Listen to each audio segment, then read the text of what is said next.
Our story begins in Seoul in 2021, where life at first glance seems calm and everything goes on as usual.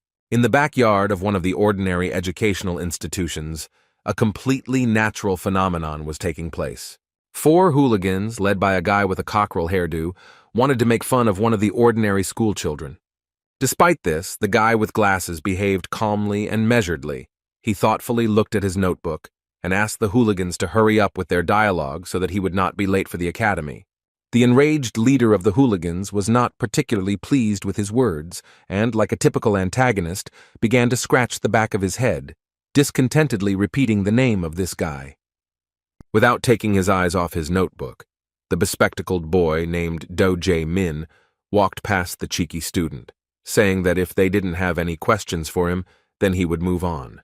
As soon as the young man began to move away, the rest of the hooligans, looking at the trembling boss, began to laugh that he was ignored. Of course, this seemed like a blow to his pride and authority, so Soo-hyuk shouted at the impudent youth that he should stop if he wanted to live. Do Jae-min continued to remain calm and didn't even look away from his notebook when the bully lunged at him with a punch. With a sly laugh, Jae-min closed his red notebook at the last moment, satisfied that his provocation had been taken in after all.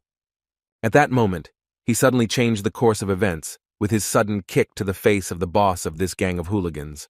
The blow caused Soo-hyuk to lose his balance and fall to the ground, while his opponent, still standing, silently watched the result. The bully winced in pain. He was angry, and his whole body began to tremble from the simultaneous rage and helplessness in this situation. It seemed that after this, his authority would be significantly shaken. Jae-min looked at the boy lying on the ground, hoping that he realized that he was not the one to behave like that with. Getting up from the ground, Soo-hyuk grabbed his cheek and glared at his bastard, calling him an insulting nickname. Sighing heavily, he replied that the bully could act tough as much as he wanted, but only as long as he didn't touch him. Demonstrating calm and determination, he said that he was not interested in them because he had enough problems without them. Hearing such a bold speech, the guy who felt like a real gangster smiled slyly and said that he shouldn't act so self-confident in a fight where four people were standing against him. Jae-min stood with his hands on his hips and didn't even notice how a purple-haired bastard with a bat in his hands approached him from behind. With a sly smile, he struck the guy with glasses on the back of the head, and he barely remained conscious, almost falling to the ground. Coming from behind, the smug bully who had struck with the bat reminded Jae-min that he shouldn't be so overconfident, knowing that it wasn't just Soo-hyuk who was up against him. They really weren't joking with him.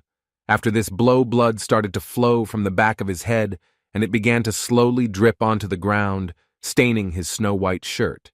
Everything suddenly changed in favor of the bullies, and Soo-hyuk began to laugh slyly. Sitting down opposite the poor guy, the disgusting leader of the gang of hooligans with a sly smile suggested that Jae-min was in damn pain after he missed such a vile blow to the back of his head. When the bully explained that it was precisely because of moments like these that he had to be a good boy, not even daring to argue with them at school, Jae-min responded with brazen anger, swearing at the bullies. This disrespectful gesture made Soo-hyuk even more angry. Feeling like the leader of the gang and being in a more advantageous position, he said with anticipation that he wondered how long this poor guy could last in an unfair beating. Looking haughtily at the boy who was barely able to kneel, he ordered his guys to take charge of his education. The disgusting bastards began to beat the poor guy without a drop of pity, and the smug Soo-hyuk began to slowly walk away, looking around with an evil grin. Suddenly he noticed a small purple glow appear in the air. He waved his hand, not losing his composure, but was surprised by what was happening. Looking around, he noticed that more and more of these small purple balls with a strange glow began to appear, and now they could be seen even next to his guys who were beating up Jae-min. Suddenly, this glow intensified significantly. These strange purple balls filled the area, and the light became simply blinding. Covering his eyes, Soo-hyuk couldn't see what was happening, and his friends suddenly stopped beating the poor guy. When the purple light stopped, the surprised boys began to discuss what had happened, but no one had any idea what the origin of this light was. Soo-hyuk didn't lose his composure, but he found it very strange. Taking advantage of the moment, Jae-min began to try to get to his feet with great difficulty. Seeing him trying to escape, Soo-hyuk pinned his head to the ground with his foot and shouted that he had no right to even move until they gave him permission. With a smug smile, the hooligan continued to enjoy this atmosphere of impunity, where he was at the top of the local hierarchy. Suddenly, a guy with black hair appeared next to him and said with surprise that the local hooligans had not changed even after 20 years. His sudden appearance caught the leader of the gang of hooligans by surprise, and he was even a little scared, although he tried not to pretend that it was so. In response, the strange guy began to examine his clothes with great curiosity, saying that even the school uniform had not changed in 20 years. The bully was clearly confused, asking the others what was wrong with this homeless man in strange clothes from some distant past. The guy in the shabby country shirt and strange shoes took it as an insult and asked the bully with displeasure if he knew who he had just called a homeless person. At this point, the hooligan seemed a little confused, not from fear, but from not understanding who they were dealing with. They assumed that this was a senior from their school, but this guy really looked more like a Lost Village eccentric. Meanwhile, Jae-min was able to take a short breather after this beating. He looked with particular interest at the strange guy who dared to appear in front of 3 hooligans with such calmness. Sighing, the dark-haired stranger said that although it all looked like a conflict between friends, it would not be very right to leave everything like this. He did not care whether the people in front of him were high school students or not. In response, the self-confident and as impudent as ever, So-hyuk pointed his finger at him and angrily said that he should stop meddling in other people's business and go where he was going. He continued his disrespectful speech by asking what some homeless guy was doing at their showdown. Asking if he really wanted to be beaten up by junior high school students, he nervously urged him to stop acting like a jerk and leave as quickly as possible.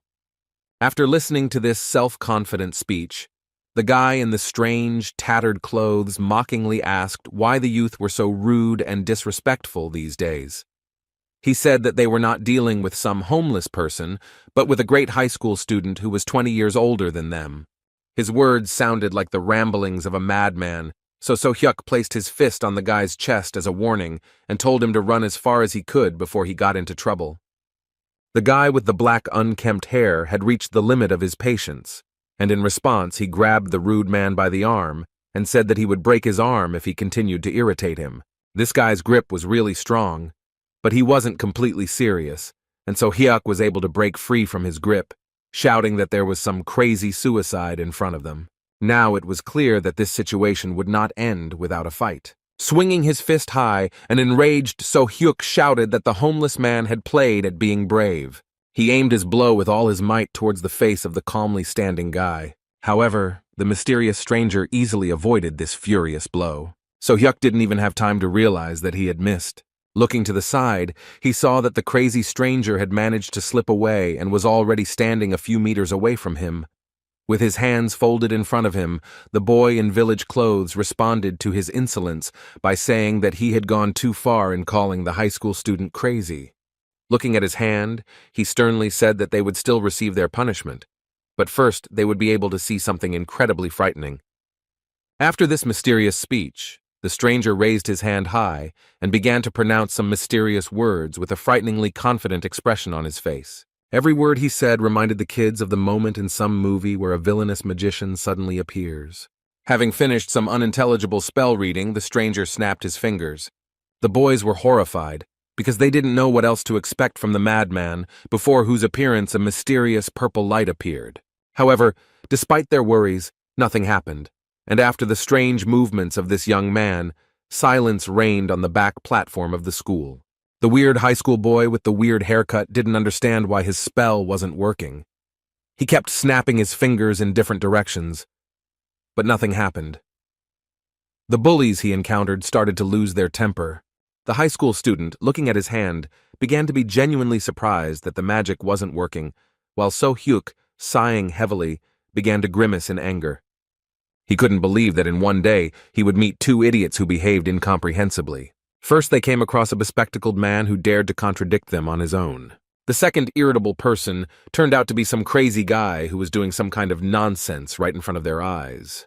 Returning to his hometown after 20 years due to some unforeseen circumstances, the mysterious young man was nevertheless convinced that his magic did not work as before. However, even despite this, he looked at the impudent bully and understood that he could not just give it up. Looking at So-hyuk, He said threateningly that even though he hadn't managed to scare them with his abilities, they had already played too much. A moment later, the mysterious high school student appeared right in front of the leader of the bullies and aimed his flick at him. The blow was so strong that it threw the poor guy several meters away, so Hyuk found himself on the ground for the second time in 20 minutes after he hit his back hard against the wall. Everyone present was shocked. Jae-min couldn't believe what had happened, and the frightened hooligans couldn't even move from their place. One flick from this terrifyingly strong senior was enough to knock one of the school's strongest bullies unconscious. From such a strong blow, smoke began to come out from the high school student's middle finger. With a smile that anticipated the fun, he slyly, and at the same time maliciously asked who would be next. A moment later, Jae-min still couldn't move. He was shocked because all his offenders, including the guy with the bat, ended up on the ground. They were helpless against the strange guy in village clothes. Even the leader of the hooligans, who is an excellent fighter, lost consciousness from just one flick. With a shocked look, Jae-min tried to comprehend how it was possible that someone could beat 4 hooligans with just one finger. Although those guys were insignificant, they were at the same time strong enough to stand up to even high school students who practice martial arts. The discipline lesson was over, but it remained a mystery to everyone who this strange guy in ridiculous clothes was and what he was doing in this school. Rising to his feet, Jae-min bowed and respectfully thanked the stranger for his help. When the strange guy started looking intently at him, the guy with glasses thought that he was worried about his condition, so he said that he was fine because his hard head was capable of withstanding even greater loads. However, what the strange young man was interested in caught him off guard. This high school student in homeless clothes wanted to know what day it was. In response, the guy in glasses said that it was now the 10th of September. The stranger was truly surprised when he learned that we were talking about. Putting his hand to his face, the stranger began to talk in surprise about how he was called in 2016, so he thought that after 20 years of his absence in Seoul, exactly 20 years should have passed. He did not understand what had happened wrong, that during his absence in this world, only 5 years had passed. While Jae-min couldn't figure out what was wrong with this strange guy, he decided that it was for the best. Saying goodbye to the poor guy with glasses, the dark-haired weirdo asked him not to get into any more fights. The strange guy began to leave, but his identity remained a mystery. Suddenly he stopped and raised his hand up, raising even more questions about his sanity. He seemed too crazy for a high school student, as his behavior once again seemed crazy due to him snapping his fingers and nervously shouting about some kind of teleportation. After trying in vain to use some crazy magic, he suddenly turned around and looked at the guy with glasses again, causing his whole body to tremble. Then he began to slowly walk towards him, causing genuine fear due to the mystery and strangeness of his actions. When he approached the bespectacled guy, he awkwardly asked him what his name was. Jae-min introduced himself but was clearly confused, not knowing what to expect from this madman. Looking at the poor fellow with particular curiosity, the high school student asked if he had any money. The abnormal person literally cornered the decent student and started whispering nonsense in his ear about how he had returned too early and still couldn't use his magic. The high school student confessed that he had just returned from another world to Earth via molecular teleportation. When he started talking about how something had happened to the mana management system during the process, Jae-min couldn't stand it and anxiously asked how much money he needed. Even though this guy asked for 2,001, Jae-min was kind enough to give him a whole 5,001 just to get him to leave him alone. Walking through the city, the high school student thought about what a good friend he had met, because he even gave him money, so he would need to repay him somehow. Looking at the building with its shiny windows, he suddenly began to stare at his reflection and stopped. 20 years had passed since his teleportation to the magical world, but in earthly time it was only 5 years, and now he had no doubt that he was very lucky in this regard.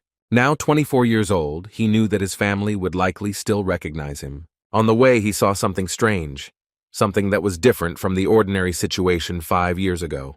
At the entrance to the metro, there were signs prohibiting passage, and next to them stood fully armed soldiers, who looked with some excitement in the direction of the descent down. Scratching his head, the high school student wondered what was going on there. Kang Woo-jin couldn't think of a better method for reconnaissance than to approach 2 pretty girls in government uniforms. He asked what had happened, that the military was blocking his path right at the entrance to the metro. The girls, surprised by his sudden question, looked around. After a moment of silence, they began to laugh at the suddenness of such an obvious question, saying that it was nothing strange, since all the entrances to the subway were now under strict guard. They assumed that he had escaped from North Korea, since he did not know what was happening underground now. As they left laughing, they still hadn't given him a clear answer, and Woo Jin wondered if he should teach them a lesson in politeness. Still, he didn't raise his hand to the girls and walk towards the bus stop to take the bus home instead of the metro. As he had guessed, there were no military personnel at the stop, but he found another entrance to the metro nearby that was not guarded by the military. His curiosity led him downstairs, where he found himself confronted with a grate blocking further progress into the subway. There was a lock on the door, which made him realize that something was indeed happening in the subway. It was locked here, and there was no light at all. Moreover, it was clear that even the booth where tickets were bought was covered in dust, because no one had been down there for a long time. To his surprise, the key to the door lock was lying in plain sight. The curious boy who had returned from another world went further. It was his first time in the subway, which for some reason was not working. His conclusions were quite amusing. He continued to confirm his guess that the security service had completely closed at least this station. Returning to the entrance, he was disappointed, thinking that he had come to this place in vain. However, the moment he tried to open the door, he felt that it was impossible, and a system window appeared in front of him, telling him that he had entered the dungeon. The guy was puzzled. He saw the system window for the first time since returning to his home world, and exiting the dungeon was prohibited. Now he realized that the girl's words about guarding the dungeon were not a coincidence. This place was no longer an ordinary subway. It was no longer used for transportation. The status window clarified that this dungeon was already in the process of being cleared, but since he had joined the process, he had no way to leave the area. The monsters in the subway station were an unexpected discovery. Woo Jin had no idea what had happened to the land in the past 5 years. Touching the door, he was once again convinced that there was no way out. The status window appeared in front of him again, telling him that he needed a return stone to exit. Suddenly he felt like he sensed monsters approaching. A rustling and strange sound coming from the darkness made him wary. Suddenly a monster with red fur, resembling some kind of wolf, appeared behind him. Kang Woo Jin's reflexes were enough to dodge this sneaky attack. Despite this, the monster had no intention of retreating. His predatory gaze indicated that he was about to attack again. Pointing his palm at him, Woo Jin uttered the name of his ability, attempting to use restraint. However, this ability never worked, and the monster had already rushed to attack him. Kang Woo Jin was once again convinced that his magical power still didn't work on Earth. This time he again had to avoid the attack by dodging it. He managed to cope with this monster using his own reflexes and the brute force of his body. Taking a closer look at this monster, he suddenly realized that he was already looking at a familiar creature. The predatory red wolf he had started the battle with turned out to be a dwarf. Drebit charged again, but Woo Jin continued to wonder why the monster from Alphen was in his home world. Always dodging his attacks seemed like madness. Luckily, Woo Jin noticed a fire crowbar lying on the ground nearby. Dodging another attack from the Drebit, he rushed towards the metal tool to use it as a weapon. Rising to his feet, he looked at the monster with a sly smile, realizing his advantage. Armed with a crowbar, he decided that he had no choice but to get rid of this monster in order to figure out his further path.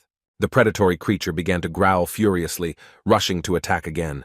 However, this time Woo Jin didn't dodge. He easily dealt a fatal blow to this monster. Although Kang Woo Jin was left without magic even for his basic skills, fighting against Drebit was child's play.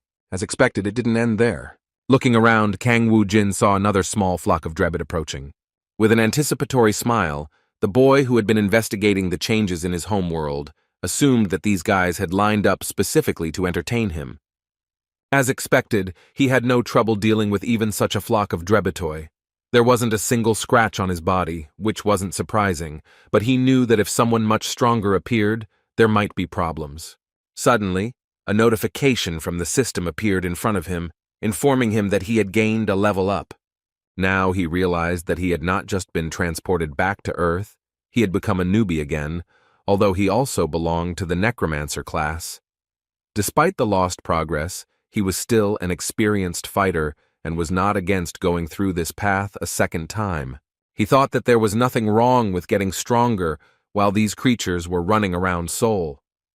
Looking at his progress window again, He thought about how the necromancer class was probably retained due to his status as a mage transported from another world. For returning to level 1 instead of level 99, he was given stat and skill points, and he also received some transferred abilities, a combination box, and access to some kind of achievement store. After looking at the new features, he learned that he could now combine materials to create items, and the achievement shop, which was not available in Alphen, was like online shopping. At this moment, he needed skills and a return stone the most. To fight monsters, he first thought about acquiring the ability to detect and summon a skeleton soldier. Each skill required 10 points from him. He still did not have enough resources for this, so he decided to first raise his stats. After using the stat boosting points, he immediately felt the relief of leveling up. In this way, he used up all his points and his strength increased significantly. As he swung the crowbar, he realized that he could now fight with greater speed, striking with a much greater range. This was quite good, as it turned out. Ordinary weapons were not enough to cope with his new power. The goal was very clear. He had to continue fighting to collect another 5 achievement points in order to acquire the search skill, which would make it possible to locate the return stone. The only thing left to do was to deal with 5 more drebbits to get 5 points. Even without any special skills, he could sense the presence of these budding monsters. The drebbits began to approach him again, making the task easier. Wu Jin was glad that the monsters were nearby because that way he could find the stone and get out much faster. After a long battle, he destroyed the last drebbit that was within range. He didn't expect that after returning, his body would be so weakened that such a battle would cause him some difficulty. There were too many drebbits and they never ended, but thanks to this, he managed to rise to the 3rd level. By opening the system search, he acquired the skills of searching and tracking.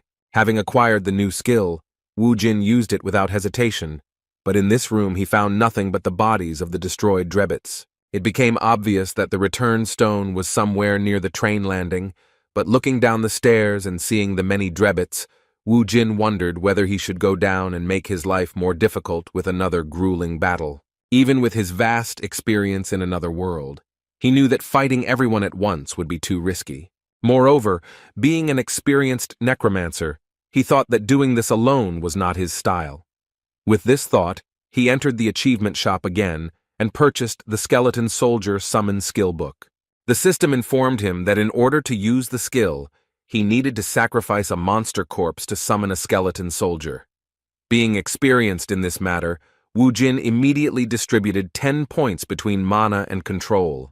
Pointing his hand at the fallen drebbits, he even shed tears from the fact that he once again had the opportunity to use the power with which he had already once reached the maximum level. Commanding the fallen monsters to rise again, he used magic for the first time since his return. A malicious smile appeared on his face, and his gaze became wild with anticipation of the duel he was accustomed to. Together with his small squad of skeletons, he was ready to go on his first hunt in a long time. He led his nimble lads down to the boarding point for the metro trains and ordered the fighters to rush into the attack. The Drebbites responded in kind, the first of them launching a furious attack and immobilizing several skeletons, as they were significantly superior in strength. In turn, the skeletons fought back, dealing critical hits, but this was still not enough. It soon became clear that the current skeletons were no match for the dreadful beasts of this dungeon. Wu Jin was lucky to get into the place for a beginner fighter, because these skeletons were enough to repel the first dangerous attack of the drebbits. He ordered the skeletons to block the enemies with their bodies to slow down their attack. Having chosen a convenient moment, he finished off the weakened monsters with his own hands. After they destroyed the first gang of monsters, it became possible to use the fallen drebbits to summon more soldiers. Within a moment, the forces gradually began to equalize in number, because the new skeletons were already ready for battle. Despite the fact that the balance of power was changing right before our eyes, the novice monsters did not feel any particular danger and continued to rush into battle. Using the previous strategy, Wu Jin once again ordered his subordinates to block the monsters with their bodies. With a mad smile, the user of the ordinary crowbar rushed into the attack again. At that moment he seemed crazy, because with the help of this unusual weapon, he began to tear apart the bodies of monsters with a scream. The drebbits were indeed no match for him, and by using fallen enemies he had significantly increased his army. Having destroyed the rest of the monsters, the guy was ready to return home. He used the search skill again, and a noticeable red light appeared nearby, indicating the location of the return stone. Meanwhile, one of the government workers began walking towards this descent into the metro, near which there was no security. The guy, with his hands in his pockets, went downstairs, not suspecting what had happened during his absence. Looking at the grate that blocked the descent into the metro, he was stunned. During his absence, someone broke in, which he clearly did not expect. The emotion of panic was clearly visible on his face. This was due to the realization that some crazy civilian had gotten inside. The boy clutched his head, realizing that it would be the end for him if anyone found out about what had happened. He started calling somewhere, thinking that he should call for help as quickly as possible in order to find the madman who most likely already said goodbye to his life in a battle with monsters. Suddenly, he caught his breath as he saw a blue glow on the other side of the bars. Some kind of portal appeared in front of him through which Wu Jin came out. The boy suddenly started screaming and stopped the phone call when he saw that some strange high school student in village clothes was able to get inside and return to the entrance of the dungeon without any problems. Seeing Wu Jin, he shouted and assumed that he was one of the awakened ones. Meanwhile, on the streets of Seoul, there was another young man who had quietly snuck into the dungeon without any permission or hunter's license. His backpack was full of red mana crystals, which he called quite a catch. Apparently, this wasn't the first time he had done something like this. Looking at his trophies, he talked about the injustice of the current world. According to him, the scum from the guilds get all the profits for themselves, although in reality, it is people like him who risk their lives participating in raids. Pleased with his catch, the guy began to slowly walk towards the exit of these back alleys, arguing out loud that only fools would take this stuff to the procurement center, considering that on the black market, these crystals would fetch several times more. Suddenly, he froze in place when he heard a female voice calling him a rat. He turned around and asked in panic who was following him, and in response, he heard a question about how much he had managed to steal in this way. With a dominant tone of voice, the woman with red hair and bright red lipstick said that he was hardly unprepared for the consequences. The confident girl, who is an awakened warrior class, introduced herself to him as the scythe-wielding Death, who came to take back what was stolen from her. The boy was in a bad situation, being cornered by the captain of the Cinnabar team from the Hwarang Guild. Lee Yoon-hee asked with a menacing look how he dared to steal the bloodstones from their dungeon. With her hands outstretched, she seemed to be offering him a compromise, saying that if he already knew her, then they could settle the matter in a less bloody way if he went with her. However, the boy was trembling with fear, knowing that being caught was a disaster, and running into her was death. The only chance he had to survive was to escape immediately, so he immediately began using magic. At that moment, he used magic, shouting that he would never surrender to some dogs from the big guilds. With these words, he aimed a large number of ice magic bullets at her. However, the experienced A-rank hunter easily dodged them, continuing to track the poor guy's every move. His maneuver didn't delay Yoon-hee for a second, but the boy had no other option but to start escaping. A moment later, she suddenly appeared right in front of him, and with a wild thirst for blood said that he had chosen death. A moment later, she was already behind him, and deep cuts left by her blade appeared all over the poor guy's body. The terrifying monster in the form of a red-haired girl, looking away from the boy's agony, said that he should have listened when she offered him a compromise in the form of sparing his life. After these words, she left the poor guy lying in this nook and taking his backpack with crystals. She looked at the message on her mobile phone, which surprised her with the news that there was another unauthorized intrusion into their portal. Yoon-hee was indescribably angry to learn that another madman had appeared nearby and dared to invade their territory. Meanwhile, Wu Jin, who was the second intruder, was already far away from the crime scene. He took the bus to another part of the city. He couldn't get the thought out of his head that his home world had become filled with dungeons and monsters. Now Earth was more like Alphen than the place where he grew up. Remembering how stubbornly the entrances to the metro were defended, he wondered what had happened during the 5 years of his absence. Hoping that nothing had happened to his family, he arrived at the place where his house had previously been located. It was a real shock for him that his area had been transformed beyond recognition. His house disappeared without a trace, and in its place appeared some huge corporate building. Seeing this high-rise building, he immediately realized that most likely his family had changed their place of residence, selling their apartment for the benefit of some guild. Considering the time it took him to get to this place, He knew it was too late to look for his family's place of residence. On the other hand, he hadn't eaten anything since he returned to Earth. Luckily, the money he got from Jae-min was enough to visit a small establishment. For the first time in the 20 years he had spent in Alphen, he finally tasted something truly delicious, connected to his former life on Earth. Instant noodles gave him at least some positive emotions after a series of disappointments he faced upon returning to his hometown. Having eaten his fill and washed it all down with soda, he sighed with relief, and placing his hands on his stomach full of food, joyfully said that he finally felt like he was back on Earth. And yet the joy of returning had another side. He still had a poor understanding of what his native soul was like now. Moreover, he had no place to spend the night. Looking at the change left in his pocket, he thought that he did not want to go to the bathhouse, and there was not enough money for an internet cafe. He also couldn't spend the night in the metro, as people with housing problems usually do, because it's teeming with monsters, and in most cases is a heavily guarded facility. He didn't yet know that on the first day after returning home, incredible luck would follow him. Besides the fact that he managed to avoid meeting Yoon-hee, the person he had left without money for a proper cafe was approaching the shop where he stopped to get ramen. The sudden meeting upon my return turned out not to be sudden. After the front door creaked, Woo Jin, as usual, looked at the person entering and froze in surprise. Jae-min had the same reaction.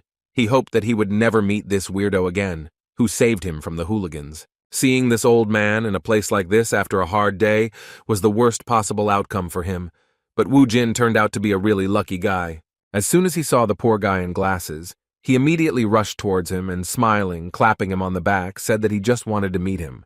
When Jae-min heard the question about whether his parents were home, he was very confused. Woo Jin, understanding his concerns, decided to be cunning and said that he wanted to talk to them about what happened earlier. After this question, Jae-min said with some sadness that his parents had passed away. Woo Jin was so caught up in his brilliant plan to use this young man that he was initially happy with his answer, but after a moment, he corrected himself and expressed his condolences. Now Jae-min couldn't dispute the assumption that he lived alone. Understanding this, Woo Jin, without further questions, invited him to come and visit him as soon as possible. Jae-min was at a loss, as he couldn't comprehend how he had been so cleverly deceived. With an obsessive smile, Woo Jin took his hand and said that he would stay the night with him, but not for free. As it turned out, with these words he gave him 300 won, which was left over from the 5,000 he had received from this poor guy earlier. The confused schoolboy, seeing these coins, said that this was probably the money that he had shared with him that same morning. A moment later he heard a sudden whistle near his left ear, so Woo Jin decided to change the subject, saying that he had just killed a fly that was trying to land on his dear comrade's ear. Jae-min was depressed. He had no choice but to accept this joke of fate. Even the promises that he would get back everything that was due to him did not calm him down. The next day the boys went to school together. First of all, Woo Jin shocked his teacher with his appearance. The elderly man responded to his appearance with a trembling voice, saying that he could not believe that he was alive. With a smile on his face, Woo Jin, who now looked more like some kind of maniac, said that he was glad for their long-awaited meeting. Over a cup of coffee, they had a short conversation in which the teacher tried to find out where Woo Jin had been all this time.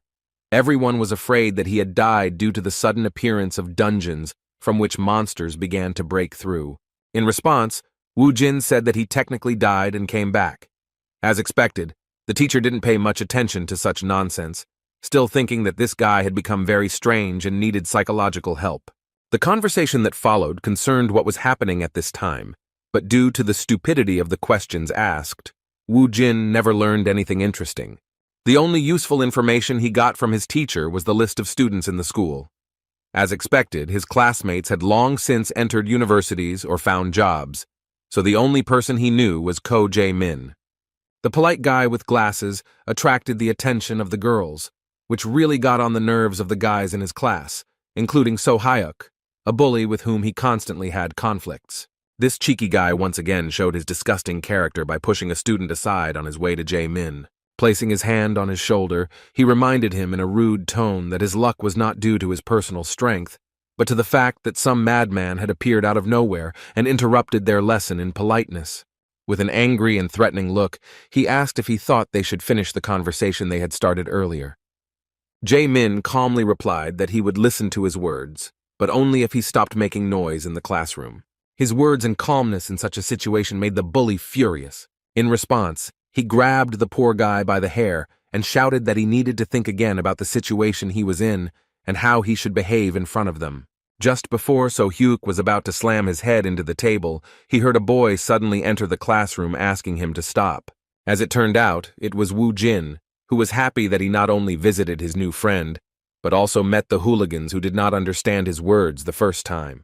Seeing him at the door, the main bully among the younger classes, with a tremor running through his whole body, angrily pointed his finger at him, calling him the crazy one they had met yesterday. With an angry expression on his face, Woo Jin didn't even say anything but ordered those guys to follow him. The hooligans did not resist. They went out with him onto the roof of the school. In just a few minutes, a lot of onlookers had appeared at this place. This was necessary to confirm the position of the side that would win this conflict. Seeing that some senior had just called Soo Hyuk and his gang to a fight, the students thought that he was some kind of crazy person. Only Jae-min, who had already seen how this guy fought, understood perfectly well that it was not he who was in danger, but those who rushed towards him with a scream, succumbing to excessive emotions. Watching the futile attempts of some fool from a gang of local hooligans, Woo Jin only confirmed his suspicions that there are such people everywhere, no matter whether it is Earth or Alphen. So Hyuk, who rushed forward so desperately even though he couldn't even touch the enemy, was one of those who was full of arrogance due to strength or power. Seeing this impudent man, Woo Jin understood that he did not know his place, his behavior reminiscent of Cassis from the Alphen Union. As a bloodthirsty necromancer who only summoned the souls of sinners, he tried in every way to frame Woo Jin and set the alliance against him. Just like that disgusting scumbag from Alphen, So Hyuk also tried his best to hurt Woo Jin, but his own strength was not enough. Woo Jin had seen this pattern of behavior before and knew exactly what to expect next. As expected, So Hyuk's arrogance prevented him from falling into despair, so he immediately turned to his subordinates, forcing them to attack Woo Jin in a similar manner to how Cassis from the Alphen Alliance did. However, this was not a problem, because having superior strength, the high school student already remembered from his own experience that such people can only be dealt with by responding to them in the same way tenfold. Only by having overwhelming force can one not worry about the intentions of this or that arrogant, stuck-up bastard. None of these guys were a match for the senior, even though they kept the whole school in fear. Woo Jin had no problem treating everyone who wanted some of his father's bream. The educational moment with the followers of the school's main bully happened in a matter of seconds. Next came a tired, trembling boy who was destroyed by his own arrogance. Looking at So Hyuk, Woo Jin egged him on by appealing to his pride. Seo Hyuk couldn't stand this kind of treatment and desperately rushed into the attack. However, this time, Woo Jin wasn't going to play around with him and sent him to the others, lying on the ground with his body shaking from the blow he had taken. Addressing these bullies in front of the entire school, the senior put them in their place by telling them that they were too loud for simpletons. While looking at how the area had changed over the past 5 years, the high school student noticed a taxi rushing towards them. He froze in place when he saw who came out of it. A middle-aged woman ran quickly towards the school entrance in the middle of the school day. Woo Jin couldn't confuse her with anyone else, because even though 20 years had passed since his reincarnation in another world, his mother still looked the same. He ran to meet her without delay, and when they saw each other, they threw themselves into an embrace for several minutes. His mother was shaking with excitement, and tears were flowing like a stream. Even the cold-blooded Woo Jin, who had been through hell for the past 20 years, could hardly contain his emotions. After that, they started a long conversation, during which Woo Jin learned that right after he disappeared 5 Earth years ago, there was a dungeon strike all over the world, and the subway stations instantly became dungeons full of deadly monsters. By an unfortunate coincidence, his father died on his way to work, leaving his mother to take care of Soo-ae alone. Because their family was not well off, the family's financial situation quickly deteriorated when Soo-ah became seriously ill. From then on, every day of their life was like torture. When they returned home, the mother left her son alone, saying that she needed to go to kindergarten to pick up her daughter. Excited by this long-awaited meeting, Woo Jin could not collect his thoughts. To his regret, he returned to a different house than the one they had lived in before. Mom never told him what had happened to their home and how a high-rise building of some corporation had appeared in their place. However, As soon as he got to their new place of residence, a small, cramped apartment, he immediately felt how difficult it was for his mother to take care of the family alone. Just looking around the house, he immediately realized that such a family would not fit here. In one of the boxes by the wall were things from the previous house, things that belonged to him and his dad. Most likely, his mother simply could not throw away such valuable things associated with them. The realization of the reason why his mother couldn't throw them out made even his cold heart freeze immediately. An hour later, Mom and Sue returned home, and the little sister finally met her older brother. The shy little girl hid behind her mother, but her brother's smile inspired confidence in her. Sitting down opposite her, Woo Jin asked if she remembered him and how he changed her diapers when she was little. In response, Sue became embarrassed and said that she no longer peed. As it turned out, the mother had been working in a restaurant all this time, but for the first time in a long time, she took a day off to spend the day with her family after the return of her beloved son. The family atmosphere melted the cold ice in Woo Jin's heart, and he even played with his little sister before they had dinner. Night fell and they went to bed. However, Woo Jin couldn't fall asleep for a long time, thinking about what his family's life was like now. He understood that the world was no longer the same as before, and he also needed to change and adapt. 20 years ago, he was summoned by Alphen for no reason. That world looked more like a game than anything like Earth. Thrown into such a wild environment where everything around him was deadly, he fought harder than anyone to survive at any cost against the brutal monsters and creatures of Alphen. Finally, after many years of countless battles, he became a maximum-level necromancer, gaining unprecedented power. With no end in sight for his long journey, he returned to Earth after meeting with the spatial administrator, and he came all this way just to finally be reunited with his family, which he had never stopped thinking about all this time. He just wanted normal happiness, but the Earth he returned to had changed almost beyond recognition. Not only is there a new order with the dungeons and corporations, his father is dead, and his family is barely making ends meet. Woo Jin couldn't accept this. He had no other option but to earn a decent amount of money to support his family. As a survivor of Alphen, he had no doubt that he could overcome even worse if it was for his family, who had been waiting for him all this time. The next day, Woo Jin continued to get used to life in Seoul, which had changed significantly in the past 5 years. He now even had a phone, something he could only dream of in the past. While exploring the vastness of the internet, he constantly came across references to awakened people. Moreover, when he left the dungeon he had accidentally entered, the security guard was relieved to call him awakened. The confused man was scared to death, thinking that an ordinary civilian had entered the dungeon. The first thing he asked was why Woo Jin went there if there were no more bloodstones. Before Jin could say a word, he was forced to sign some papers and agreements stating that he had followed safety precautions. Based on his still poor understanding of the modern world, he assumed that he had a pretty good job. A way that will allow you to earn good money in a short period of time is to use your awakened status. For the first time of his work, he did not want to disturb his mother, so he wrote her a message that he knew a friend, that he lived alone, and agreed to accept him as a guest to prepare for the entrance exams. Although Woo Jin did feel a bit awkward about his importunity, he was still forced to turn to Do Jae-min again. However, when he called the number Jae-min left for him, he connected to the Dongjin District Employment Agency. Hearing the voice of the employee who identified himself as a representative of the agency, Woo Jin became confused and began to check the number. He didn't make any mistakes and entered all the numbers correctly, so there was no doubt that this was the same number.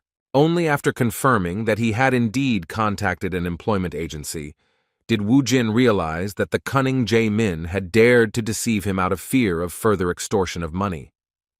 In fact, Woo Jin understood his behavior because their acquaintance happened extremely strangely and he himself could not inspire any trust.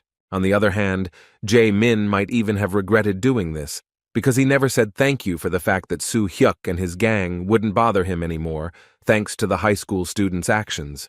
Returning to his apartment after much thought about this situation, he came to the conclusion that although Woo Jin looked like a psycho, he was definitely not a bad guy.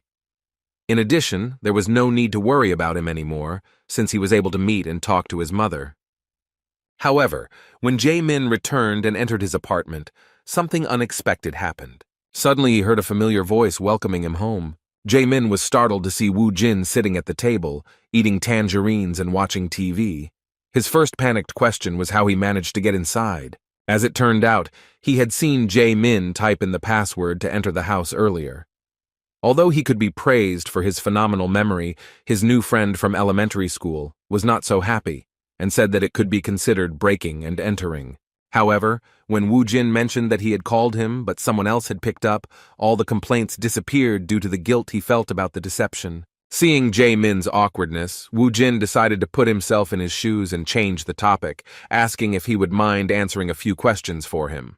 Within a moment, the conversation took on a completely different emotion, because Jae-min had discovered the truth about Woo Jin being an awakened person. Now everything fell into place for him, because he had already observed how amazing the strength of this high school student was. The first question that interested Woo Jin was how much money the people who awakened after the dungeons appeared made. Without thinking twice, Jae-min confirmed his suspicions, clarifying that it usually depended on how difficult the dungeon was. According to him, Woo Jin is not yet qualified to participate in clearing, so he first needs to register as an awakened in the association to obtain a license to enter dungeons, and then he will have to join a guild for team raiding. Alternatively, he could also get a job in an association or an administrative bureau, but Woo Jin, understanding how team cleansing works, was right when he decided that it was more profitable to work alone, for himself. However, in Jae-min's opinion, it was not that simple. He suggested avoiding the risk and joining a guild, since fighting alone was too dangerous, especially for a high school student. However, Woo Jin did not listen to his words. He understood that guilds require entrance tests, which he did not have time for. He did not pay attention to this risk, justifying his decision by saying that he urgently needed money. Realizing that arguing with him was simply useless, Jae-min suggested that he at least form a group, since the dungeons were indeed very dangerous, and many of the awakened were never able to rise outside. Remembering that he had a phone, his friend suggested that he download an app. It was clear from Woo Jin's expression that he had no idea what this was all about, so the more modern Jae-min took his phone to help with the matter. When Jae-min picked up the phone, he showed surprise that he was holding such an old model. When he suggested that it was used by someone in his family, Woo Jin awkwardly replied that it was a new model. He was truly furious when he found out that this mobile had been on the market for 4 years, which meant that the seller had cheated him by selling it as new. The cheeky owner of a small shop convinced him that it was the best-selling phone at the time, being a long-lasting model used by a huge number of famous awakened people. While Woo Jin was dreaming about how he would beat all the bad manners out of that salesman, Jae-min managed to enter the dungeon forum with the help of a slow technological device, and said that one could find information about dungeons there and reserve them in advance. Woo Jin thought that he was now ready to earn all the money in the world, but his ardor was dampened by the reminder that he needed to attain the awakened rank first. Moreover, Jae-min was sure that he would simply die if he rushed into the first dungeon without discrimination. When the old phone was returned to its owner, the truth about the entrance fee was also revealed. Jae-min clarified that when it comes to the entrance fee, it is important to know that even for low-level dungeons, you will need to pay 10,000 won. The issue of money, as usual, continued to be acute and problematic. There was silence, which was broken by an appeal to Jae-min. After this, a very obvious event happened. Woo Jin again asked Jae-min to lend him money. On the advice of his friend, Woo Jin went to the Awakened Administration Bureau the next day. In the Awakened examination room, he showed off his strength without hiding anything. The judges present could not contain their surprise when they saw the black aura emanating from the high school student. They didn't yet understand what was happening, but everything became clear when the guy pointed his hand to the side, controlling this aura. Nearby lay the body of a rabbit, which was necessary for using his necromancy skill. Even though the rabbit was not a monster, even such a weak creature was suitable for turning into part of his army. In front of everyone present, Woo Jin used necromancy magic, and after his dark aura and the rabbit's body came into contact, a skeleton soldier appeared and kicked the floor, breaking the tiles.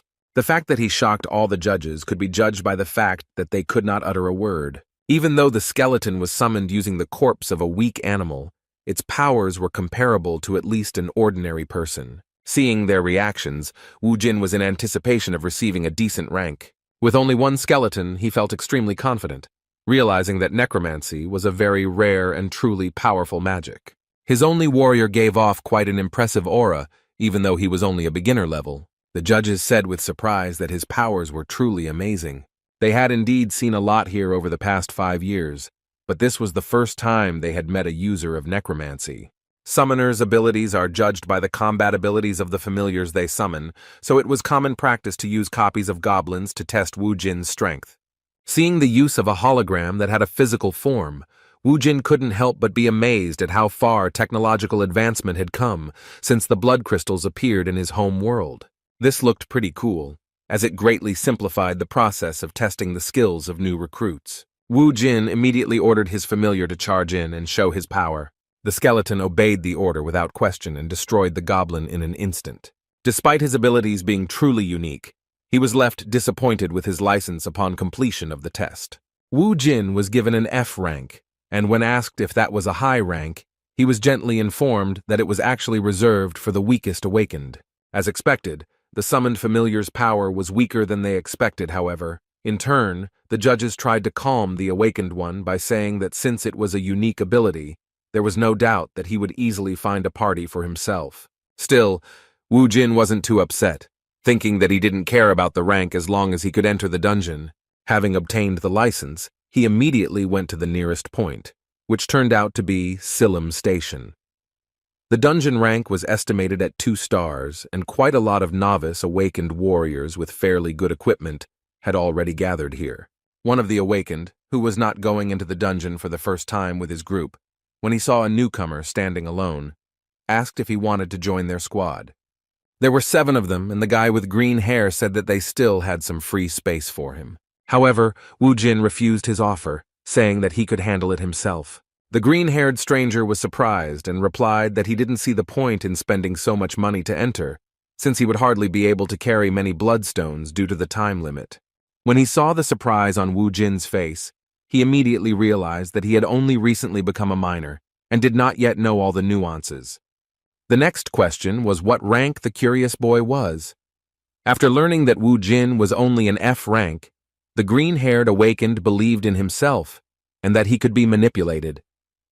As an experienced E-rank minor, he assumed that Wu Jin still didn't know much, so he should treat his first trip as an experience by joining their party. In return, he would guarantee his safety. While Wu Jin was thinking about his proposal, those wishing to enter the dungeon began to slowly descend. Looking at Do Su, who was calmly discussing the weather and such things with his guys, Wu Jin began to reason about how the entry fee was indeed calculated for the maximum number of participants, and it would be too expensive for a single person.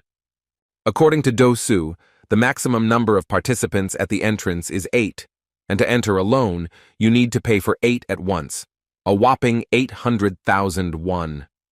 His words about how it is better to go in a group to mine stones effectively seemed to be the obvious truth.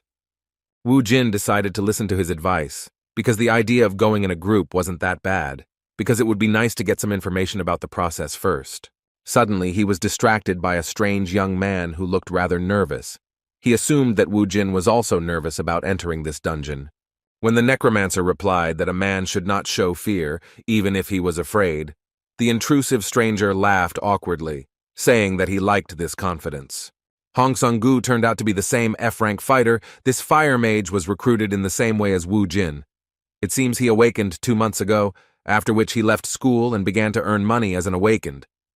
Suddenly their conversation was interrupted when they heard a noise at the entrance of the dungeon. 4 people came out, all of them quite seriously injured, which only increased Song-gu's anxiety. The trembling boys who had emerged shocked everyone present with their sudden announcement that there was a hobgoblin in that subway, a monster that shouldn't be in such low-level dungeons. Seeing his team's anxiety, Do Su calmed them down by telling them that there was no point in worrying as it was just a waste of time. Addressing the new recruits who had joined his small party, he said that sometimes there were monsters in the dungeons that weren't supposed to be there. He believed that the hobgoblin was only a 2-star monster that they could easily deal with if they were careful enough.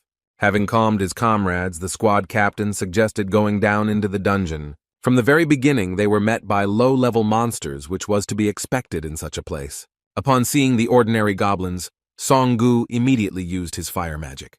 His fireball was quite a formidable weapon for such weaklings, so he could destroy multiple enemies at once in one attack. The squad leader's fire magic turned out to be more sophisticated. Using burning, the mage Do-su could stop multiple targets at once, depriving them of sight or the ability to breathe. The teamwork of his squad was well practiced. Without waiting for orders, his comrades from the warrior class rushed to the attack. The goblins, who could not see anything, could not resist and became easy targets for these guys. Wu Jin acted alone in his usual manner, using his beginner-level familiar, which easily overcame obstacles in the form of goblins. After the first wave was easily destroyed, Wu Jin took the opportunity to praise Sun Gu's skills, saying that his fire spells were quite powerful. In turn, the rest of the squad admitted that the skeleton summoned by the necromancer was faster than it seemed at first glance. In addition, in their opinion, it seemed quite strong. No one doubted that it was definitely higher than rank F. There was nothing strange about it, because Wu Jin actually spent the remaining points to raise the skill level. Looking at his creation, he was convinced that it was worth it. Meanwhile, Do-su began to check the loot. While collecting bloodstones, he found that the 2-star dungeons had some pretty good loot. Wu Jin became even more interested when he heard that one bloodstone would cost around 200,000 won. Hearing that even such a small mana crystal had such a hefty price tag, Wu Jin understood why awakened ones were risking their lives instead of doing their usual things. Now it became clear that the 100,000 won entrance fee was just a pittance compared to the profit. They were only at the very beginning of the dungeon, but they had already made a pretty good profit. The group leader's greed began to rapidly increase due to the realization that the 1-star dungeons were nowhere near as good as the quality of the loot. Looking at another good bloodstone, he had no doubt that he had found a real gold mine. The squad continued clearing the dungeon and easily reached the last floor, where they had to give it their all for a worthy reward. When they got down to the top floor, they were surprised that the monsters did not attack them. Their worst fears turned out to be true because the guys who entered the dungeon before them did not break the news about the hobgoblin being here. Seeing panic begin to spread among the team members, Do-su asked the guys to calm down, saying that everything was fine and they would be able to overcome this obstacle using the normal formation. Wu Jin, who had been constantly improving his leadership skills for the past 20 years, did not understand Do-su's intentions. In response to his words, he asked whether it would not be better to act a little more cautiously than he suggested. Despite Wu Jin's attempt, he still did not give up on the idea of acting according to his strategy, saying that he had studied the manual for fighting the hobgoblin in advance, learning that its main attack was magic. The overconfident E-rank mage thought of defensive measures for the team, using the ability of one of them who had the ability to create barriers. The leader believed that if they blocked the first attack and got closer, then victory would be assured. Despite his experience, which literally screamed at him that everything was not so simple, Wu Jin decided not to argue with the team leader, because his guys were under his personal responsibility. As expected, the fearsome hobgoblin greeted them using magic. Seeing him raise his magic cane, Do-su immediately shouted at his comrade to immediately use magic to block the attack. This guy's barrier was unique, so it didn't matter what kind of magic he encountered. The hobgoblin turned out to be a user of lightning magic, but its power was not enough to destroy the magician's defense. Having repelled the enemy's first attack, Do-su ordered the boys to go on the offensive. First of all, the team leader blinded the enemy by using the hobgoblin's eye burn. Within a moment, the warriors using swords rushed to attack, but the second-level monster stubbornly blocked the close attacks. Sun Gu joined them, directing his fireball spell at the hobgoblin. It seemed like everything was going according to the team leader's plan, but Wu Jin clearly saw that they were already in danger. Among the monsters he encountered on Alphen were hobgoblins. Compared to ordinary goblins, these guys had high intelligence, which became clear when the enemy cast a spell. Based on his experience, Wu Jin knew better than anyone that the real danger of this beginner-level monster was not its magic. While fighting the hobgoblin, the boys completely forgot about where the small goblins had disappeared to. As it turned out, they hid on the floor and even armed themselves with improvised means, and their look and behavior suddenly changed. With a tremor in his voice, one of the team members said that those guys were different from what they had seen before. Taking advantage of the situation, one of the goblins secretly fired a dart from around the corner at one of the squad members. His victim was a warrior in armor, the dart hitting him right in the neck. His whole body became paralyzed and he began to tremble from unbearable pain. A moment later, he received a sudden blow to the back of the head and fell to the ground. The goblins acted quietly and covertly. It was clear that they could deal with the entire team if they did not take action. Watching the pathetic actions of the guys from the squad he agreed to go with, Wu Jin said that this was exactly what he was afraid of. The cocky Do Su didn't seem like someone who wanted to listen to some new recruit among the awakened. Wu Jin knew from the very meeting that the real danger of the hobgoblins was not their magic or brute strength, but their ability to lead due to their comparatively high intelligence. The goblin squad leader is not just another one-star monster, but a true leader of the army, who is capable of using various tactics and even giving personal orders to each subordinate.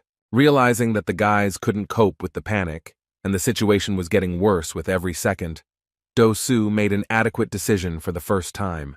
He shouted that they should retreat and get out of this place as soon as possible. All the fighters immediately ran towards the exit, without looking back at the monsters. Only Wu Jin and Sun Gu stood in their place, diligently covering the backs of their comrades. Using fire magic, he continued to strike, losing most of his mana reserves.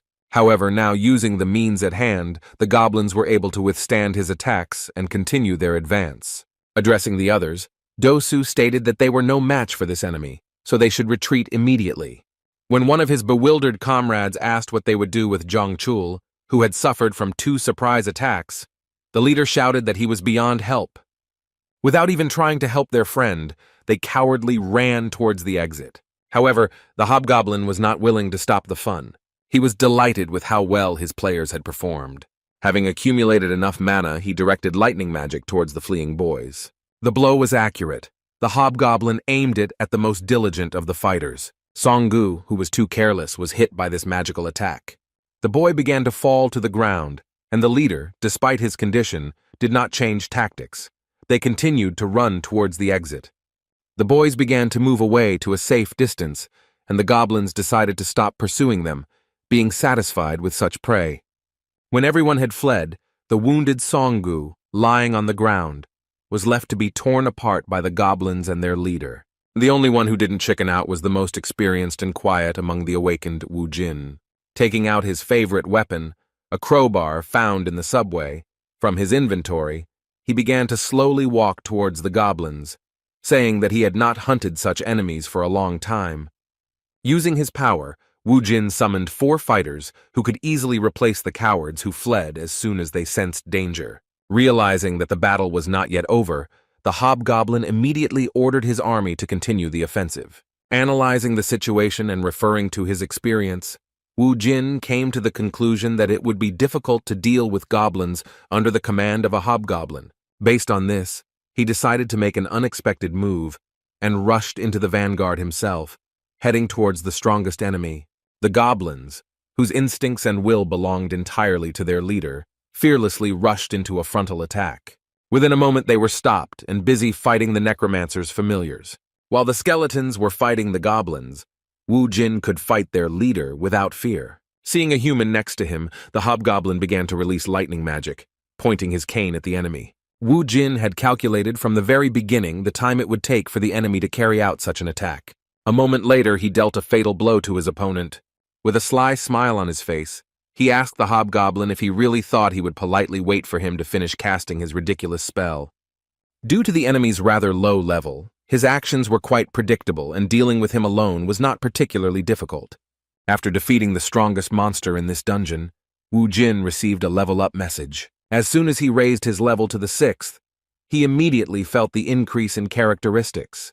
Having received a lot of experience for destroying the enemy on his own, he was only convinced that fighting on his own is much better and more fun than with a group of losers. Suddenly, he was distracted by some groans, and looking around, he saw Songgu lying on the ground, trembling in pain.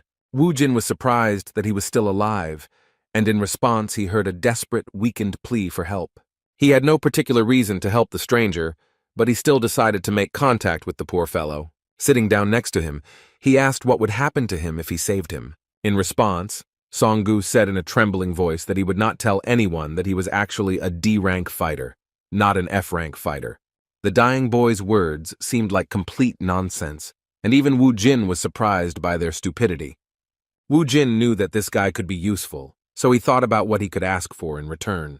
With a sly smile, he said that 2 would be enough. His suggestion was made so carefully that the dying man could not even make out what was being said.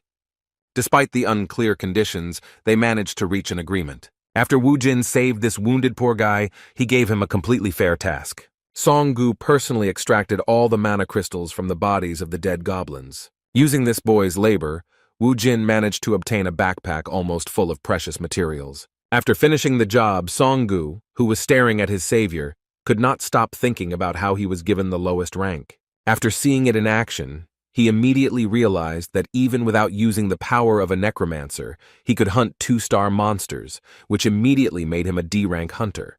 In addition, his familiars, the skeletons, were also of particular interest, each of whom was stronger than the guys they came with. In front of this fire mage, he even demonstrated the use of the search skill to find bloodstones and more. No less surprising was the fact that in order to save the poor guy, he used some unique magic, pumping out the last of the life from the monsters. Taking all this into account, he could already be assigned a C rank.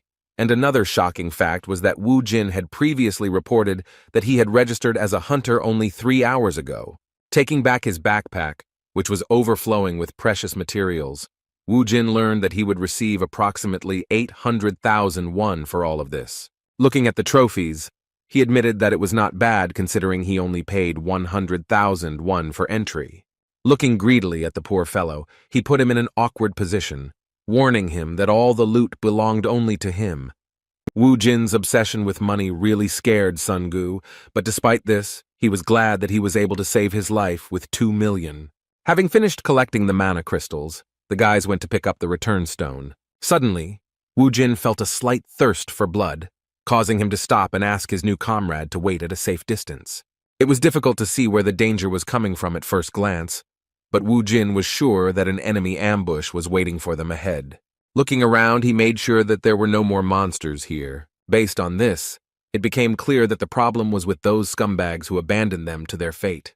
When Wu Jin shouted for them to finally show themselves, the cowards hesitantly took a few steps out of the shadows. After going down, Dosu decided not to show that he was planning something vile, and was only surprised that the 2 of them were able to defeat all the enemies. Seeing that Songgu didn't fully understand the situation, Wu Jin warned him that if they came any closer, those scumbags would deal them a vile blow. Looking in their direction, he himself did not know what to do with them, so he decided that it would be a good idea to start a conversation. Turning to the scum, he asked how they dared to appear before them so shamefully after they had vilely fled from the battlefield, leaving their comrades to die. Moreover, he immediately pointed out the strangeness in their behavior, namely, that if they really decided to escape from the dungeon, they should have stayed at the barrier, without returning to the lower floors. Trying to defend themselves from the direct hints that they were traitors, the group leader said with a stupid laugh that there was no need to accuse his teammates so rudely. With a false air of friendliness in his gestures, he tried to justify himself by saying that they had simply returned to clear the dungeon after a tactical retreat. According to him, they were very surprised that all the monsters had already been destroyed by that time. Looking at the backpack overflowing with crystals, he asked with a sly smile how they managed to defeat such a serious opponent.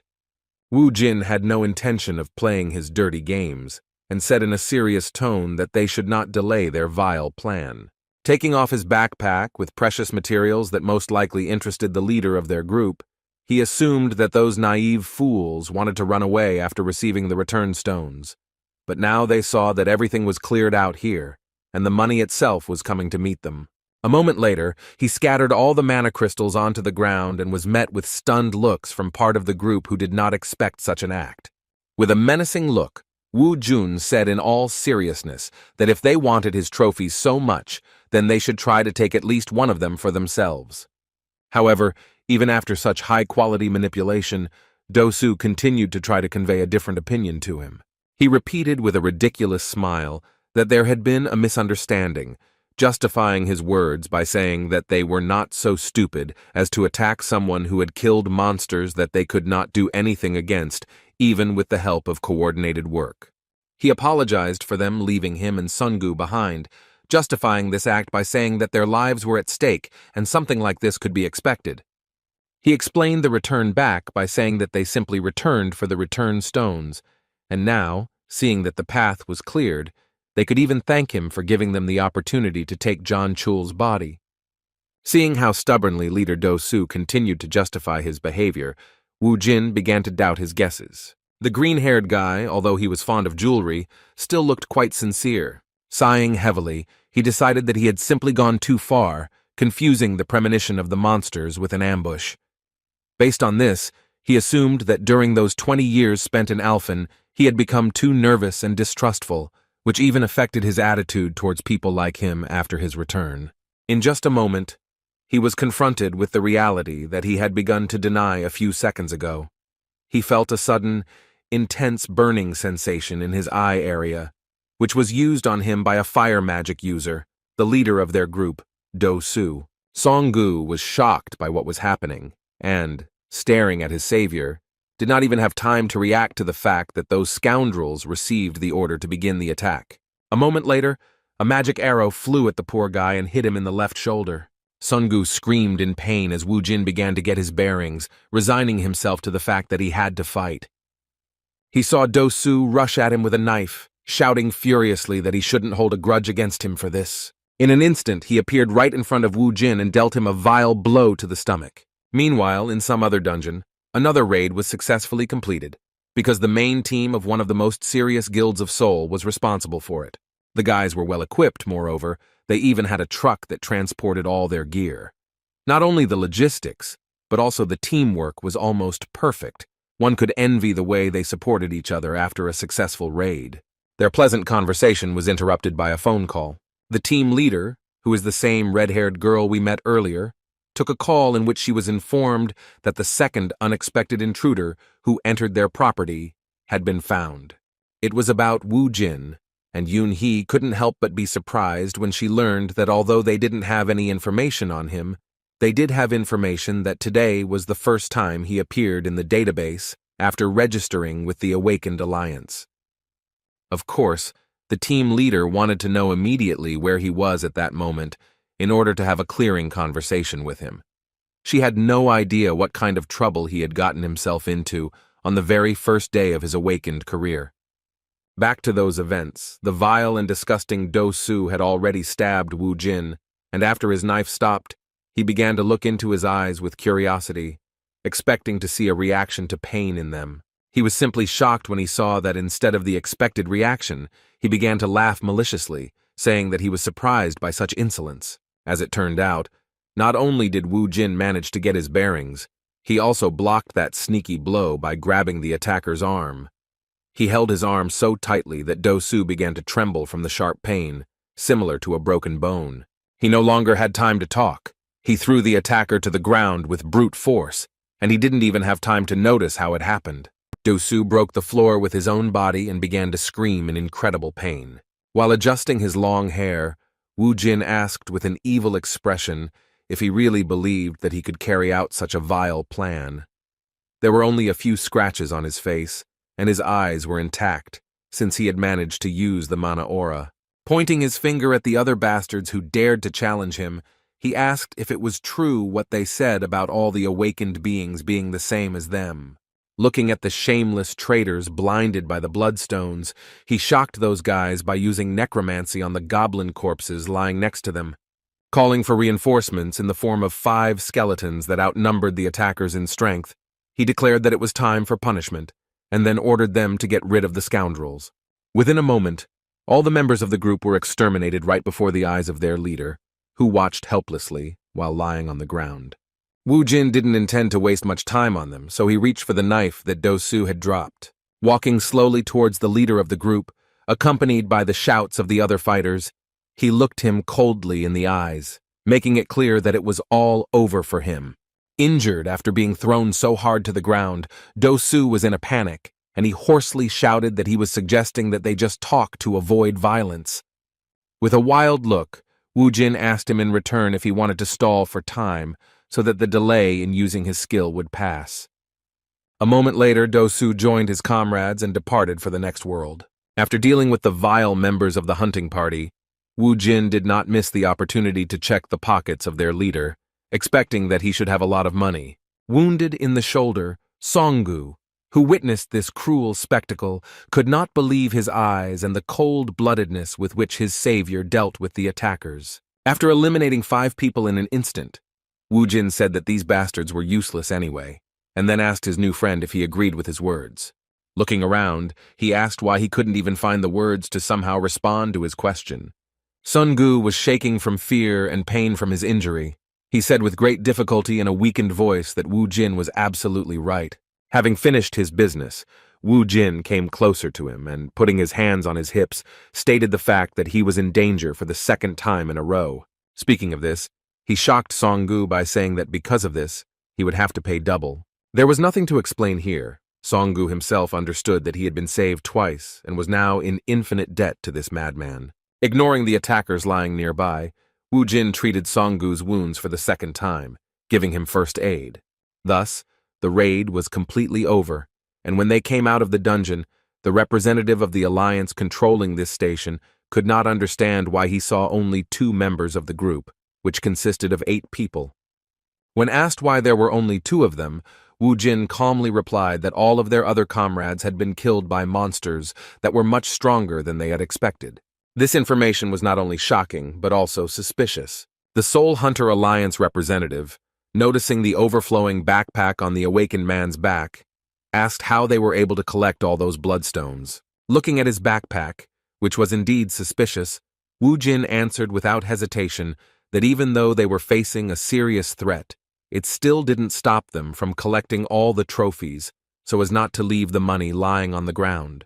Having no other choice, the representative of the Hunters Alliance handed him a statement and a pen, asking him to sign before leaving, since there was a chance that the Bureau would contact him to clarify the details of this incident. Having finished with these nuances, Wu Jin, together with his friend, who was afraid to even move in his presence, immediately went to the mana crystal collection point. When he sold all the trophies, he walked out of that building with a sly, satisfied smile. He had never imagined that he could get more than 13 million won in one raid. As he continued to walk with a mad expression on his face, he was also smug about the fact that to that amount, he should also add the bonus 4 million that he would soon receive from Songgu as payment for saving him. He once again confirmed his suspicions that it was worth continuing to clear the dungeons himself in order to maximize the financial benefits from the campaigns. Even though he had escaped twice from situations where his life seemed to be on the line, Songgu was deeply troubled, knowing that there was no escape from this guy. The sum of 4 million won was becoming increasingly more worrying to him, because even with his savings, he was not enough to give it all at once. He was already wondering whether he could try to lower the price for his rescue, and whether they would give him a loan for such an amount, without any adequate explanation for such a financial need. His thoughts were suddenly interrupted as soon as Wu Jin spoke to him. Turning towards him, he reminded him with the same crazy expression on his face that he had already seen that he really didn't like those people who tried to stab him in the back. After this warning that made Songgu's blood run cold, Wu Jin bid him farewell, saying that he would look forward to his call regarding payment for his life-saving services. It seemed like Songgu should have felt some relief when Wu Jin left, but instead, he went into an even greater state of shock as he wondered what amount of money they were talking about. He couldn't tell if they were talking about 4 million won or 400 million won. The uncontrollable series of funny events did not stop at this point. The working day of the owner of a small mobile equipment store was already nearing its end. His business was not in the best condition. There were few customers, and among them there were not even 10 buyers, so he yawned out of boredom, waiting for the end of the working day. Suddenly he felt an inexplicable pressure, followed by the loud opening of the front door. He was simply shocked that some madman was entering his shop, opening its glass doors with a brutal kick. It was Wu Jin, and it was obvious that he was far from being in the best mood, and was not in the mood to negotiate with this blond man. Wu Jin slowly walked up to the salesman and grabbed him by the crib, then lifted him into the air with just one hand. The salesman was scared to death. He was angry at the same time, not understanding what was happening. Due to the small number of customers, he could not afford a contract with a security service, and seeing this madman, he trembled with fear, wondering why he was so strong. He didn't even have time to utter a word before he suddenly received a lightning-fast and incredibly painful slap in the face. He angrily shouted what he was even allowing himself to do. The seller hoped that he would be able to put him in his place. For the first time in his life, he made such a gross mistake, because instead of trying to find out the reason for the discontent of such an angry visitor, he provoked his anger and another portion of slaps. The seller barely had time to breathe in air. He could not comprehend what was happening, fearing that if this continued for a few more minutes, he might even die. His face began to swell, and he thought that this was what he had recently seen on TV. He could think of nothing else but to assume that this was called indiscriminate rape. With a trembling voice, he began to beg for mercy. Looking at this poor guy, Wu Jin wondered if greeting the impudent guy like that was enough for him to realize the seriousness of his intentions. His mood was not so bad, so he did not refuse the seller's request, and instead of continuing to beat him with slaps, he simply threw him on the floor. When Wu Jin approached this phone store owner, he immediately knelt down in front of him and cried out pitifully that he would do whatever he asked of him. In response, Wu Jin conveyed to him the words that he truly hated people who stab him in the back, as well as people who try to deceive him. The seller could not understand what kind of knife in the back he was talking about, and what he meant when he spoke about the deception he accused him of. Seeing the bewilderment of the beaten scoundrel, Wu Jin took out of his pocket the phone that the seller sold him, saying that it was the latest model. Upon seeing this outdated model, the beaten swindler immediately remembered that this was the very same device that he had managed to successfully sell to some simpleton. Not only did he sell that phone by telling him it was the latest model, he also convinced him it was an incredible deal by selling it at the price of really good new ones. At that moment, Wu Jin was truly perceived as a simpleton, because when he picked up this device, after staying in Alphen for 20 years, he was incredibly delighted. He even happily said that he couldn't believe how far technology had come in the last 5 years. Seeing the angry look of this guy, the seller remembered that it was he who became the victim of his fraud. Everything fell into place. The man, scared to death, had no choice but to correct the situation to his own detriment. On his way home, Wu Jin was enjoying his new phone. As expected, he was delighted with this device, which was indeed much better than the previous one. He still doubted whether he had done the right thing with the seller, because if they were in Alphen, he would have lost his tongue. Suddenly, some men in suits appeared behind him and addressed him by his full name. Wu Jin stopped, seeing that he was surrounded by some strange guys. The red-haired stranger began to describe his dossier in detail, including information from the Hunter Alliance and even information about him clearing out the Guachian station single-handedly, indicating that he was much higher than F rank. She also didn't forget to mention that he was suspected of killing his teammates. Looking at this guy she had just met for the first time, Yoon-hee boldly asked if he was too fearless for a newbie. In response, Wu Jin asked who she was and why she was so interested in him. Unexpectedly for everyone, the leader of the hunting team behaved extremely unusually, politely apologizing for her manners. After that, she confidently introduced herself as the leader of the Cinnabar group from the Hwarang Guild. For Wu Jin, this meant practically nothing. He still didn't know how things were at the top of the guilds, and who among them could be considered truly dangerous. However, for his own good, he decided to check why she was so confident. Using the detection skill, he easily determined that this bold woman had truly impressive strength. Continuing the conversation, he asked her why she had found him. In response, Lee Yoon-hee mysteriously said that some rat was fearlessly roaming around the dungeons of her guild, believing that he would go unpunished for it. Realizing that it was him who was being called Krisa, Wu Jin smiled slyly. Looking around, he laughed at Yoon-hee's words, asking if their guild had really brought so many people just for the sake of one rat. Continuing his mockery, he said that since they were willing to bring so many people for him alone, it meant that Hwarang was a very large guild. Just as he was about to say that their dungeon he had recently entered was miserable, his speech was suddenly interrupted. One of the hunters was next to him in an instant and grabbed his face with his hand. Wu Jin didn't even have time to do anything before the red-haired guy in the black tuxedo threw him to the ground with great force. After that, the hunter from the Hwarang Guild warned him that he should watch his language, because for insulting their guild, he would feel its real wrath. Although the blow looked impressive, Wu Jin was not particularly hurt, but his anger flared up from the insolent treatment of his face. The attacker didn't even have time to notice how Wu Jin grabbed his hand. Gripping his stock tightly, he rose to his feet in an instant and made him scream in pain, squeezing almost to the point of breaking bones. It was obvious that this guy, who was called a rat when they met, was capable of dealing with these hunters. Yun-hee understood this very well. She could not allow anyone from her team to suffer from the actions of a guy who got on their nerves. In just a moment, she took a lightning-fast step and delivered a powerful kick to Wu Jin's stomach, so strong that he flew to the side. When he hit the ground, he still didn't understand how it happened. Opening his eyes after falling, he saw that Yun-hee was next to him again and raised her leg high. In an instant, she kicked him in the face so hard that the asphalt beneath him began to crumble. For the first time since returning to Earth, Kang Wu Jin encountered an opponent so strong that he was also fast enough that his reflexes were insufficient for combat. Putting her foot on his face, the arrogant woman said she was impressed by his strength. Still, she suggested he listen to her advice, saying that although he didn't look like a normal F rank, even with such skills, he shouldn't get cocky. Naturally, the point was that he would not be able to act arbitrarily on their territory with impunity. As she left, she looked again at the beaten Wu Jin lying on the asphalt and said that if he wanted to live longer, he should not forget her words. Fortunately, that was the end of it, and the team representatives left him in the same place. When it was all over, Wu Jin touched his face, which hurt from being treated so disrespectfully. He didn't feel any humiliation or anything like that, realizing that he wasn't in the best shape right now.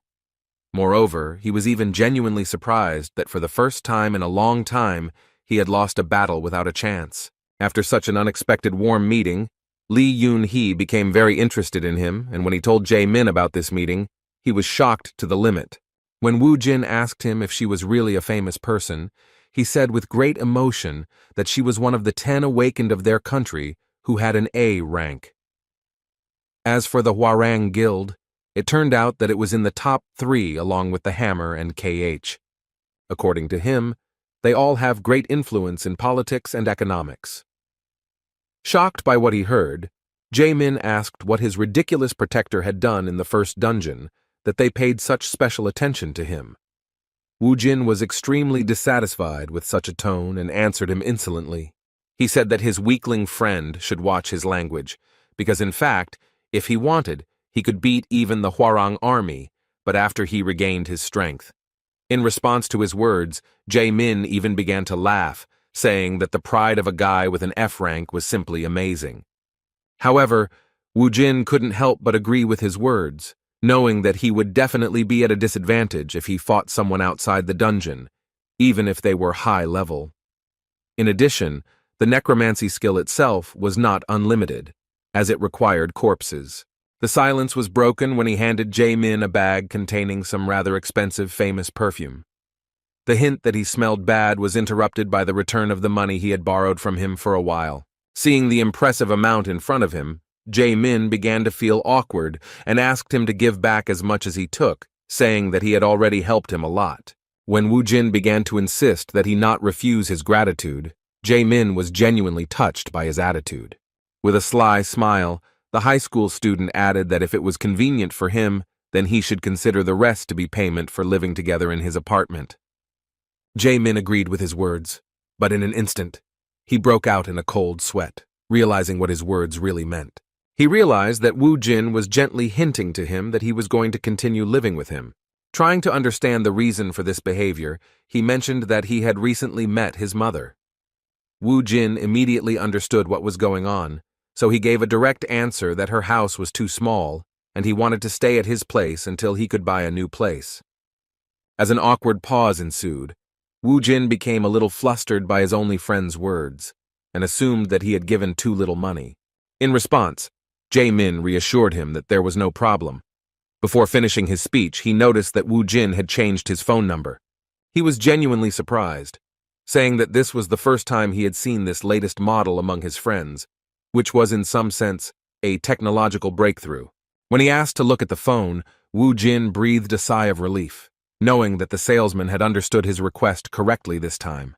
Jae-min was actually delighted with this device, especially the color, which was called Crazy Red. According to him, to make such a device, you need bloodstones, which is why the Crazy Red phone also becomes crazy expensive. Realizing this, Jae-min assumed that his friend really earned a lot, but his friend replied that he got it as a result of an event. His words sounded mysterious, but he didn't want to scare his friend by mentioning that this was an event in which the life of the salesman who had cheated him on the previous deal was at stake. Jae-min did not hide his admiration and even called his new friend a really cool guy. Suddenly, a message regarding a money transfer came on his phone, and Jae-min began to count the number of zeros with difficulty. Wu Jin immediately took his phone back and looked at the account where another 40 million won had appeared from Hong Sung-gu, and he realized that the idiot had mixed something up, because originally it was about 4 million. He had no choice but to contact him and arrange a meeting. When Sun-gu arrived at the said cafe, he greeted Wu Jin respectfully, calling him boss and politely asking how he was doing. In response, Wu Jin asked in confusion why all this speech was necessary when they had just met a few hours ago. After these words, he extended his phone towards him, asking what this bank transfer amount meant. With a clear tone of condemnation, he asked the poor fellow if he considered him some kind of beggar since he had sent such a sum. Then he reminded him of his words about 4. Sun-gu froze for a moment, realizing that he had paid. Remembering what he saw in the dungeon, he began to think that if he couldn't pay, he would end up in the place of those guys who crossed them. Now he began to think that we were talking about those same 4, not millions, but hundreds of millions. He couldn't even imagine how to get such a sum in such a short period of time, so he couldn't find a better option than to fall on his knees and start pitifully begging for his life. Wu Jin felt extremely awkward at this sudden sight, while Sun-gu, who had misunderstood his words, desperately shouted that he would give up the remaining portion if he was given a little more time. The behavior of this ridiculous awakened one attracted the attention of everyone present in this cafe, so Wu Jin began to get angry and nervously said that if he wanted to live, then he should first sit at the table with him. Sun-gu followed his order without question, and then began to make excuses that he was very sorry that he could not get 400 million won in such a short period of time. He desperately promised that if he was given time, then he would definitely pay for saving his worthless life. When Wu Jin heard the amount that idiot was talking about, he was completely at a loss. It was clear that he was in despair, but he was ready to do anything to save his life. Wu Jin finally realized that he had completely misunderstood his speech. On the other hand, he couldn't help but admit that modern children seem quite generous. Choosing a more comfortable position for himself, he decided that if Song-gu was wrong, then he really deserved to be taken advantage of. With his hands folded in front of him, the newly minted businessman, with a sly expression on his face, asked how long he would have to wait for his money. The next day, Wu Jin set out again to seek profit. A walk in the fresh air in a fairly nice area was how he started his morning. A little later, a car with a personal driver, Song-gu, arrived for him. Seeing him in a good mood on the way to the dungeon, Wu Jin asked him why he was so happy on his first day of work. In response, he said in a cheerful tone that even servants can be happy. Sun-gu actually amused Wu Jin, even though Wu Jin had no intention of considering him as that servant. As it turns out, last night, this ridiculous guy announced that since he can't return the 400 million won anytime soon, he's willing to become a member of his savior's group in order to give him a portion of his profits. After thinking for a moment, Wu Jin pointed out the flaw in this plan, saying that he was just going to stick to him, which seemed like an obvious and safe idea. Sun-gu didn't even think about personal gain, so he began to excitedly justify himself by saying that he just wanted to earn that money by being a truly useful person. Fearing rejection, he even declared his willingness to become his personal manager. With some admiration, he promised that in that case he would take full responsibility for choosing dungeons, booking, selling bloodstones, and other concerns, including even the possibility of being his personal driver. In response, Wu Jin said that if he was going to work like that, then that made him a personal servant. Song-gu felt a little offended. He was really hurt by these words, even though he knew that his savior was completely right. He smiled from ear to ear and awkwardly praised his boss for his very accurate observation. The conditions were really favorable. Wu Jin didn't mind the company of a guy he could trust. Pleased with this unexpected opportunity, he began to dictate terms that, surprisingly, turned out to be mutually beneficial. He said that in this case, their cooperation would last for a year, and since it would be too difficult to do it for free, his servants would even have their share of the total profit. His offer seemed like a real gift from fate. Sun Gu grabbed his boss's hand and sincerely thanked him for it. In response, Wu Jin said with a kind smile that he was also grateful to him for it. As a result, another good friend appeared in his circle.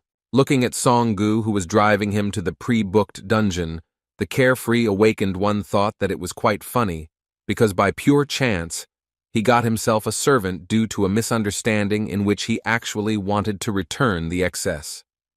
In fact, he understood that he was doing a great service for him, no less than he was receiving himself.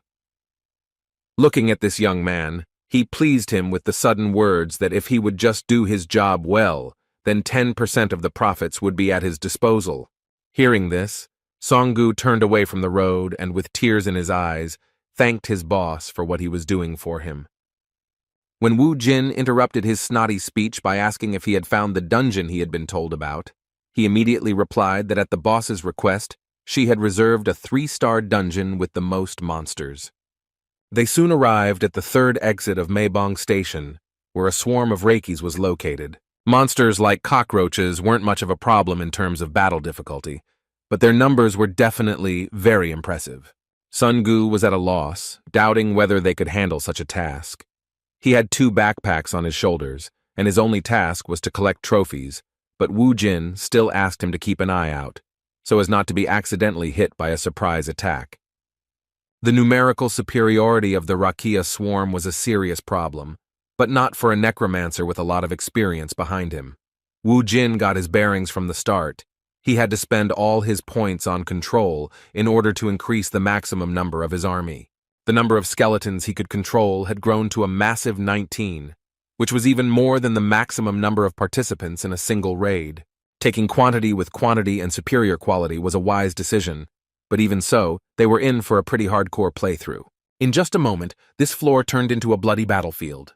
It didn't take long before the swarm of Reikis thinned out to the point that the skeletons began to break through with increasing speed. Although the Raki did not have impressive intelligence, their instincts were enough to make them tremble with fear when the mage's familiars approached. The ruthless skeletons completed their task with ease. Although there were relatively few of them, in the end they greedily divided the remains of these monsters. Song Gu tried his best to keep up. Even during the battle on the first floor, he had started his work of collecting bloodstones, so it was a little delay before he caught up with his boss. As soon as he went down to the floor below, he didn't even pay attention to his boss's praise, because he was in an indescribable shock that the skeletons had managed to deal with the next batch of monsters. Watching with his mouth open, as the summoned fighters dealt with the monsters, he couldn't believe that they were advancing so quickly, because usually a raid on a Reiki dungeon takes at least 2 hours, while Wu Jin managed to do it on his own in just 15 minutes.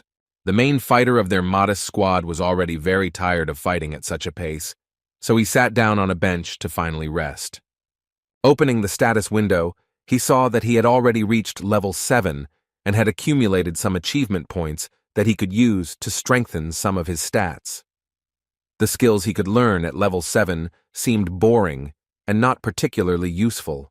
The fire hand covered in flames required too many points, but did not provide any noticeable advantages, as did the water ball, which is a common mage spell. However, among these he found a really interesting option, which was the summoning of a skeleton mage. He could learn this skill already at level 10, so Wu Jin thought it would be a good idea to open it soon. Meanwhile, Sun Gu finished collecting trophies and even managed to find a return stone on his own. While in this dungeon, they were able to completely clear it in just 27 minutes, but Wu Jin was wondering what to do next. In fact, he hadn't thought about having much free time before, since they had booked the dungeon for 4 hours. As he climbed up, he informed his already tired servant that they would be able to go through this dungeon 7 more times during this time. As soon as they finished their first expedition, they immediately went to the Bloodstone Reception Center and received a whopping 53 million won for their trophies. Hearing the mention of such an incredible amount, Song-gu was at a loss, not understanding what the representative of this change point was talking about. A moment later, he felt an incredible shock from the realization that this was indeed the amount they had received. Their check was in his hands. They had earned more than 50 million. Realizing that at this rate the amount would soon be over 400 million, he began to tremble at the realization that his share would be a whopping 40 million won. Previously, he had been going to peer-to-peer dungeons for 2 months and had earned around 30 million, but here it was a whopping 40 million in one day. The amazing result was mind-blowing, and Sung-gu said he couldn't believe what was happening. With an incredibly happy expression on his face, he thanked his boss for what he was doing for him, calling him a truly great man. With a kind smile, Wu Jin asked him not to fuss, because it was still too early to rejoice. It was not the time to relax, knowing that they still had 7 more trips to the dungeon left. Following his boss, his subordinate called it an opportunity given by the gods, because as it turned out, becoming Wu Jin's manager was truly a great decision. The events surrounding the new awakened, who began to show incredible success, began to gradually spread. In the Hammer Guild, one of the 3 most powerful hunter organizations in Seoul, everything was as usual. The leader of one of the teams was enjoying his free time in the office. He was humming a song and making coffee when he was suddenly interrupted by a message. Without being distracted from his work, Captain Gay-min took the call and asked what had happened and why he was being disturbed. In response, he was told that 2 guys had bought a ticket for 4 o'clock in the morning and entered the dungeon. The interlocutor paid special attention to the fact that those guys were a little strange. People die in dungeons all the time, so Gay-ming didn't think there was anything strange about it. However, he was told in return that the strange thing was that those 2 were still alive. But what was equally strange was how long it took them to clear the 3-star dungeon. He reported that their first raid took 30 minutes, and on the second, they only spent 11 minutes. A moment later, he saw Wu Jin and Sung-gu exit the dungeon again, and on the 3rd raid they spent only 9 minutes and 40 seconds. The shocking result stunned the guys from the Hammer Guild. They couldn't believe how this was possible, because even professional teams of 8 people spend 2 hours on such raids. Having won a bet that the mysterious guys would do it in less than 10 minutes, the captain's subordinate who was watching them asked his boss if he could find information about those guys using their data from open sources. Gay-ming had never heard of A-rank guys clearing dungeons in a duo. However, he was wrong, and his shock increased to an unprecedented level when he learned that the 2 subjects being monitored were only F-rank. Hanging up, the captain replied that they should stay in touch for the time being while he could find out at least some information regarding those guys. When checking the data, he immediately found out that one of them, namely Wu Jin, had only registered in the hunter database 1 day ago, while the other member of the squad had only registered 2 months ago. This result indicated that such measurements were wrong. An excited smile appeared on the captain's face, realizing that this was too big of a measurement error, and those 2 should be assigned at least a C rank. Awakened ones with such serious abilities are likely to become high-ranking. He knew this for a long time, and had been waiting for guys with such potential for a long time, so he could not miss the opportunity to get them at his disposal. As expected, the Hwarang Guild was also watching the events. One of the managers of this organization noticed their strange activity and reported to Yun-hee that the guy who recently appeared in their sight was able to do something incredible. They had dealt with him before due to a report from a bureau employee that he had trespassed on their property. They already knew that Hong Sung-gu was an unremarkable fire mage, while the main power was possessed by Kang Woo-jin, an F-rank necromancer. The leader of their organization, turning to Captain Lee Yun-hee, asked what she thought of his abilities. Recalling their meeting, she replied that she actually thought he was unusual, but not that unusual. Like Captain Jae-min of the Hammer Guild, she also came to the conclusion that Wu Jin must be at least a C-rank fighter. The leader agreed with her words and concluded that there were 2 options, the first being that he was hiding his abilities during the test, and the second option was that Wu Jin was growing at a crazy pace. It was the first time Lee Yun-hee had seen something like this, so she asked the more experienced leader if there had ever been an awakened who had such a speed of development that they could rise 2 or 3 ranks of power in one night. In response, the red-haired man said that there was a similar case in history where an awakened person rose from F to A rank in an insanely short time. His potential was a secret until he reached the #1 spot in South Korea. Naturally, they were talking about Kim Kang-chal, and understanding this, Yoon-hee objected, saying that such a great hunter cannot be compared to some punks. Despite her opinion, the leader suggested not to be too sure of his guesses.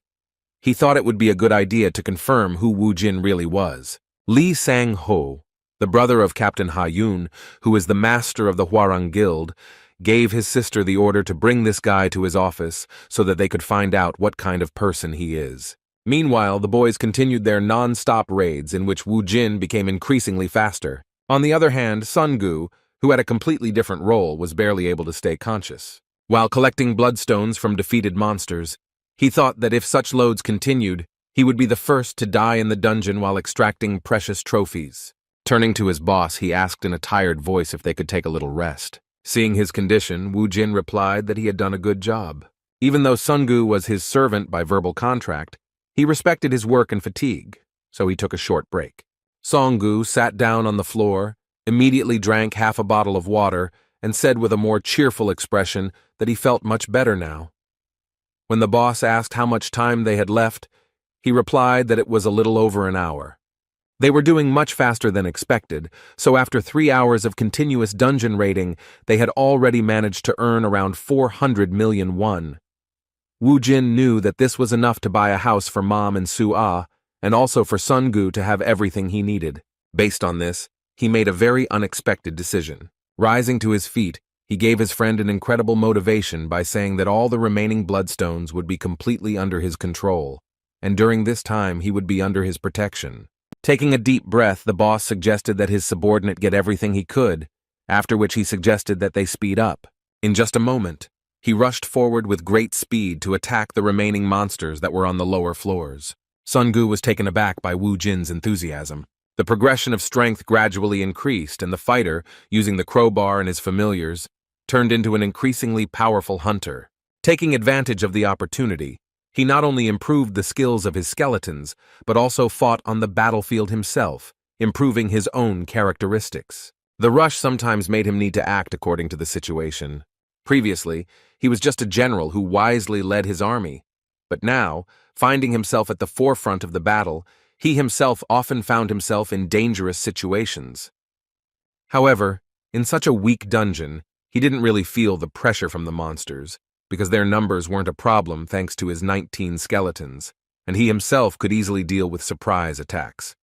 After 3 hours of constant raiding, he finally reached the long-awaited 10th level. Having cleared another floor and received a message about his level increasing, he decided that this should be enough to strengthen his army. When he opened the system window, a new notification suddenly appeared in front of him, saying that he had fulfilled the level requirements for class assignment. Woo Jin was surprised because when he was in Alphen, this did not happen. With a thoughtful look, he said that in Alphen, classes were also determined by reaching level 10, but he was already a necromancer, so he did not understand what was happening with the system. A moment later, the system began to work with special persistence, analyzing the player's development in order to assign him one of the possible classes. As it turned out, he actually became a dual class, gaining a second class that was a warrior. Woo Jin felt a little uneasy thinking that this might be a problem, but he couldn't refuse such an offer. In addition, he was given a bonus in the form of a warrior weapon. Based on his experience, Woo Jin believed that being a mage was definitely more advantageous, as the characteristics overlapped with necromancy. Unfortunately, he did not receive the mage class, but became a warrior. If he had known that this would happen, he would have used magic instead of waving a crowbar. He had no other option but to accept such a decision of fate. Ignoring the details, he looked with particular interest at the bonus in the form of a warrior's weapon, which became his reward for acquiring new abilities. The mysterious gift item appeared in front of him, but in reality, it looked more like an ordinary steel pipe. As soon as he touched the warrior's weapon, he received a notification about its properties. As it turned out, it was a steel staff that grows with the user and will come to him at the first call. After looking at this item, Wu Jin still smiled, realizing that a weapon with increasing characteristics was not so bad. He thought with anticipation about what it would become in the future. After finishing receiving the unexpected rewards, he returned to his original plan, obtaining the Necromancer bonus in the form of the Demon Seal Catalyst. The item known as the Demon Seal Crystal is a magical crystal that is obtained by necromancers upon reaching certain levels. The 7 crystals inside are great familiars, incomparable to the skeletal soldiers. With their help, on Alphen, he destroyed all the enemies who dared to come to Alendal, the land that belonged to him. With a smile of anticipation, he wondered who he would get this time. As he opened the seal, the crystal began to shatter with a blinding purple light. Wu Jin folded his hands in front of him, waiting to see the familiar he would receive from this crystal. A moment later, a succubus with black wings appeared in front of him, a short blonde with large eyes and bright red lips. It seems the necromancer had already seen her before and was stunned that it was she who appeared in front of him. It was Bibi, and when she saw her master, she asked with tears in her eyes where he had disappeared to. While Wu Jin was trying to figure out why she was the one who appeared from the crystal, Bibi rushed at him with hugs and screamed that she really missed her master. There were a lot of questions, the first of which were why she didn't stay on Alphen and what was going on in general, since she somehow miraculously ended up on Earth. With tears in her eyes, Bibi explained that after their master disappeared, all the familiars were placed in the seal space. After these words, Wu Jin realized that they had all moved along with him, but were now sealed until their master gained enough power to return them to his control. Bibi continued tearfully talking about how much she missed her master, but after a moment she remembered something important and stopped. As it turned out, it was because she smelled a strange smell. Looking around, she asked why she could smell that in such a place. Wu Jin couldn't even guess that all this time he had been smelling Tranit's subjects from them. Hearing this, he was shocked, because he himself could not even imagine who was behind such an expansion of monsters on Earth. The one he feared to see on his home planet was a demon that invaded Alphen from a mysterious dimension and destroyed 90% of the local population. Wu Jin had never fought him, but his subjects invaded his domain, Alendal, so often that the sight of them made him sick. It has now become clear that the fact that Tranet is gradually invading Earth is the reason for the sudden appearance of the dungeons. Finding himself on his home planet, Wu Jin thought that he had escaped from Hell, but as it turned out, Hell was following him. Meanwhile, near the station where they were fighting, some representatives of large hunter organizations had already appeared. There were enough guys interested in Wu Jin, among whom were leaders of large teams. Looking at his watch, Ha Min replied to the representative of the large organization that the recruits they were interested in entered the dungeon 8 minutes ago, so they should be coming out soon. According to him, those who interested their leader so much were not simpletons, because they earned more than 400 million won, working only 2 people, and only in 1 dungeon in less than 4 hours. This guy, observing the situation, believed that with such strength, he too would be able to clear dungeons at such a speed. Meanwhile, all attention turned to the guys because they finally came out of the dungeon. Sungu could barely move his legs, while Wu Jin was fine, but still thought about the disturbing news he had learned after his first familiar had appeared. Jin Min Chang broke the silence by complimenting them on their good work in the dungeon. With a smile on his face, he asked if they would mind giving him a few minutes of their time to listen to one of the most fateful proposals of their lives. In response, Wu Jin coldly walked past and replied without much interest that he refused their offer. Hearing such an unexpected answer, Jin felt despair and threw aside his pride and ran after them, begging them to stop. With a sullen look, Wu Jin asked why he was asking if they were willing to listen, if he was going to waste their valuable time anyway. Mr. Min Chang was very worried about the situation. His face was covered in cold sweat due to the difficult dialogue. He couldn't understand what was wrong with the guy who, by recruiting him, his career would skyrocket. In response, he apologized for wasting their time all this time with his beating around the bush. Having regained his former respectable appearance, he handed over his business card and said that they should get down to business because the Hammer Guild wanted to recruit them. But even after the direct text, Wu Jin turned around and started walking away, shocking even his protege with the answer that he was not interested. Jun, having lost his pride again, started running after them, assuming that they simply did not know who they were. Wu Jin knew that this wasn't going to stop just like that, so he turned back to the pushy leader of the hunting team and said that he heard that they were one of the top 3 guilds in Korea. Jin Min Chang felt a little relieved after hearing that he was being treated properly. After that, he extended his business card towards the promising hunter and said that their guild had the strongest of the awakened within its ranks. He promised that if they joined them, then they would receive the best support without delay.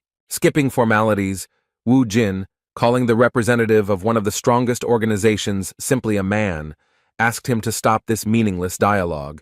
With an angry look, he said that he was in a noticeably bad mood, so it was worth stopping to irritate him, so as not to run into rudeness. His behavior seemed unusual to other people, because no one even guessed what was threatening their planet. Having earned a large sum, Wu Jin stopped at an interesting place, after which, together with his mother and sister, he went to one of the most prosperous areas of the city. His mother was shocked to learn that her son, a few days after his return, led them to a huge house that the realtor said now belonged to their family. She was excited about what was happening, realizing that such a home would cost an unimaginable amount of money. Looking at her son, who had a calm smile on his face, she still wondered how he was going to buy such a house. Looking at his phone, he replied that he had recently replenished his account and could now afford it. His mother was shocked to hear such words, and the son was forced to explain that he was actually a wanderer who made money in the dungeons. As expected, his mother was very worried. She couldn't allow her son to take such a risk after losing a family member once. However, Wu Jin insisted that she had nothing to worry about after all. He wasn't weak at all, and hunting in the dungeon was like fighting cockroaches for him. Even after all his arguments, his mother could not accept his words, but her daughter joined the conversation, asking if she could have a dog. She reminded her that they could have one if they had a house with at least some lawn, and here it was just huge. With a devil in her eyes, she tugged at her clothes again, and in response, the worried mother asked her to wait while she sorted out what was happening. Seeing her worry, Wu Jin asked her not to worry. Placing his hand on his little sister's head, he said that they should consider this as compensation for the hard times they had to endure due to the fact that there had been no male in their family for 5 years. With a kind smile, he asked them to just believe in his strength. In fact, this is how he was able to calm their worries, and soon the family moved into a new, spacious house. That same evening, Wu Jin went for a walk. Having gone around the corner of one of the houses, he turned to Bibi and asked her to come out of hiding. His summoning began to work, but she never appeared before him. As he repeated his words, he saw that the trail of summoning magic began to lead him around the corner of the building. He was surprised, because when he looked around, Bibi was still not there. A moment later, he saw a cat with strange energy passing by, so he assumed that she was his familiar in a very unusual form for her. As it turned out, it really was her. Wu Jin couldn't understand why she had turned into a cat, but he couldn't mistake those eyes for anything else. When he picked her up, he heard that she couldn't take her true form outside the dungeon. As it turned out, because of this, she had to find a small organism that could become a vessel for her. This turned out to be a street black cat that was nearby. Hearing this, Wu Jin was surprised, because he did not understand why it did not work as before. After that, he asked if Bibi sensed any other energy sources of Tranit that was trying to invade Earth. In response, he heard that everything was clean, and there was a pleasant smell of peace all around. Her words surprised Wu Jin even more, because it was the first time he saw a demon enjoying the smell of peace. Still, he came to the very pleasant conclusion that Tranet's energy had not yet affected this world. He was suddenly distracted by the voice of a stranger who called him full of surprises, relying on the assumption that Wu Jin even took care of stray cats. Looking around, the necromancer saw another mysterious man who was very interested in his strength and personality. With a pleasant smile, the red-haired man who introduced himself as the Eyes of the Hwarang Guild asked if it would be difficult for him to spare a little time for a conversation. While Wu Jin was with Li Sang-ho, his subordinate Sungu visited a place he had only dreamed of visiting before. While in a luxury car showroom, he waited to meet the dealer, still wondering what could explain his boss's strange behavior. When they were returning from work to the dungeon, he asked the question that was troubling him directly. He wondered why he had turned down the offer from the Hammer Guild, which other hunters could only dream of. With a heavy sigh, Wu Jin replied that he just wanted to. Sun Gu was surprised by this answer, as it sounded as if his boss was some kind of cheeky schoolboy. Wu Jin explained that he simply hated following anyone's orders. Alarmed by this answer, Song Gu, with cold sweat on his face, replied that even the almighty Hammer Guild could not compare to the strength of his boss. Still, he wasn't sure if Wu Jin's arrogance and pride were the only reason he turned down a lucrative partnership with the guild that could have opened the door for them to earn more and grow. While inside the incredible car showroom, he answered with a sly laugh that the reason was no longer so important, because soon he would have the opportunity to drive the car he had dreamed of for so long. With his hands folded in front of him and his eyes looking up, he made the decision that all he would do from now on was trust and follow his boss.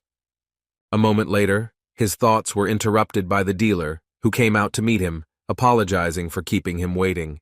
They immediately brought him a contract and asked if he wanted to sign it right away. Being so close to his dream, Song Gu agreed to the proposal without hesitation. Meanwhile, his boss was in one of the cafes, where he was already being apologized to for how his first meeting with the Hwarang Guild had been. What Li Sang meant was that he had a run-in with Yun He over a misunderstanding about visiting their dungeon without permission. Hearing this name, Wu Jin immediately knew that it was about that crazy woman with red hair. The guild leader explained that in fact, although she is his younger sister, she is very different from him due to her explosive nature. He folded his hands in front of him and said with a kind smile that Yun He was very valuable to the guild, so he was ready to compensate for any tricky situations involving her. Wu Jin shook his head and said there was no need for that, then suggested that they move on to the real reason for his visit. Continuing to smile, Sanho replied that he was quite smart in negotiations despite only having recently graduated from high school and not even having much experience in talking to hunters. He admitted that he had actually observed his progress, which he could confidently call a stunning progression, which was impossible for a rank F. He believed that Wu Jin belonged to a rank C at the very least, especially considering what had happened in the raid he had participated in today. With an anticipatory look, he said that he was confident that Wu Jin was one step away from the top ranks, and it was only a matter of time. After listening to his compliments, Wu Jin immediately realized that they were now also interested in having him at their disposal. Seeing his mood, Sanho confirmed his suspicions and asked him to join the Hwarang Guild, promising that they would be able to provide the best conditions for his development. Wu Jin wasn't interested in such proposals, so he decided to act quite unexpectedly and suggested that what they called the conditions for development was that the role of the leader would be transferred to him if he could defeat him in a duel. Considering it to be just a friendly joke, Mr. Li replied with a laugh that he expected nothing less from him, having heard about his self-confidence. In response, he said with a kind smile that he leads the Hwarang Guild not because of his awakened skills, because his B rank is worth nothing in comparison even to his sister's rank, which is A rank. Relying on these words, he gave a full answer that therefore he could not give him his place, even if he defeated him in battle. In response, Wu Jin stood up from the table and started walking towards the exit, disrespectfully replying that in that case he was not interested. He was suddenly stopped by a startling question from the Hwarang leader. Mr. Li coldly asked him if he knew why dungeons appeared on Earth. Seeing Wu Jin's interest, he said that it had been 5 years since the underground tremor, but they still hadn't found out anything about the dungeons. However, according to his observations, the dungeons were getting bigger, and the monsters inside them were much stronger than before. But humanity is not at all frightened by this, because people are completely immersed in earning money from bloodstones. Mr. Li Sang-ho is absolutely sure that the world will drown in chaos if everything continues like this. With a sincere look, he made the most advantageous proposal at the moment. He said that gathering the awakened to stop this was his true purpose. Looking towards the promising hunter, he expressed hope that he would entrust them with his strength. The next morning, the Hammer Guild was truly restless. The leader of the 4th team was in a truly terrible mood, which made his entire team worry. Suddenly, Assistant Leader Jin noticed something interesting. He immediately turned to his boss, saying that the guys they were interested in had already managed to book exit 6 of Guaishan Station. Hearing this, Mr. Jin became furious, saying that he shouldn't spoil the mood by talking about that impudent boy at such an early hour. Walking towards the window, Jun Min Chang began to rant about how good Wu Jin was, suggesting that he would be a C-rank hunter at best. However, his out-loud thoughts were interrupted by a message that the newbie they were interested in had booked a dungeon with a 4-star difficulty. Hearing this, Mr. Jun almost choked on his coffee, thinking that the madman had signed his own death warrant. He ran to the computer without delay and made sure that they had again reserved such a difficult area in order to clear it together. With a cold sweat on his face, he confirmed his suspicions that those guys had gone crazy. In fact, F rank can't enter dungeons higher than 4 stars, and in that case, they would only be able to go if they were part of a mining or support team. From the very beginning, Leader Jun saw that they were newbies who were booking dungeons without even basic knowledge, and yet he was still tormented by the question of what kind of abilities they possessed to be able to clear such a difficult dungeon. In response, Jun asked if there was a 4-star dungeon nearby. As it turned out, it was Cheongsa Station Exit. Hearing his guess confirmed, the leader thought that it was quite close to what the guys he was interested in had booked. He asked his subordinate to try to cancel the booking in order to interest Wu Jin. The subordinate thought that his boss had already given up, but he confidently replied that this time they would be able to sign a contract with those guys. He believed that if you want to catch fish, then you need to prepare the right bait, which was their dungeon. Meanwhile, Sungu and Wu Jin were racing towards the reserved dungeon in a new car. Sungu drove around in his dream car all night, saying he bought it because he didn't want to drive his boss around in an old sledgehammer. In response, Wu Jin, grateful for such attention, praised him for his efforts. Looking around, he nodded his head and concluded that this car was clearly on a completely different level, even considering that its interior was simply something. Despite all the questions raised by the fact that the boss didn't know much about cars, Sungu didn't show his resentment, and replied that he would do his best to make sure that his Hyungnim would travel between his stops with maximum comfort. They were expecting a big catch, but when they arrived at their destination, they heard the local inspector complaining. He said that he couldn't imagine 2 F-rank guys clearing a 4-star dungeon. Sungu assured them that everything was fine, and that they were confident in their abilities, but the representative of the Hunters Association still refused to let them in.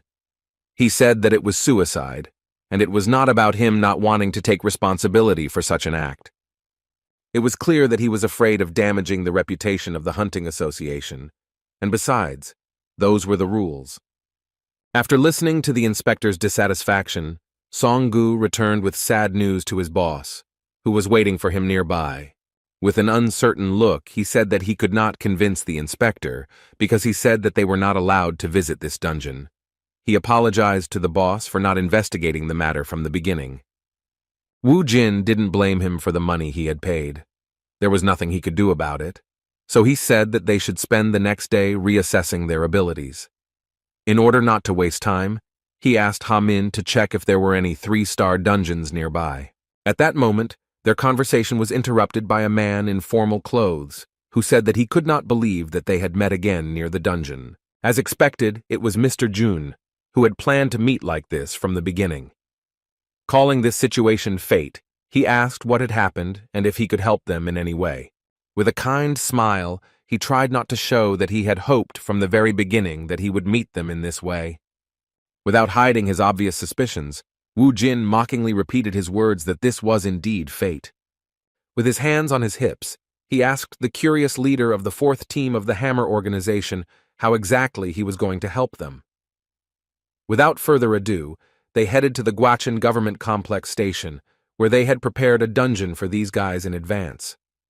Recalling their failure, Leader Jun guessed that they didn't know that only C rank and above were allowed into 4-star dungeons. Pointing his hand at this station, he said that this 4-star dungeon was at their guild's disposal, and all reservations had been cancelled, making them free to enter. Wu Jin had this place at his disposal thanks to the help of the Hammer Guild, and he expressed suspicion that it was too good to be true.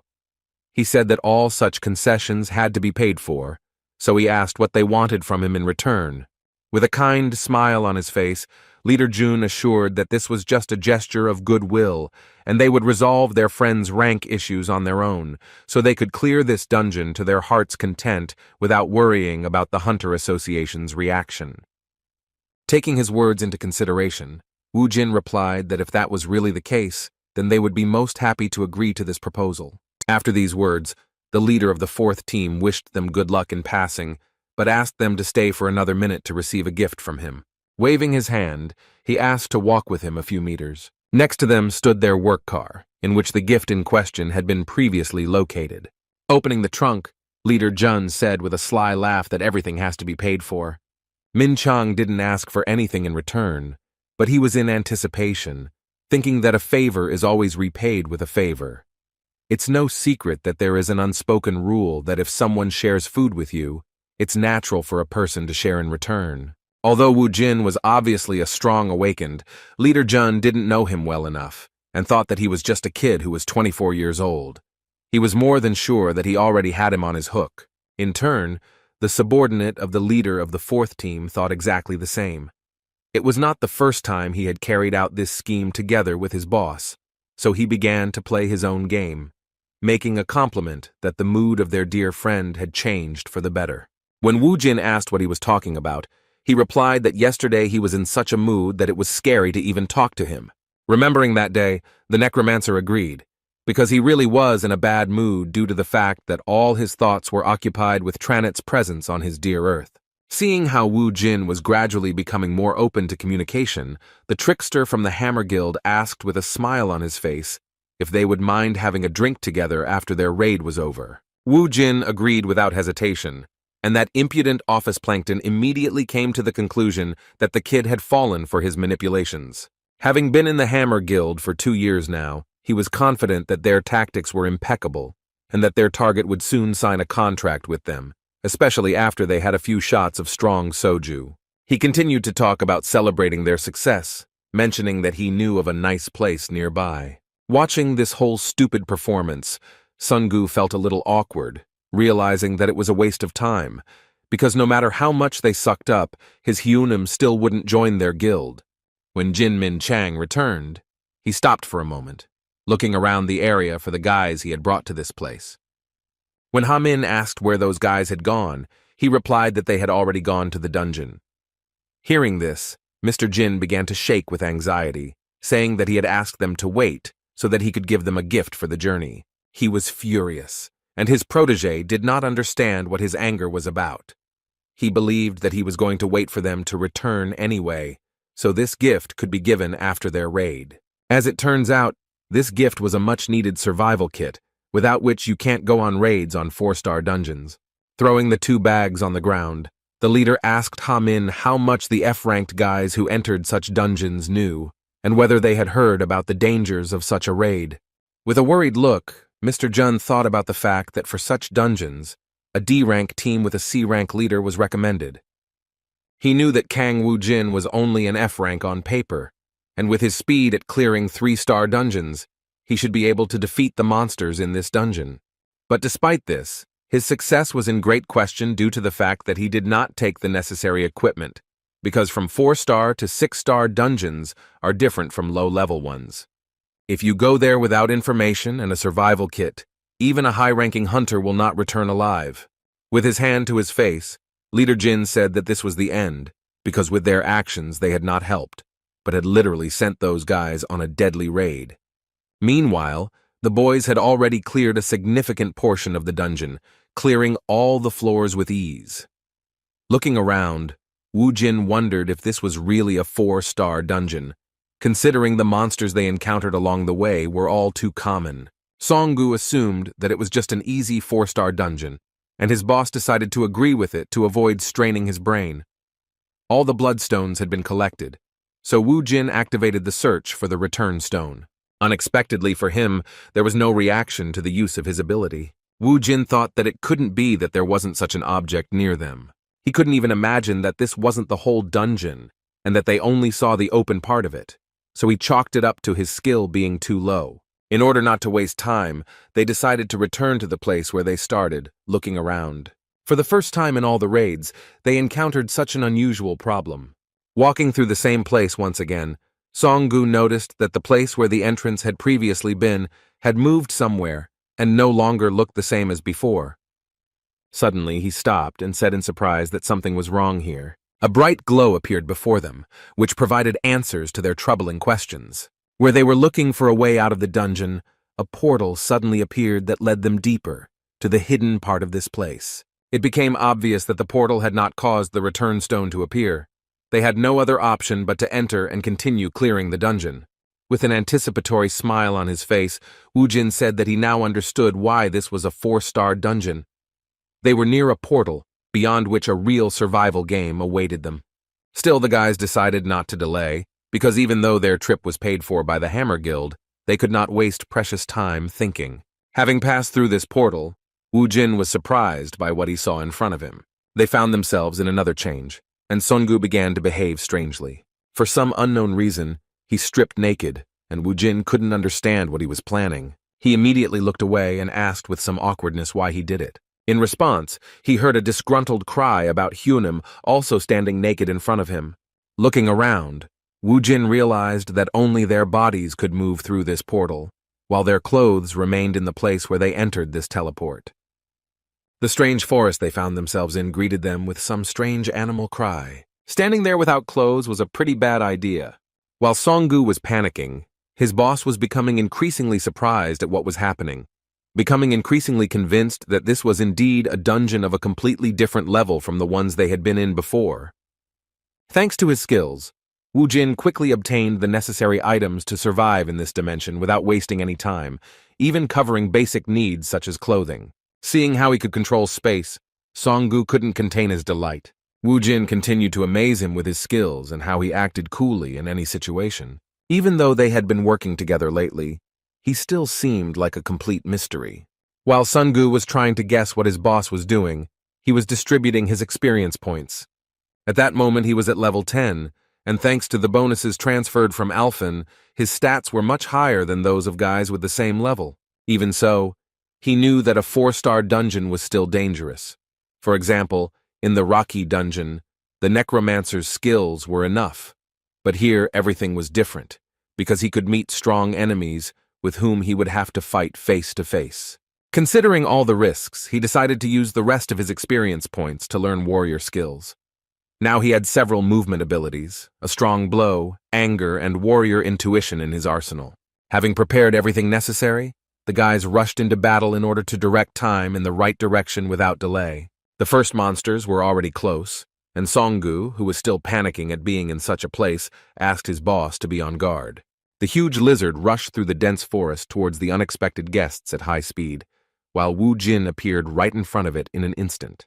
Before the monster could even comprehend it, the dual-class fighter suddenly appeared above his head. Thanks to the warrior's intuition, Woojin was able to assess the enemy's strength in a split second. As it turned out, it was a crocodile with a strength level of... This was his first opportunity to experience firsthand what monsters of such a high level were like. While the level 10 fighter was fighting a level 31 monster and waiting for even worse monsters to come, the outside of the station was still restless. The guys from the Hammer Guild hoped for their quick return, but the barrier never disappeared. Based on this, it was logical to assume that the guys were still alive, but they had no way to know what was happening inside. Time in such dungeons was 4 times faster than on Earth, so Leader June assumed that about 2 hours had already passed there. His protege continued to wonder how long they could hold out, and whether they could, with their combined efforts, resist even a crocodile.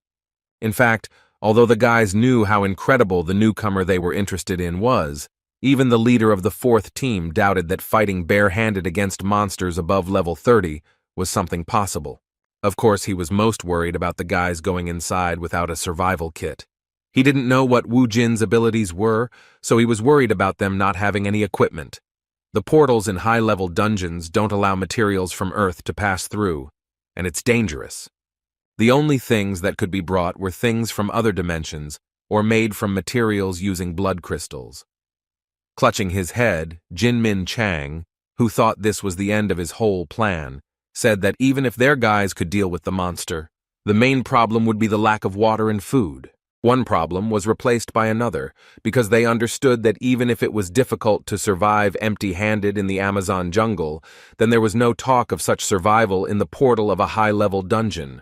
While the guys from the Hammer Guild were tormented by their sad assumptions, there was a feast in the dungeon portal that could be envied. The previously excited Songu enjoyed the incredible crocodile meat with a smile on his face, to which his boss was even able to get the spices he used on Alphen. Their time together seemed like some kind of vacation. Wu Jin was quite knowledgeable about such things, and in addition to cooking gourmet meat, he also knew how to choose a decent beer, which goes well with such a kebab. After taking a few sips of the low-alcohol drink, Songu completely forgot about all his worries, saying that he would never forget this trip to the dungeon. Wu Jin was glad that he was able to please this friend, because earlier, in Alphen, he had no one to share such joys of life with except the demons that were his familiars. While the guys were resting inside the portal, having perfect conditions for this business, the captain of the hammer team and his protege continued to worry about the fact that a lot of time had passed. On the one hand, they already believed that the newcomers to the hunter business could survive, but there were still doubts. As an experienced leader of a hunting team, Jun Min Chang assumed that they could somehow defeat the crocodile by distracting it with the necromancer's calls. However, he was more than sure that such a difficult fight would not give any advantages in the future, especially in the swamps. For those who have at least some understanding of such dungeons, it is no secret that the swamps that appear from time to time in the jungles of such portals are simply a death sentence for melee fighters. Even for our guys, it was quite difficult to move. Their legs got stuck, and danger was on all sides. At this point, they had to be on guard, because you could never be sure that in a moment the Hokos and swamp anacondas would not pounce at the same time. Only Hong Sung-gu had long-range combat, but his fireballs weren't enough to stop Hoko's crazy monkeys. The guys from the Hammer Guild team knew about this too, so their worries continued to grow, not taking them away from the thought that their brilliant idea had come to an end because of one missed detail. As it turned out, they were wrong once again. While Sung-gu watched motionlessly as everything happened, Wu Jin continued to incinerate the monsters, despite being a primarily close-range fighter. Watching this, Sung-gu was once again shocked to realize how limitless his Hyungnim's skills were. This time, Wu Jin demonstrated the summoning of skeletons with magic. Using fire, they instantly incinerated all the monkeys, because each of them had a power that exceeded Song-gu's. While the boys overcame one obstacle after another, using the skills and experience of the leader of their small squad, the representatives of the Hammer Guild waiting for them had a small snack with instant noodles.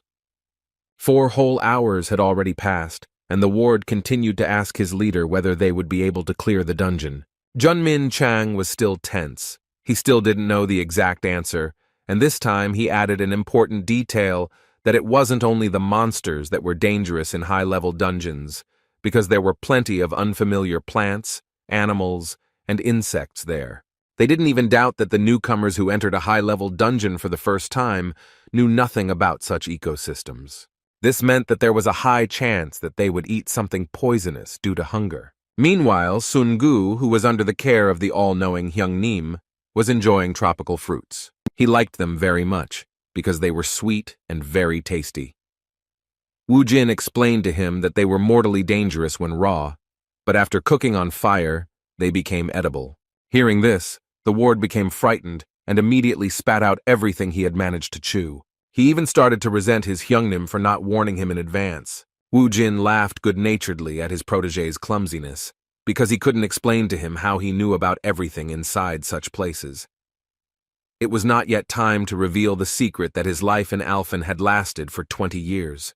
While inside the dungeon, Wu Jin and Sun-gu took their time to avoid making a mistake. It was already dark outside, but the guys from the Hammer Guild were still waiting for them to return. Their conversations became more frank, and now the ward wanted to know if his leader had a reason why he wanted Kang Wu Jin so much. Their guild wasn't particularly interested in this deal, but over the past 5 years, it was Jun Min Chang who had been able to find a huge number of talents and believed that his eyes had never deceived him in this matter. Hamin was delighted to recall the stories of his leader recruiting rising stars that had become very famous. He assumed that he was the one who first learned about their A-rank fighter, known as Park Jin-woo. As it turned out, it was indeed Jun Min Chan, but he surprised his protege even more when he said that he was now more than sure that Kang Wu Jin would become much cooler than the one in question. He had put so much effort into recruiting Wu Jin, so now he hoped that his efforts would pay off, and that crazy guy would return alive. Otherwise, his death would be a huge loss for all of humanity. Ha-min couldn't even imagine that his captain had such thoughts in his head. He cheerfully suggested to his boss to pray for those guys to get out of the dungeon alive. In response, Mr. Jun once again said tensely that it would not be as easy as one might think. Even though he voiced his thoughts about Wu Jin's prospects, he was not confident that he could handle the guardian of the returning stone, which was a truly strong opponent. In fact, everyone knows how difficult it is to fight the guard, so Ha-min thought that praying for their return wouldn't be a bad idea. However, the leader continued to act extremely pessimistic, saying that Wu Jin would definitely meet his death in this fierce battle. Meanwhile, the boys continued to move forward. Now, they were in the middle of some wasteland, which led them to the place that was so necessary for their return. Song-gu stopped the moment he saw the stone of return in the distance. He began to hurry forward, joyfully saying that they would finally be able to get out of this terrible place. Seeing his ward rushing to die, Wu Jin stopped him by pulling his hood. A moment later, a trap appeared in front of them, the surface suddenly crumbling, revealing sharp bamboo sticks below. Song-gu almost lost his life in his haste, so he thanked his Hyung-nim with great gratitude for watching over him. Wu Jin didn't react in any way, but only continued to look into the distance with particular interest. His friend didn't understand what had caught his savior's attention, so he looked around. It only took him a moment to realize that the trap wasn't the only thing that could stop them from getting the Hearthstone. A moment after the trap was activated, they saw a large number of high-level monsters appear. It seemed like a real problem, but Wu Jin had expected something like this. In front of them appeared quite serious enemies, which were much stronger than the crocodile they encountered as soon as they passed through the portal. It was a small detachment of Alphen orcs, consisting of warriors and mages of level. The population of Alphen consists of a huge number of races, among which are humans, elves, dwarves, beastmen, and even orcs. Another question was what they were doing in the dungeon on Earth. They had no other option but to find out personally. Not much time had passed since Wu Jin's return to Earth, so he still had a good command of the Alphen language, with which he inquired why the orcs were on his planet. Seeing how the enemies reacted to the boss's mysterious speech, Song-gu was once again at a loss, realizing that he still didn't know much about his new friend. The orcs began to look around, not understanding how this man from a planet not native to them knew their language. In response, one of them asked who he was and how he knew the language of Alphen. Wu Jin didn't intend to answer this question, so he asked them to ignore it and asked again what they were doing in such a place. One of the orcs paused for a moment before answering. It seemed to him that it was unpleasant and difficult to talk about how they had all lost their home. Jin was shocked because his guess was correct. Tranet defeated them all. According to the orc, when the balance was broken, Tranet became the master of everything that was on Alphen. They are here precisely because of the contract with the new master of their planet. It was strange to hear about some kind of contract from the lips of the orcs who had lost everything because of the new master of Alphen. As it turned out, this contract was incredibly tricky. Following it, the orcs would receive Earth under their control and it would become their new home. Hearing this, Wu Jin wondered how they could fall for such a stupid trick, since Tranet doesn't even own Earth, making this contract even more pointless than serving such a scumbag. Taking out his weapon, Wu Jin showed that he had no intention of playing around with those who were intruders into his home. In response to his determination, the orc leader shouted to his squad to immediately rush into the attack. This battle was a real challenge because never before had the guys faced so many opponents with such a huge level of strength. Wu Jin was extremely calm, knowing that he had to keep a cool head in order to deal with such a problem. This battle decided his fate as well as the fate of his ward because, without passing these guys, they would not be able to get to the Stone of Return. A little more time passed, and the guys from the Hammer Guild were still waiting for their return near the barrier. Outside, 6 hours and 20 minutes passed, but Ha-min was still encouraging his leader and said with a joyful tone once again that he had a good feeling.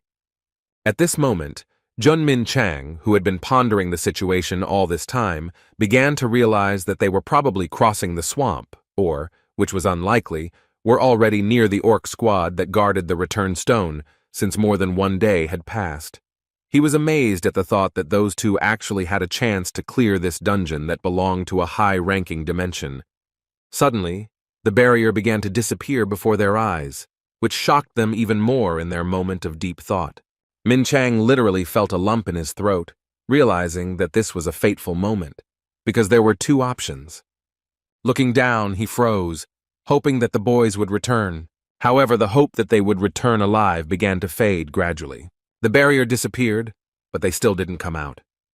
Ha-min understood his boss's feelings, because this meant only one thing, that the worst-case scenario had become reality, and they were finished.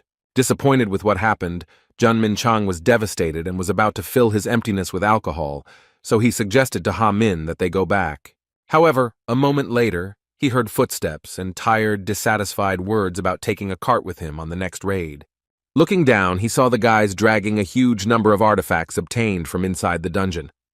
The sadness of loss suddenly changed to sincere joy and gratitude to fate, and Leader Jun congratulated Wu Jin with great delight on his return to the surface.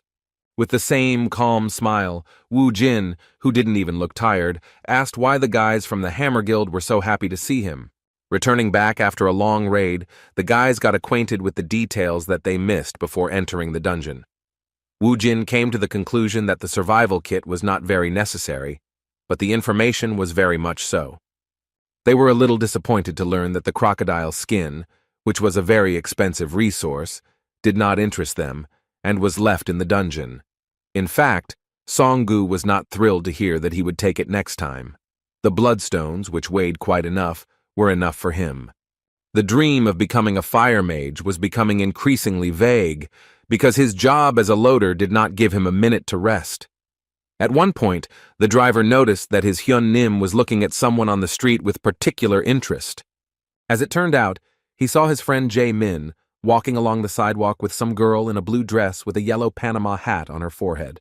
Stopping, Wu Jin distracted his friend by shouting his name. Jae Min looked around in surprise, not understanding who the voice belonged to. Seeing a premium car nearby and a guy with black hair sitting in the front seat, he immediately realized that his boss was talking to him, but the girl standing next to him, seeing strangers, became quiet and began to behave modestly and reservedly, not attracting attention. Ignoring her discomfort, Wu Jin assumed that his dear friend was on a date. In response, Jae Min awkwardly clarified that it was just his Nuna.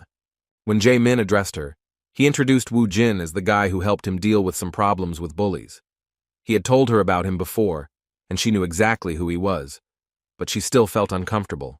Gathering her resolve, she looked up and asked if his name was Wu Jin. Having looked at the girl standing in front of their car, Wu Jin was literally speechless. Meanwhile, the document accepting Kang Wu Jin as the vice president was already on the desk of the Hammer Guild director, but he was skeptical about this unexpected offer. Their awkward conversation was interrupted by the news that Vice President Park Jin-woo had arrived for a meeting. As soon as Mr. Park entered, he was surprised that Leader Jun was visiting their president at such a late hour. At that moment, Min Chang passed by, saying that his working hours were coming to an end. This hurried behavior indicated that he was nervous.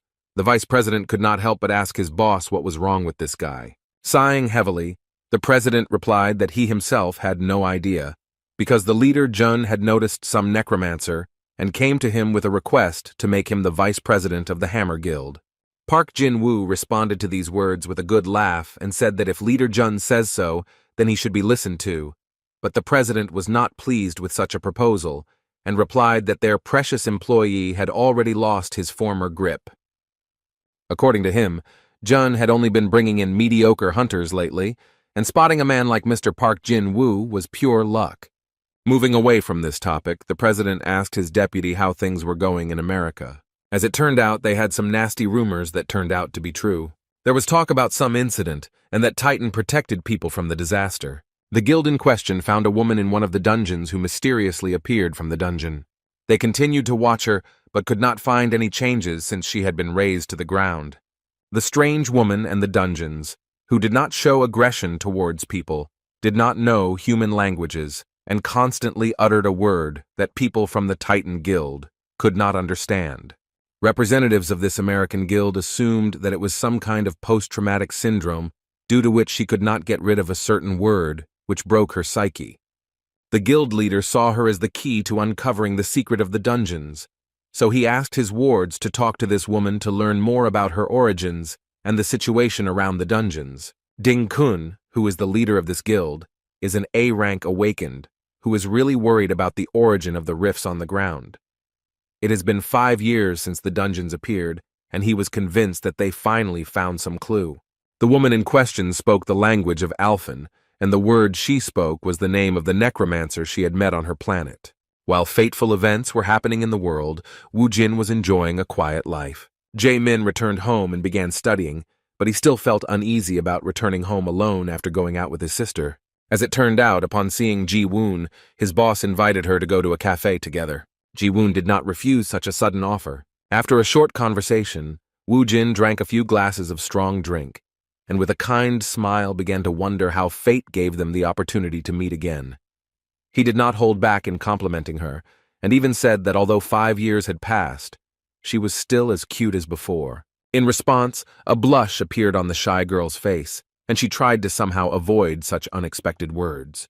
Seeing his classmate from the past acting so modestly, Wu Jin explained to his friend what was going on, saying that Ji-woon was the most popular girl in school, and half of the boys had a crush on her. Sungu believed every word his boss said and began to support this humble girl, while she continued to awkwardly make excuses that she was not that popular. Wu Jin continued to enjoy her reaction, but he didn't embarrass her to hurt her feelings. He liked her emotions, because he was not an exception among those who liked her. Ji-woon had always been a smart and sweet girl to him, who got along easily with all the students. He saw that she had changed a lot, while Ji-woon herself was surprised by his behavior and wondered if he had always been so friendly. His sudden question hit the nail on the head and caught her off guard. He asked why she was wearing a Panama hat and whether it could be that she simply hadn't washed her hair before going for a walk. The girl was confused. She began to stutter and hesitantly justified herself by saying that she simply liked to wear Panama hats. Sungu, without stopping drinking alcohol, began to analyze the situation and was well aware that his boss's straightforwardness was putting this cute girl in an awkward position. He couldn't understand how he could ask a girl such a question, but suddenly he realized that it most likely meant that his boss had never met a girl before, and that was why he was putting her in an awkward position with his straightforwardness. It was obvious because Wu Jin casually continued to throw out awkward phrases. For example, he assumed that it was inconvenient for her, so he suggested that she take it off despite her excuses. Seeing Ji-woon's obvious discomfort, Sungu decided to take it upon himself to change the subject before she pulled that sun hat up to her chin. In a cheerful mood, the ward suggested that Nuna and the boss play a drinking game. Wu Jin became a little wary and asked why they were suddenly playing a game. In the end, the alcohol did its job, and after half an hour, they were already so drunk that Sungu was already drinking alcohol from the bottle on his own, singing some love songs. He was drunk and looked so awkward that Wu Jin couldn't utter a word. At that moment, he felt some anger towards his ward and said in a threatening voice that if he himself did not sit down at the table, then he would help him with this. A threatening aura, reminiscent of a thirst for blood, did its job in an instant. Having calmed down his restless drunk friend, Wu Jin turned his attention to Ji-woon, who, after so much alcohol, was trying to collect her feelings and lay down on the table. At this point, it was clear that she had had enough alcohol, and it was time to replenish her water supply with carbonated water. As it turned out, she had already fallen asleep and suddenly woke up with a start, accidentally throwing her Panama hat off her head. As soon as the Panama hat fell to the ground, its secret was revealed. Sungu saw what it was about. At first he thought he was imagining things because he was drunk. However, judging by the reaction of some random visitor, it became clear that his eyes were not lying to him. Ji-woon had a burn on her forehead that she was so embarrassed about, and a woman passing by justified her lack of self-confidence, because she soon began to discuss it with her friend with some disgust. Sungu was alarmed by this, because now they both understood what was causing Nuna's behavior.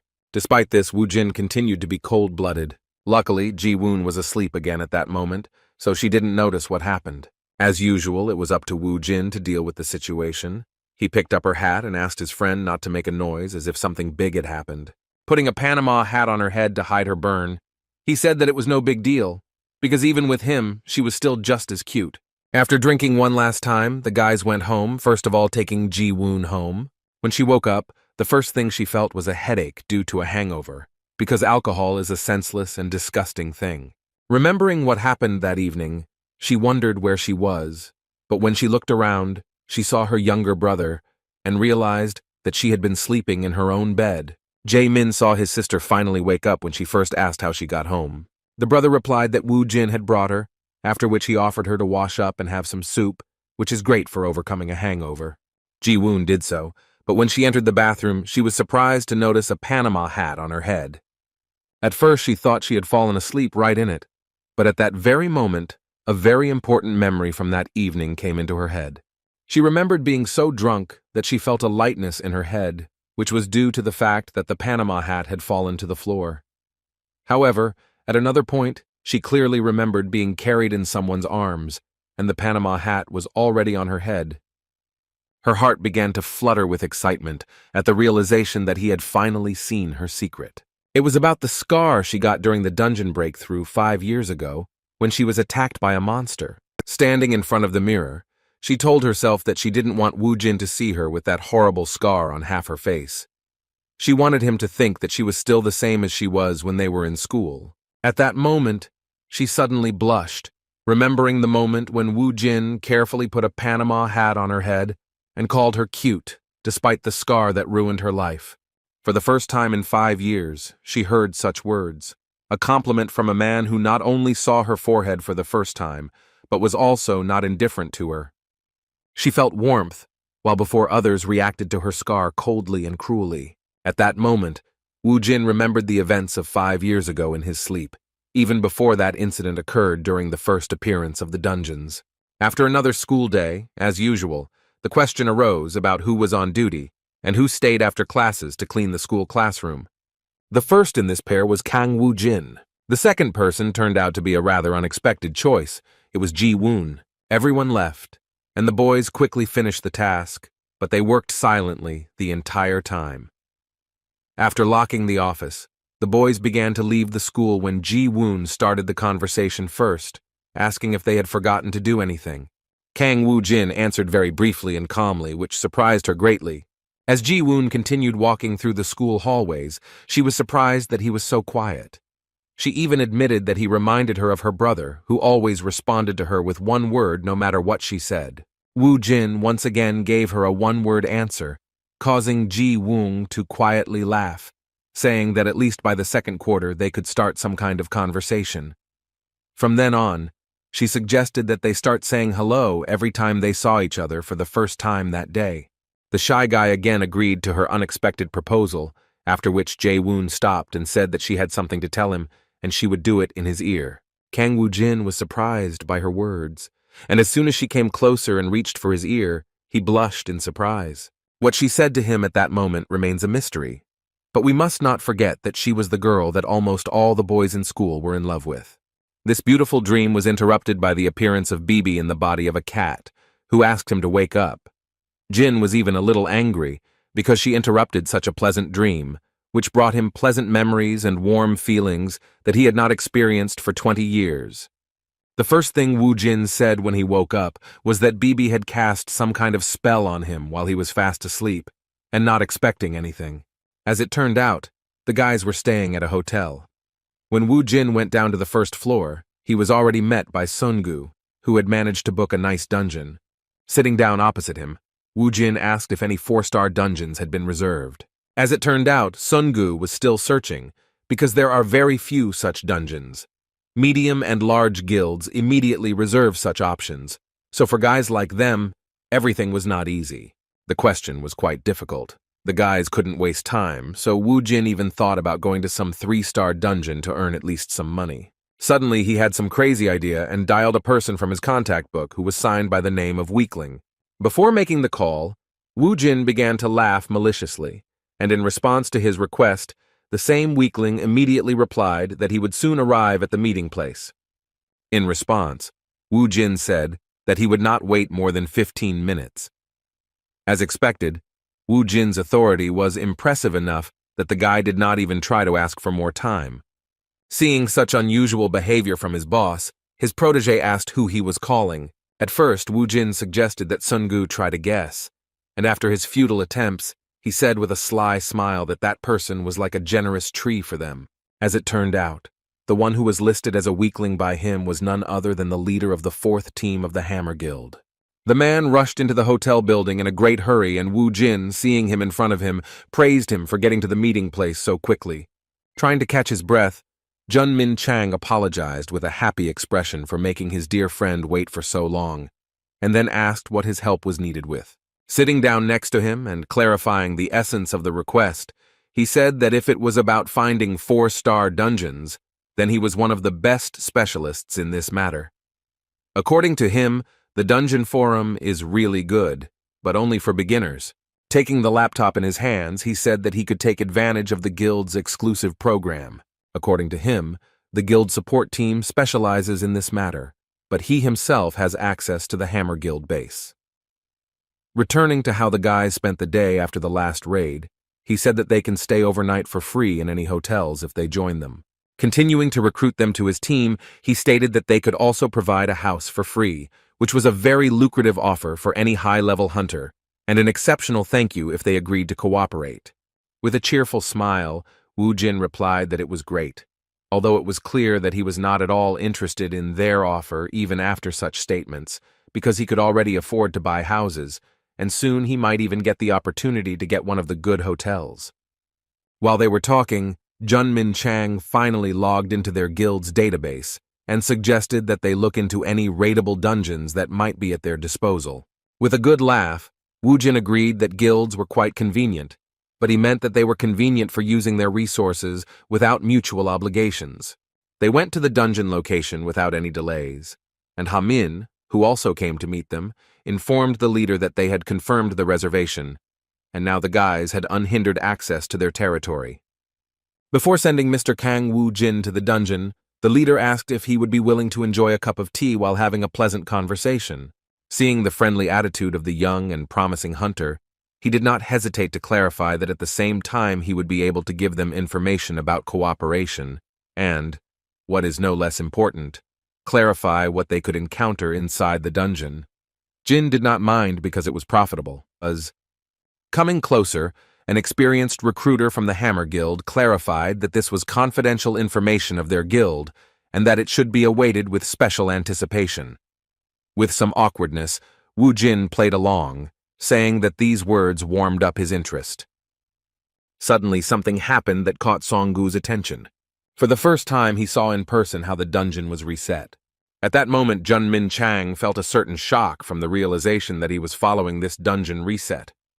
He immediately shouted to his protege to quickly contact the guild. The panic of the Hammer Guild representatives continued to grow, and the people who were near the dungeon and were removing the bright glow of the barrier could unknowingly be in the danger zone. Just like Songgu, Wu Jin still didn't know what a dungeon reset was and what dangers came with it. Meanwhile, journalists appeared at the scene and began recording breaking news. Seeing all this fuss, as the military began to gather at the site, the guys understood that there was no time to go have some tea. The passage to the dungeon was closed in an instant, and according to the leader of June, this mine had already finished its work. He clarified that the point is that dungeons can be in 3 states. The first state is the mine, the most common state of the dungeon, which is usually worked with by beginners. The second state is 0, as is the case with this dungeon. The last one is a breakout, a worst-case scenario in which monsters break out of the dungeon and enter the outside world, destroying everything in their path. The dungeons the boys had entered earlier were definitely mines. In essence, mines are dungeons that have already been cleared, and where ordinary monsters that do not pose a particular danger to hunters were then summoned. These places attract the awakened because they can safely mine valuable resources such as bloodstones. According to Jun Min Chang, the mines exist for about 3 months. But when this stage comes to an end, a reset occurs, and a new dungeon appears. They saw the entrance of the 6th station of Seoul University reset, which is the second stage of the dungeon's progress. The information that made Wu Jin think was the leader's words that now many guilds would want to get there first. Hearing this, Wu Jin asked if this meant that this dungeon now had no owner. With a cheerful tone, Mr. Jun replied that it did, in other words, it was waiting for a new owner. A moment later, he was no longer laughing, because he realized why Wu Jin asked this question. With some excitement, he decided to make sure that Wu Jin had not gone crazy once again and was not planning to try to cleanse him. When the madman answered if there was any problem with that, Junmin Chang shouted in panic that they couldn't go on a Thai crazy raid because the monsters in the first raid were much more dangerous than normal monsters. The leader of the fourth team tried to convince him that the guild should take care of it, but Kang Woo-jin took his words as an attempt to convince him that the dungeon should not go to him, but to the Hammer Guild. Mr. Jun tried to convince him that he did not mean that. Such attempts were futile, and he understood this perfectly well. So he nevertheless admitted that the charter of the Hunters Association did not prohibit him from accessing the new dungeon, but he would only be able to enter after measuring the energy, because this dungeon was high level. It was a lucky coincidence that the Hunter Association team had just arrived at the scene and began measuring the energy that the dungeon emitted during the reset. This was necessary in order to assign the dungeon a class from 1 to 6 stars. To enter a 4-star dungeon, you must officially have at least a C rank, while 5 stars require a B rank. A-ranked attack squads are the only forces that have the right to enter 6-star dungeons. With a somewhat thoughtful look, Kang Woo-jin reminded his new friend that he had already told him once that he was a C-rank representative, and then, with a crazy, anticipatory smile, he said that in that case, he would be able to enter the dungeon if it turned out to be a 4-star one. Due to a major misfortune, this dungeon turned out to be a 5-star dungeon after the reset, causing Kang Woo-jin to lose the opportunity to visit it. Hearing this, Mr. Jun felt a certain relief and admitted with a smile that he was glad that at least this would be what would make him give up this idea. A moment later, the boys were distracted by the sudden noise of a crowd of onlookers. They were delighted by the Cinnabar squad, which was nearby, and arrived at the location of the Zero dungeon without delay. Now it has become clear that this dungeon will go to the Hwarang Guild. Noticing the leader of the team from the Hwarang Guild, the necromancer immediately remembered who she was. It was that crazy girl who dared to step on his face. By showing up in front of him, even if it wasn't on purpose, Lee Yoon-hee made a serious mistake, because Kang Woo-jin doesn't forget grievances. Woo-jin took action, suddenly walking towards Team Cinnabar and feigning excitement, saying that he couldn't believe that an A-rank awakened would arrive at the scene so quickly. His words about clearing this dungeon without any problems were mockery. Despite her high status, Yoon-hee, who had repeatedly dealt with punishing the impudent people who had broken into their territory, still remembered his name and immediately recognized the one who was a rare representative of necromancers. Continuing to feign delight, Woo-jin continued walking towards her and complimented her that as an A-rank hunter, her equipment was simply amazing. In response, the cheeky girl said that he didn't belong there because a 5-star dungeon wasn't for weaklings. She suggested that he stop being rude and hide before more problems appeared in his life. Woo-jin took her words with a sly smile. Everything was according to his plan. He continued to pester her and came even closer, telling her that she shouldn't be so angry because he just wanted to look at her incredible equipment, which he couldn't even dream of. Saying that nothing bad would happen to the equipment if he touched it once, he pulled his hand towards Yoon-hee's shoulder. The captain of the Hwarang team was beside herself with anger. She fell for all these provocations and angrily said that no one allowed him to touch her. Nothing foreshadowed trouble. Ha-min and Sun-gu ran to get coffee for their bosses, talking about all sorts of topics that they hadn't had time for before. When they returned to the dungeon, they noticed a sudden crowd forming with Woo-jin and Yoon-hee standing in the center, who were not in the best mood. A moment later, they heard her angry cry for him to remove his hands and the wave she made to push him aside so he wouldn't touch her equipment. However, it didn't work out the way she wanted. Yoon-hee was carried away by her emotions and fell into the cunning trap of the impudent man. Woo-jin pulled off an insanely clever plan. He didn't let himself be offended and dodged her hand swing, but staged a moment of losing his balance on his feet and deliberately fell towards the dungeon, overcoming the barrier. In just a moment, Yoon-hee realized what had happened, but it was too late as the participant had entered the dungeon. In the eyes of the crowd, this was very bad. They believed that due to an unfortunate accident, a fatal incident occurred because a man without any equipment fell into the dungeon. The confusion spread not only to the crowd, but also to Sun-gu and Ha-min. The guys from the Hammer Guild were shocked at the mere thought that their beloved candidate's luck had probably come to an end. As for the one who was considered the victim, he easily overcame the first floor of monsters and soon reached the portal, behind which not the jungle, but the desert was waiting for him. Having put on his equipment, he looked around, but having taken only one step forward, he almost fell into the trap of a huge monster. Jumping into the air, he managed to dodge the attack of a level 48 mad sandworm, a monster that was stronger than even the orcs that guarded the return stone of the previous dungeon that he cleared. In mid-air, Wu Jin responded to the inhospitable attitude towards him with an anticipatory smile, but he was prepared for any turn of events. The words that the 5-star dungeon was on a different level compared to the 4-star only fueled his interest. Using the warrior's weapon summoning, he, with his own strength, with just one blow, inflicted damage that at first glance this monster could not cope with. Looking at the seemingly defeated enemy, Wu Jin smugly said that even so, it was still an ordinary monster. However, as it turned out, the huge sandworm was not destroyed, and its weapon was immobilized due to it being stuck between the folds of this monster. Looking up, he saw that the sandworm was about to strike back. This moment threw the necromancer into a bit of confusion, as it had been a long time since he had encountered a situation in which he had underestimated his opponent. Having freed his weapon from the grip of the worm, he realized in an instant that all this time he had been surrounded by these worms. This was no joke, as they quickly made a real cage out of their bodies, pointing their deadly teeth in his direction. However, even in a closed, hopeless situation, he managed to deal them a fatal blow, using the full power of his weapon in slashing blows. By cutting down level 48 monsters like Tofu, he demonstrated the power of the warrior's special weapon form, the level 20 spear. Fortunately, he had raised his level by clearing out the orcs. Otherwise, there would have been big problems in such an unfair battle. Not even a few seconds had passed before some huge round stones began rushing towards him. That's what one might think when first looking at these monsters, which turned out to be desert beetles. Their number and the density of their attacks made him realize that he would have a hard time in this dungeon if he yawned instead of being on guard all the time. Grabbing his spear, he threw it at one of the monsters from a safe distance. Just as he had dealt significant damage with this attack, one of the desert beetles collapsed with a huge noise. The sudden explosion of this monster's body raised many questions in his mind, as he had never encountered such a monster before. As it turned out, the destruction of the desert beetle caused an explosion with the release of a large amount of energy, similar to explosives, as well as the spread of toxic smoke.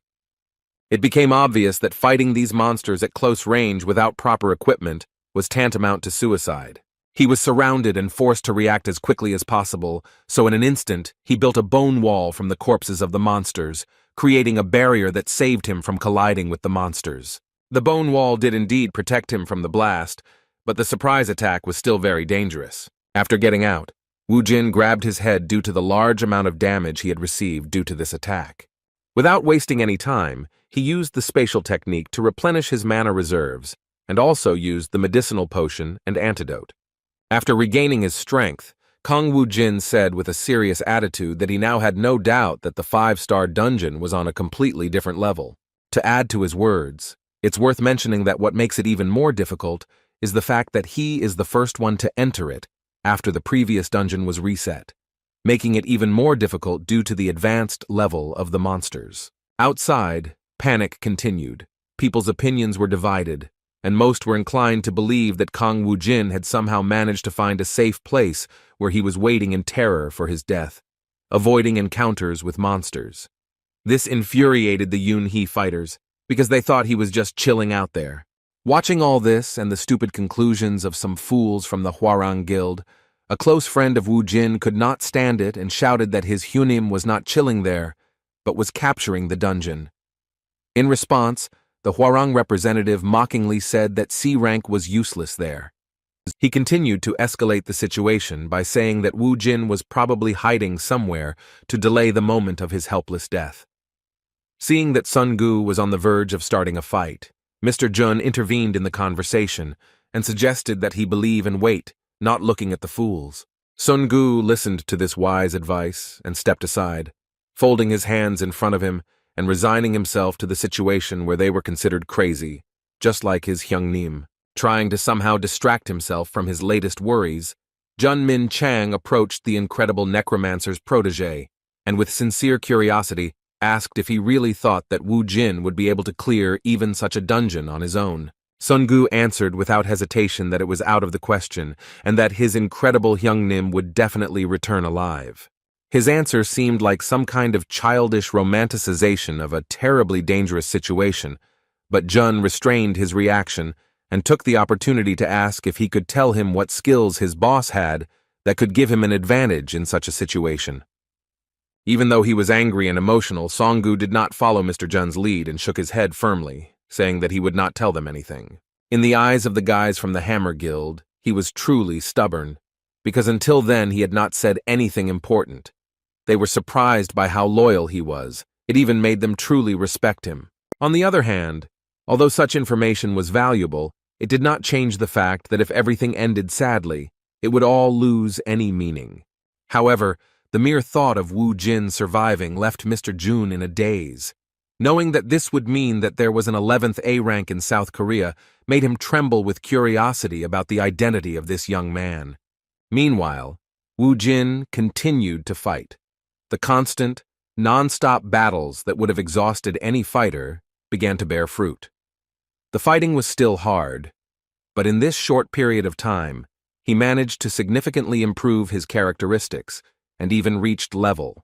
The levels continued to rise even as he fought not only with his own strength, but also using the skeleton army as support on the flanks.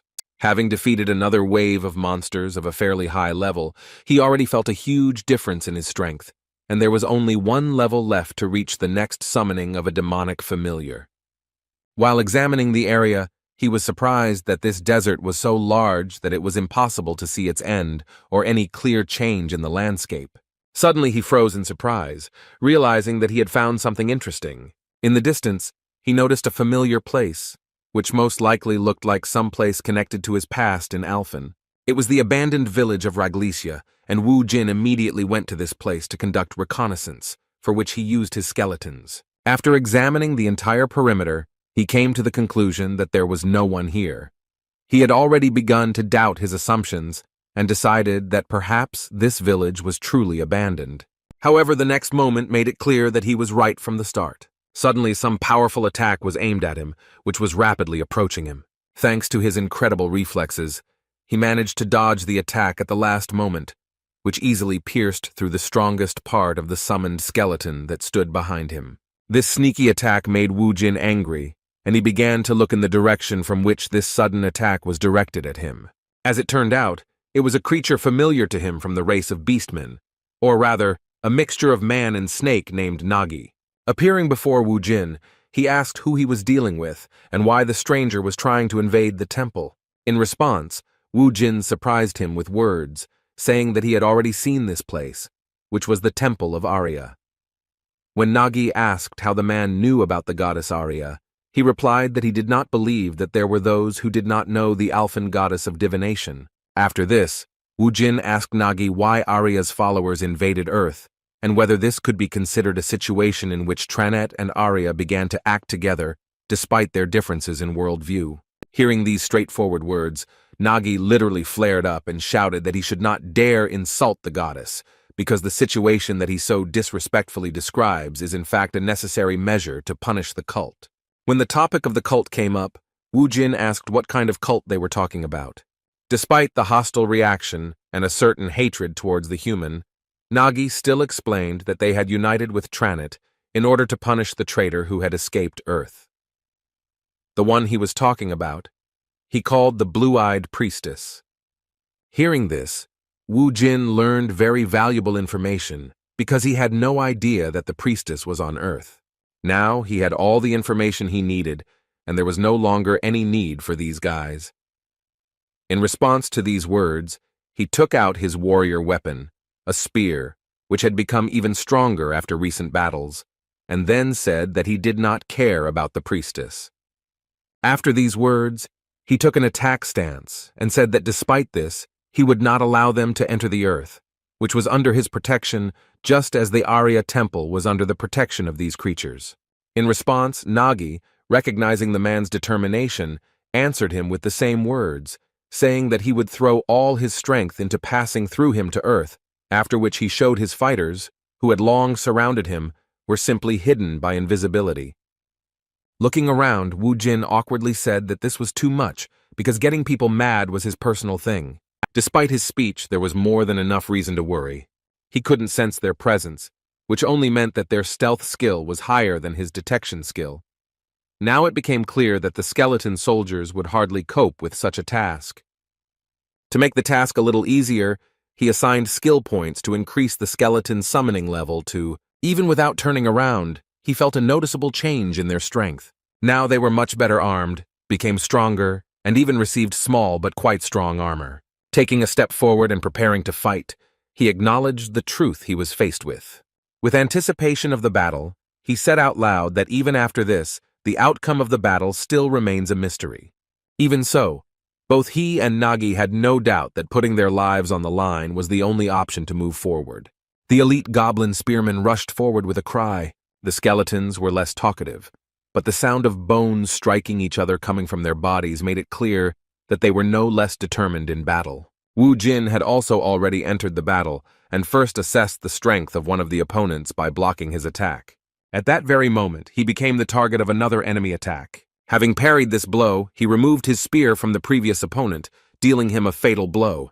The multitude of enemies with the ability to fight at a distance did not give him peace, and he was forced to watch out for all possible attacks, including unexpected magic arrows from the air. The destructive power of these Alphan warriors was at a level to be reckoned with. They had no shame in attacking him from behind to achieve their goal, which made them very dangerous enemies. He had no other choice but to protect himself from enemies with long-range techniques. Using bone spears, Wu Jin immediately launched a counterattack, but it was unsuccessful due to the enemy taking cover behind a wall.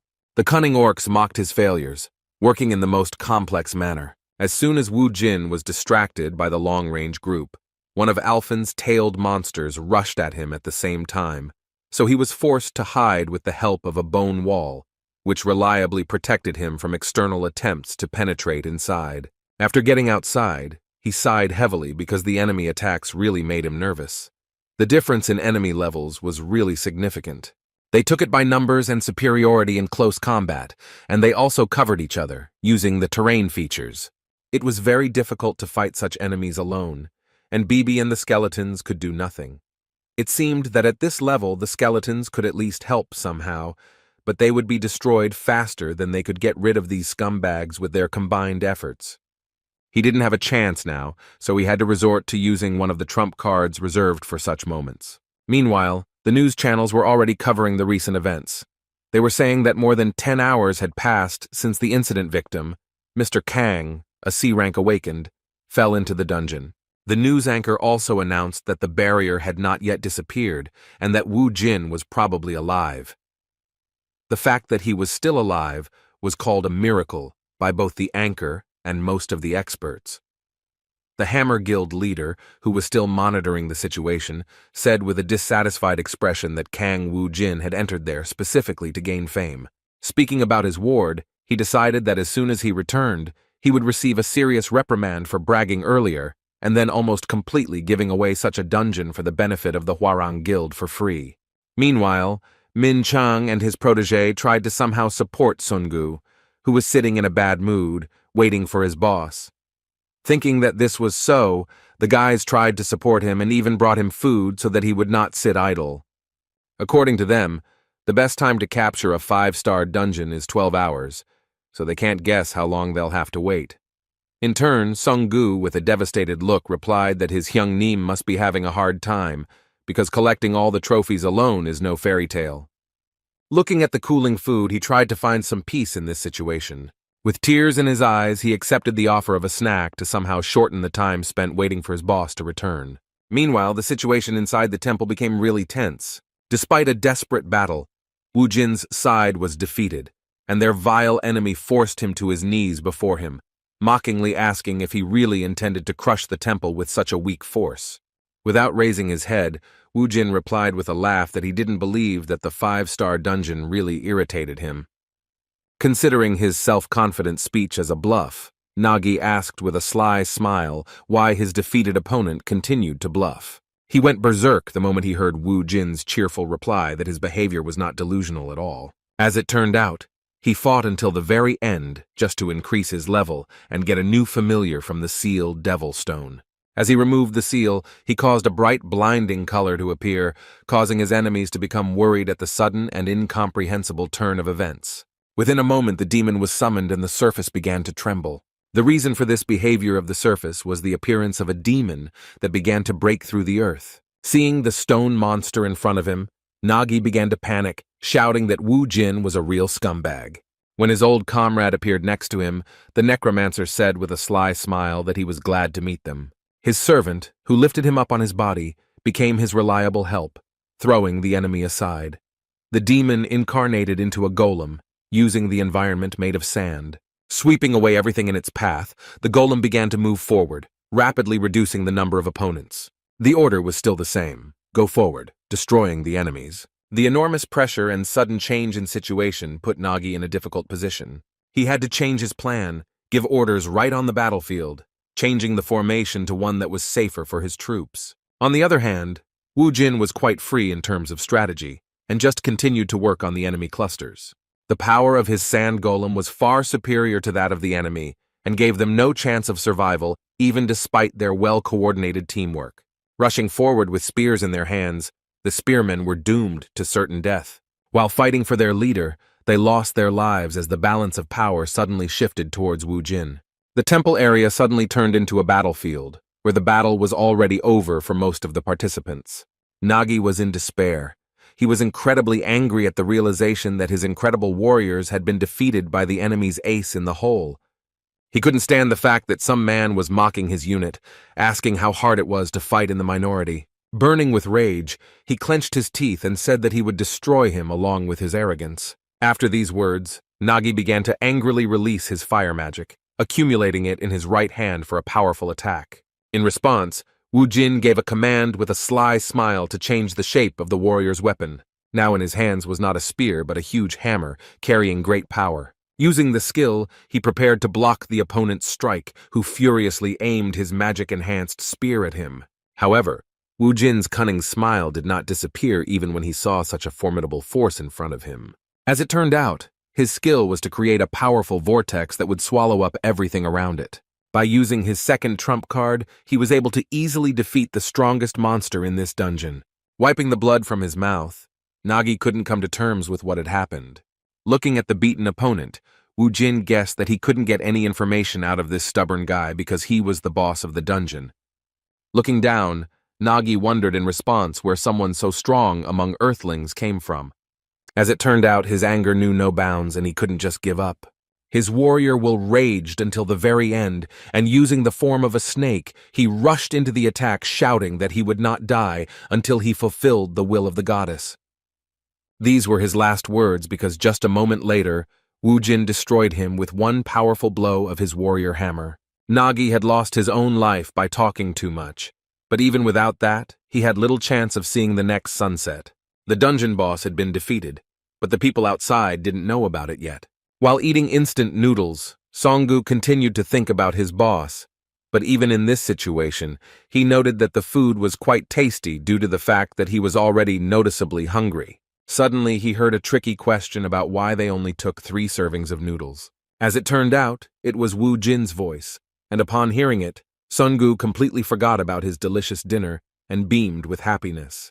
He started running towards his boss just as reporters started flashing their cameras at them. There was a lot of noise around, but Songgu didn't pay attention to it, because he wanted to ask his boss whether he was okay or not. Looking around, Wu Jin saw Yunhee standing next to him, and with a sly smile, noted that he didn't expect her to be waiting for him to come out of the dungeon all this time. Taking a few steps towards her, he asked why she was pushing in front of a dangerous dungeon if she knew that he could die from such a situation. As expected, Yunhee was furious once she saw that he was able to return alive after clearing the new 5th-level dungeon single-handedly. Journalists managed to capture their conversation, but it was of little importance, since the focus was on Wu Jin. Now all the media were ready to publish a new article about the fact that a new A-rank hunter had appeared in Korea. Guild leader Hammer only learned about what had happened at the end of his workday. He was just about to go home when he heard breaking news that Mr. Khan, who had fallen into the dungeon at around 11 a.m. on Friday, had miraculously returned alive. The man couldn't believe his ears. because even his wildest guesses didn't include an option in which Kang Woo-jin would return alive and well. Just a moment later, he saw on live television how one of the journalists tried to ask a few questions to the new A-rank hunter after he returned from the dungeon.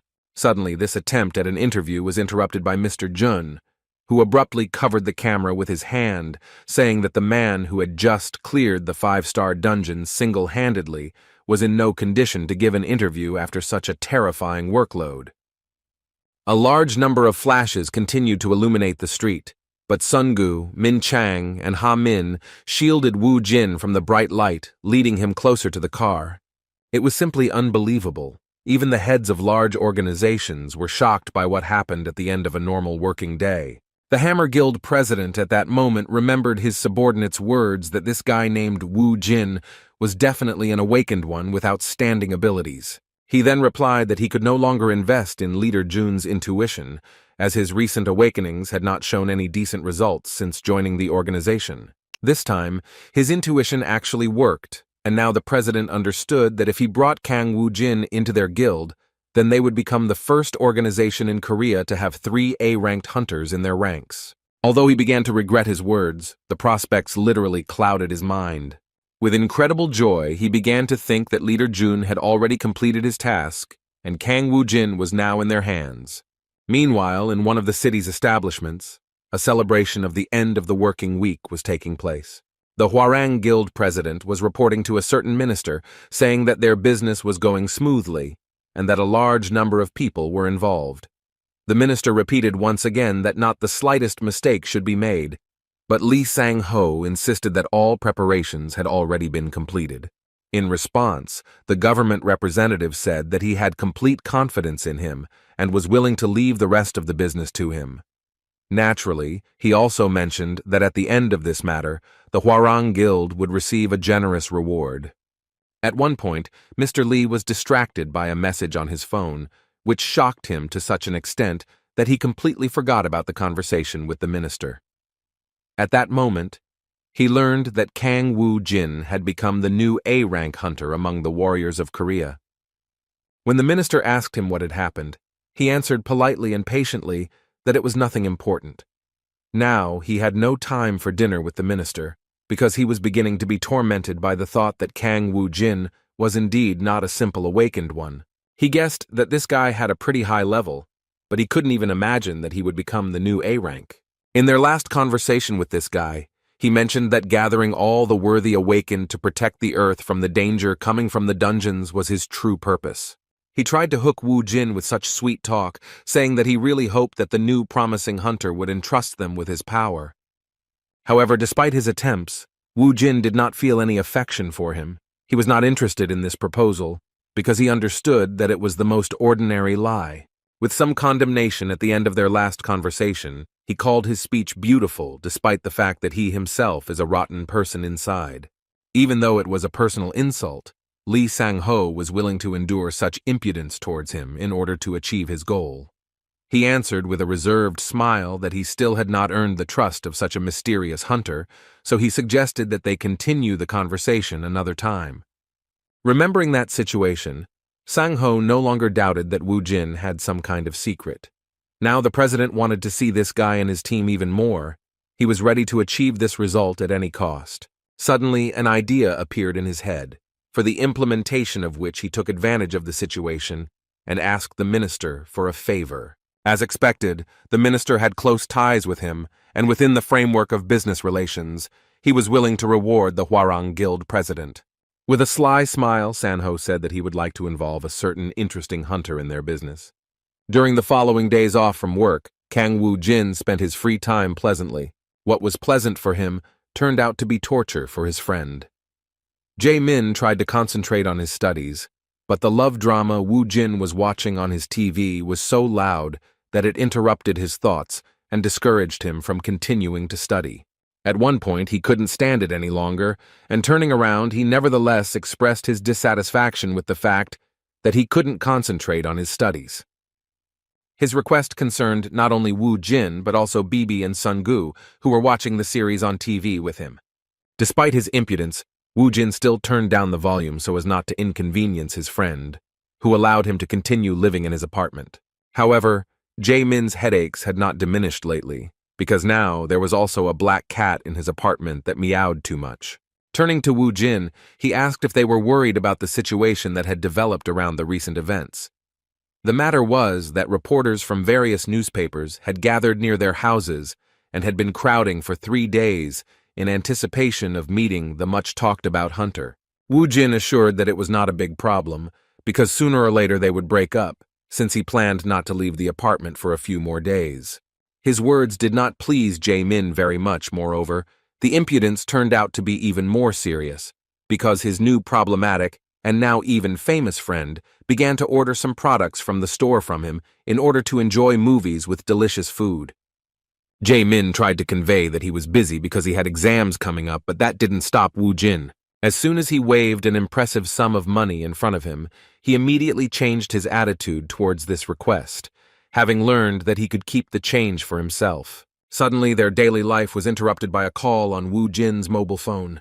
Picking up the phone, he assumed it was his mother calling, so he asked if everything was calm and if reporters had stopped coming to their house. As it turned out, they still hadn't given up, because Woo Jin's photos were a sensation, for which they were ready to stay under the places of his supposed location for days on end. When he learned that reporters were still at his mother's house, he responded with some guilt that he would come later to pick them up from the house. As it turned out, this was not the only problem he learned about. Before reporting what had happened, he asked Sun-gu whether Korea was divided or had finally been united. When he heard that nothing had changed in these 5 years, Woo Jin was simply shocked, because even though dungeons had appeared everywhere, this thing remained the same as before. His discontent and excessive emotionality seemed like a mystery, and Song-gu could not understand what was causing his boss's unusual behavior. As it turned out, something too unexpected happened. Kang Woo-jin learned from his mother that he had received a draft notice for the army. He didn't like this kind of thing, so he was determined to find a way out of the situation as soon as possible. He was so desperate that he seriously suggested to the guys that they kill the head of North Korea so that Korea would become united again and there would be no more need to conscript the guys into the army. Sun-gu was simply shocked when he heard from his boss such madness that he was ready to go to avoid going to the army. Trying to hold him back with all his might, he shouted at him to calm down, but Woo Jin was already prepared to unite Korea and was going to do it before he was called up. His protege could not cope with this task and appealed to his common sense, asking if he was sure that the countries would unite after the death of the North Korean leader. With some displeasure, Kang Woo-jin, understanding what Sun-gu was getting at, asked if there was another way to achieve his goal. He thought that this was the best option if he did not want to join the army. Sun-gu did not give up trying to stop the boss and tried to convey to him that there were other ways he could avoid being drafted into the army. At this awkward moment, when Sun-gu was holding on to Woo Jin's clothes, kneeling and screaming desperately, Jae-min came back into the house. He was a little confused and awkwardly asked what they were doing there. When Woo Jin explained the matter, Jae-min said with confusion that it was not something he should worry about. According to him, an awakened person would not be a regular anyway, and in fact, this could be a good opportunity for him to grow. According to him, awakened people are usually assigned to a special division, but even in this case, there is an alternative. The guys were interested in what is an alternative to conscription. As it turned out, in order to avoid conscription, you can join a certified guild and help eliminate monsters at the request of the Ministry of Defense. Hearing this, Woo Jin was surprised that Jae-min even knew such things. As it turned out, his friend actually wanted to join a big guild, so he studied such things. Having learned new options on how to avoid being drafted, Woo Jin looked at his protege with distrust. He put Song-gu in an awkward position and made him feel guilty for saying that he was of so little use. Meanwhile, a small celebration began in the Hammer Guild, as Ha-min came to his leader with a very happy look on his face, saying that he had done an incredible thing. It was the first time Mr. Jun had seen him in such a mood, so he wanted to know where his protege got so much pathos from and what feat could have made him so happy and proud of the result. With an equally cheerful look, he stated that Mr. Woo Jin had made an appointment with him to talk about the guild. Moving closer to the shocked boss, he said that in other words, this meant that the most promising A-rank awakened was going to join their organization, raising them to the first place among all the hunter organizations in Korea. After these words, Min Chang began to recall the recent events, all his efforts when he tried in every way to help Woo Jin. He came to the realization that all his good deeds were not in vain and that he had worried in vain. Ha Min continued to shout about how his leader had done something great again, but Min Chang tried to remain calm and proudly said that they shouldn't make a fuss about it. Straightening his jacket, he headed to the president's office to report to him about the appointment of such an important meeting for their organization. Now he had no doubt that he still had not lost his grip. A sudden knock on the guild president's large office distracted him from his work, but he was glad to see his beloved protégé, whom he had recently considered useless. Upon seeing Leader Jun, he immediately asked how Kong Woo Jin's case was progressing. In response, Leader Jun delighted him with the news and made him laugh with joy, saying that they had contacted him to discuss the details. Hearing this, the president rushed towards him, grabbed his hands, and began to happily talk about how, as always, he had done an incredible job. Leader Jun was in no hurry and decided to mention the situation with the vice president, but the president responded without hesitation that he would give up the position if there was a need. With a good laugh, anticipating incredible events, the president said that the Hammer Guild was able to become the best guild in Korea only thanks to such an incredible leader. At the end of the conversation, Min Chang thanked the president for his attention and special attitude to the situation and said that he would take this as his gratitude after the matter was completed. After finishing all the preparations, Ha Min and his boss went to a cafe where he made an appointment with the incredible awakened that every guild in Korea wanted to get their hands on. However, here they were suddenly disappointed, because they did not expect that the conversation would not be about what they thought. As it turned out, Woo Jin didn't mean that he wanted to join the Hammer Guild. In fact, he wanted to propose that they create their own guild. Confused, Leader Jun tried to resolve the situation, believing it to be a misunderstanding, so he reminded him that they had previously talked about him joining the Hammer Guild. In response, Woo Jin explained clearly that he had no need for that, and that it would be better for Leader Jun and Mr. Ha Min to join them.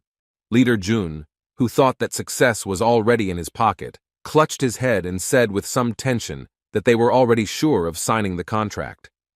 Such an unexpected proposal put them in a difficult position. Ha Min was also confused and thoughtful. However, even though everything didn't turn out the way they wanted, Ha Min still found the strength to step out of his comfort zone and ask what the terms of their cooperation would be if they agreed to work in the organization that Woo Jin was planning to create. They were shocked when they heard that they were being offered an incredible amount of money. Woo Jin tried to lure them into working for his organization with incredible conditions, including increasing their current salaries by as much as 100 million won. While adjusting his hair, Leader Jun sighed heavily, regained his composure, and replied that it was not just about money. Trying to get back to the previous question, he reminded him that he was the leader of the Hammer Guild. As an ordinary person, he joined one of the best guilds and went through many difficulties to achieve such success, which makes such decisions difficult. He didn't like such radicalism, so he said once again that it wasn't just about money. In response to these arguments, Woo Jin smiled slyly, because he was prepared that it wouldn't be that easy to get them to cooperate. He folded his hands in front of him and said that he guaranteed them that their guild would be bigger than the others, including the Hammer Guild. He said with confidence that everything would be exactly as he said, and then suddenly offered them the positions of the founders of the organization. As expected, such words, which contained real trust, were deeply imprinted in the minds of the guys from the Hammer Guild. So on the way home, Ha Min still confessed to the leader that he was going to go under Woo Jin's leadership. His colleague was taken by surprise. He could not believe that his loyal protégé so easily agreed to this sudden proposal. Ha Min explained to him that this offer was possibly his only chance to achieve something big, since it was about Mr. Woo Jin, an incredible A-rank awakened. Citing the fact that he was able to clear a 5-star dungeon on his own, something no one else had ever done, he expressed his confidence that his guild would also grow quickly. On the other hand, he didn't think that such growth would be possible if he remained in his current position in the Hammer organization.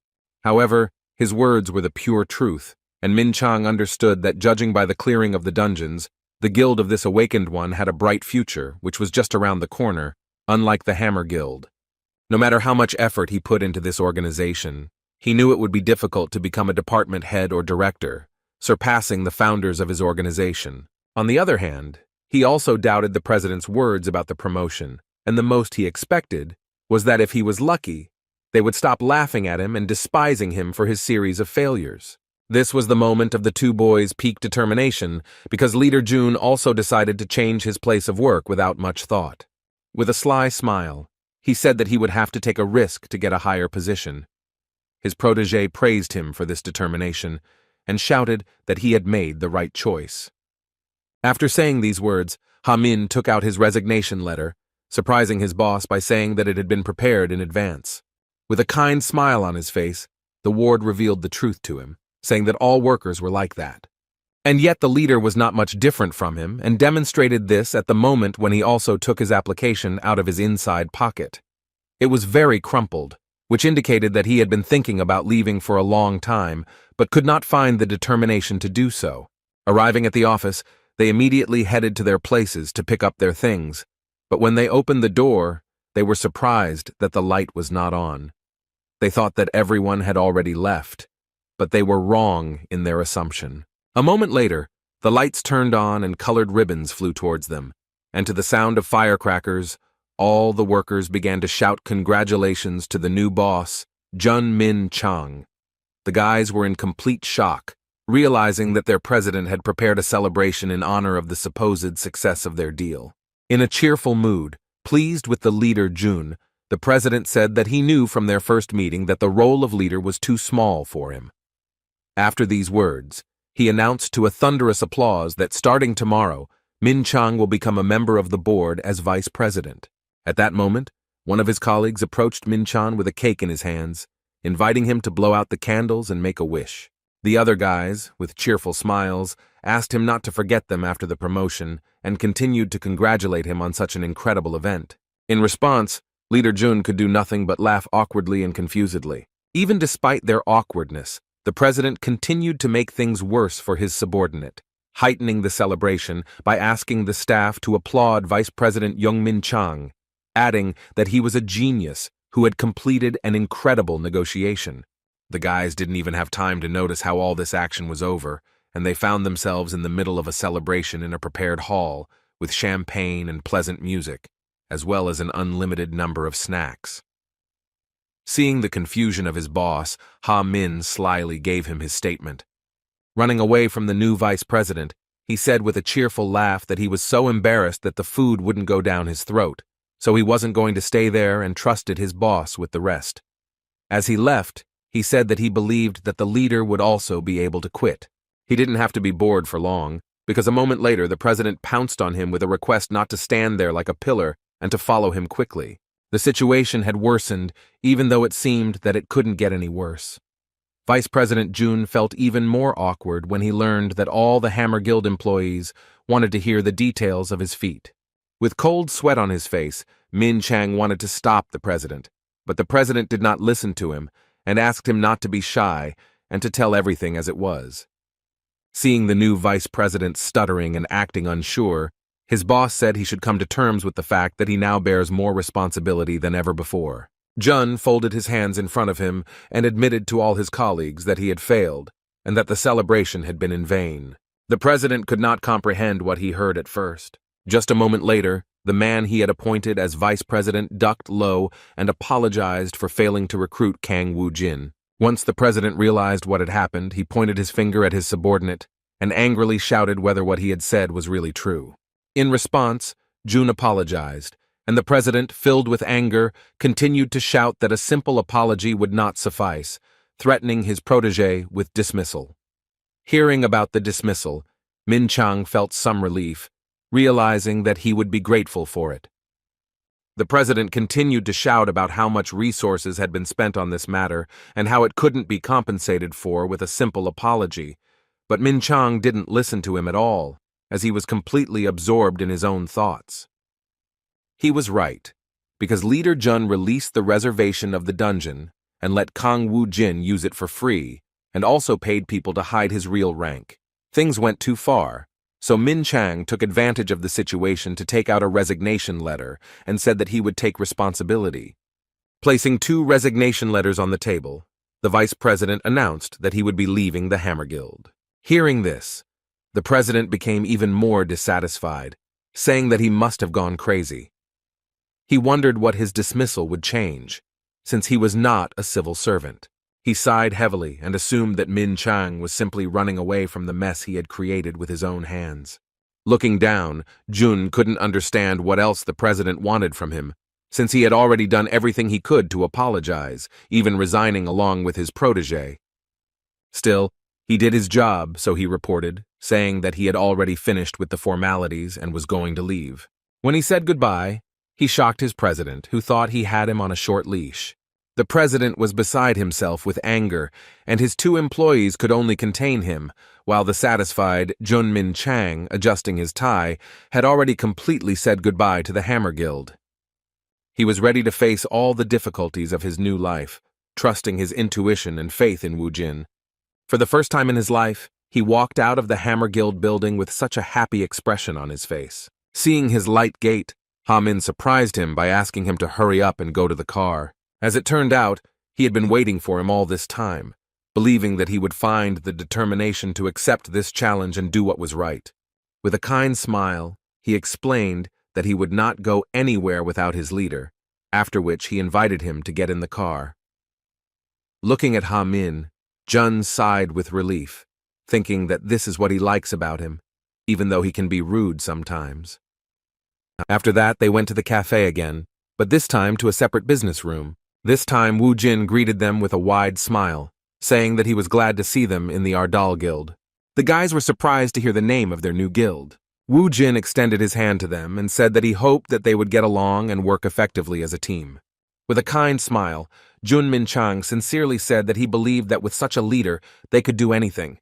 After that, he offered to communicate with them without formalities, and promised that he and Ha Min would do everything to ensure that their new guild, Ardal, became world famous.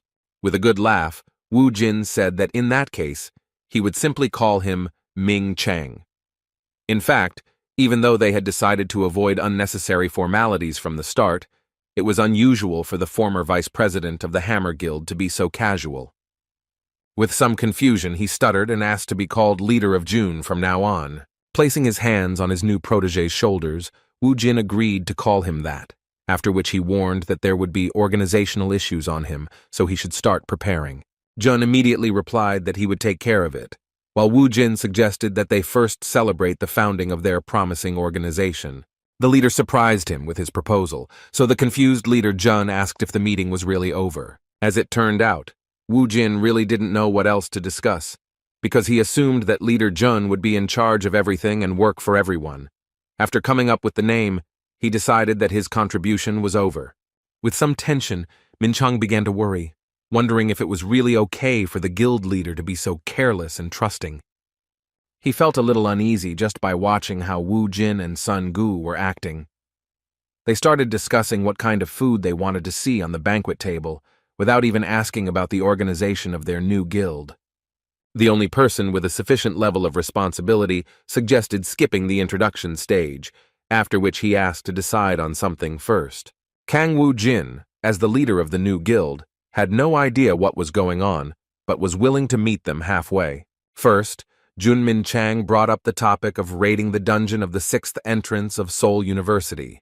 He said that other awakened ones will want to reserve it, so they need to agree on the conditions for the raid, which has nothing to do with creating a guild. Hearing his words, Wu Jin was surprised, because he wasn't going to let anyone in there, since he could clear it out himself many more times. Despite his words, Leader Jun still thought that it would be better if others used him while he was resting, since then the dungeon wouldn't be idle. His words made enough sense for Wu Jin to change his mind. After that, the leader inquired about the rest of the questions, and learned that they needed at least 5 people to found a guild. After thinking for a while, Kang Wu Jin began to look for options on who to choose as the last member of their team. He first thought of inviting Jae Min, but Sun Gu didn't think it would work since he was underage. Leader Jun confirmed his suspicions by saying that it wouldn't work with teenagers. Looking through his contacts, which weren't that many, Wu Jin wondered who else might be suitable for this role. He had few acquaintances, and his mother was not suitable either. Suddenly he saw the contact of the guy he had signed up as a weakling and immediately beamed with happiness.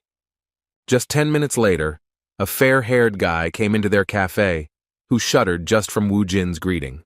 The head of the new guild immediately asked the weakling whether he had taken his ID and seal with him. As soon as the frightened man entered, he replied that he had not forgotten. When he saw the terrifying hunter start to walk towards him, he closed his eyes and clenched his teeth in fear. But suddenly, Wu Jin gently placed his hand on his shoulder and welcomed him to his organization.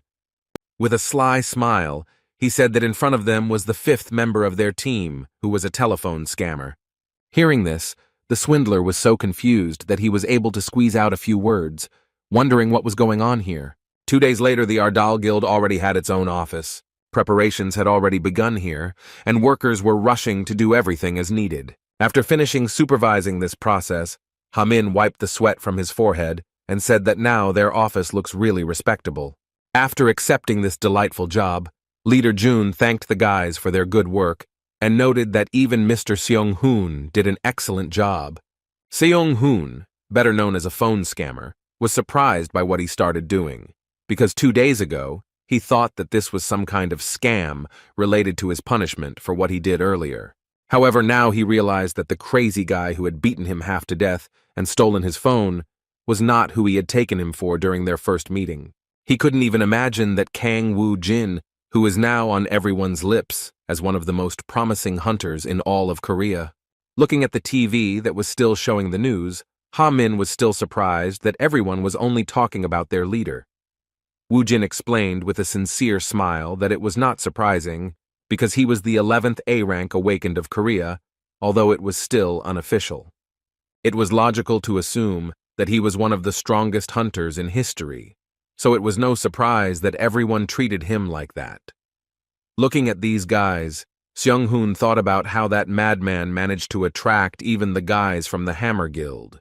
With a sly smile on his face, he decided that this situation was quite advantageous because it meant that the leader was offering very good conditions.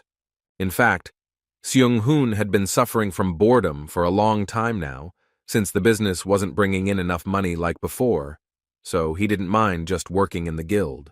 Suddenly, his thoughts about his sudden success were interrupted by the question of how he was connected with the head of the newly formed Guild Ardal. Hamin remembered that when they met, the CEO and that guy seemed close, since Seong-hoon came running so quickly after his call.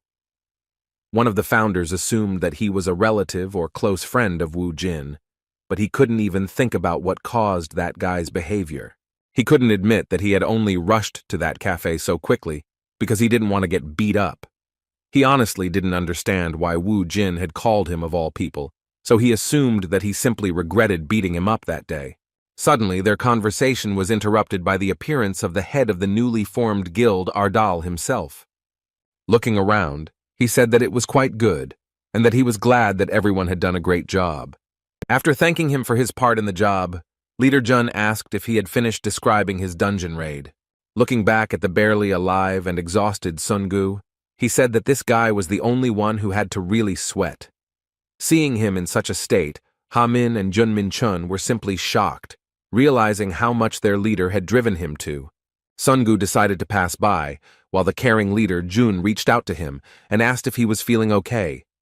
His appearance answered the question itself, and Ha Min clarified that they had a lot to write down, even if it was a successful raid on a 5-star dungeon. As soon as the chieftain's ward, who was responsible for the trophies, sat down at the table, it seemed to everyone that his soul was leaving his body.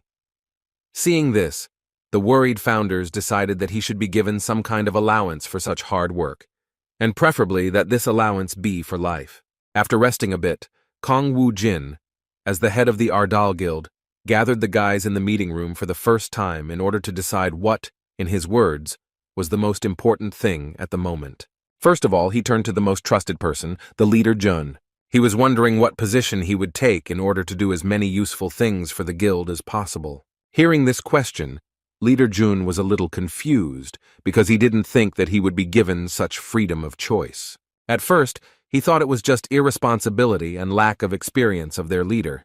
He was partly right, and Wu Jin himself explained that they had few people, so it was worth distributing responsibilities so that the work would go better. He suggested that everyone say their desired place in the guild hierarchy. Upon hearing this, everyone was shocked to realize that they had freedom of choice in what position to take. The one who was most shocked was the phone scammer Seung-hoon, because he couldn't even imagine that his life would turn upside down after being beaten by some madman whom he tried to deceive, considering him a simpleton. Everyone became silent, so Wu Jin took the initiative again and started with Leader Jun, asking what positions were usually needed first in guilds. Leader Jun immediately replied that there were two categories, awakened and ordinary workers. Leadership positions were usually given to awakened workers, but he said that was not so important. What he thought was really important were the details of the contract, such as the rate and percentage of dungeon raids and such. After listening to his words, Wu Jin moved on to Sungu, asking him again what he wanted. The confused guy awkwardly replied that he had been working as his manager recently and had no idea what to do next. Seeing that he was extremely indecisive, Wu Jin gave him the position of guild director without discussion. Hearing this, Songgu shuddered in shock, but seeing his boss's kind smile, he immediately realized that this was no joke. With an incredible sparkle in his eyes and a blush on his cheeks, he felt enormous pride in the fact that at 21 years old he had already become a director. As it turned out, he began to rejoice too early, because in fact the boss appointed him as the director of collecting loot in the dungeons. The difficult life that seemed to be ending after being appointed to the director's position was in fact only made worse by even greater workload and responsibility. The guys from the Hammer Guild weren't thrilled either, as they had never heard of such a position. Turning again to the experienced former representative of one of the largest hunter guilds, Wu Jin asked what departments the guild had. Leader Jun replied that it was the accounting department, the administrative department, the sales and support department, and the management department. After thinking for a while, Wu Jin noticed a discrepancy between the number of founders and the number of departments, and decided that it would be worth splitting it all into three. First of all, he decided to give a place in the hierarchy to the leader Jun. Considering his knowledge in organizing the guild's work, he pleased him by appointing him as the general manager of the entire Ardal Guild. A joyful Jun replied that he would give his all to achieve common goals. Next up was Ha Min, and he knew exactly what he wanted as the head of the support department. Without further ado, Wu Jin agreed with his wish, and he got the position he wanted. With a good laugh, he said that he promised to do his best. The last one left was a telephone scammer, frightened but touched by the leader's sudden generosity. Looking at Seung-hoon, Wu Jin turned to Leader Jun with confusion and asked what this guy was doing among them. Leader Jun was at a loss, stuttering as he asked if the leader had told them that he would be one of the founders of the Ardal Guild. It was true that this fair-haired trickster was the fifth member of their team. In response, Wu Jin said that he just wanted to use his name. Now he couldn't do anything about it, because that guy really did become the fifth member of their guild. Seeing how Seung-hoon began to panic, the guys thought about what they should do with the last participant in the meeting. With a sly smile, Wu Jin came up with a pretty good plan. He folded his hands in front of him and said that since this bastard was here, then he should be given a proper job. What his decision turned out to be is still unknown, but there is no doubt that it was quite insidious. Returning to more pressing matters, Leader Jun, who became the guild's general manager, inquired about hiring new employees. The boss didn't understand why he needed new employees, which greatly puzzled his protege. Jun was forced to explain that as the guild grew, the number of awakened would increase, so they would need more workers. In response to his words, the chief handed him a summons to the army, and with a sly smile explained that in fact, he only went on raids to dodge the army. He believed that they no longer needed employees for such a task. With a shudder running through his body, Jun Minchang realized that he had been used for such a petty purpose. The reason why a madman like Wu Jin would decide to found his own guild was in his hands. It was hard for him to realize that it was because of his pride that he had never decided to join the Hammer Guild. He also felt heavy with the knowledge that if Wu Jin had chosen the easier path for him and joined the Hammer Guild, then he would have become the head of the department and would have lived happily ever after, without bothering himself with as many worries as in the newly formed Ardal Guild. Seeing the concern of his organization's general manager, Wu Jin asked why he suddenly became silent. In response, he hesitantly said that he thought they would still need a couple more workers to make all the work processes easier. Wu Jin was not against it and suggested that he take care of it without bothering the others. He shocked his protege even more by saying that now the work of the support department would be entirely in the hands of the general manager. Wu Jin's kind smile seemed like a mystery, because Junmin Chang couldn't figure out whether he really trusted him or was just dumping troublesome work on him. Meanwhile, news about Kang Wu Jin became so widespread that all smartphone users knew that he had become the 11th awakened person in South Korea. He became very popular, and Ji-woon, who was reading this news, couldn't believe that she had been drinking with such a person. Moreover, the one who was just her classmate at school turned out to be a completely different person after 5 years of his absence from the city. During their last meeting, something happened that she couldn't even imagine. The moment the Panama hat that was hiding her scar, which she found disgusting, fell off her head, Wu Jin put the Panama hat back on her head, saying that even like this, she was still cute. Just remembering that moment made her feel butterflies in her stomach, and she couldn't sit still. A blush appeared on her face, and she began to distract herself from such thoughts, telling herself that she should not think about such things. Suddenly she heard the creak of the front door. After that, she was shouted at by an angry woman who said that she was scaring people. 2 friends with not very attractive appearance started yelling at her that even though she was indoors, she should still wear a hat because she was not alone. They asked her to behave appropriately, once again demonstrating the disgusting character traits of those people who did not treat her scar with understanding.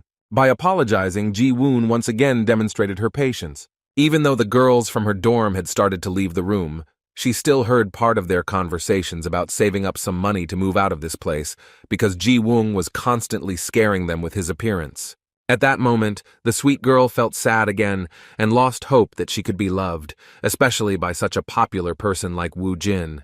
Her younger brother, Jae-min, didn't know what to do, so he decided to come visit her.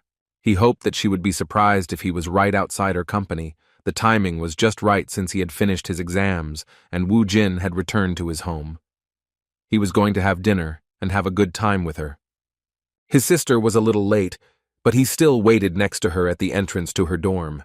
At that moment, he noticed 2 girls with an extraordinary appearance who were leaving the entrance, discussing some girl, talking about rumors that she had flirted with many guys until she got a burn on half her face. It became obvious that they were talking about Ji-woon. The last thing Jae-min heard from their conversations was that his sister used to be such a quiet person, and now guys run away as soon as they see her without a hat. Rumors like these made Jae-min feel a little sad because he couldn't do anything about it. Meanwhile, in the deserted underground of the 6th station of Seoul University, another raid was completed. Wu Jin cleared the area alone once again, and the director of treasure collection finally finished collecting valuables. After collecting everything, he turned to his Hyungnim, saying that they could finish now. Unfortunately, this time they were only able to obtain common items. Useful artifacts were no longer encountered due to the fact that they had already conducted more than 3 raids on this dungeon. The quality of the loot undoubtedly decreased as the number of successful raids increased. After looking at his inventory, Wu Jin said with a smile that this was enough and that they had already obtained everything useful. After that, he collected all the loot in his inventory and used the return stone. As expected, a whole crowd of journalists was waiting for them outside. Seeing Wu Jin leave the newly cleared dungeon, they started running towards him asking how his latest successful raid went. Less than 4 hours had passed since the start of the passage, which was an absolute record even among strong teams of hunters. Suddenly, Seung-hoon broke through this crowd and congratulated the leader on his excellent work with a smile on his face. When Wu Jin asked him what he was doing there, he replied that Director Jun had asked him to take them to the office after they finished the raid.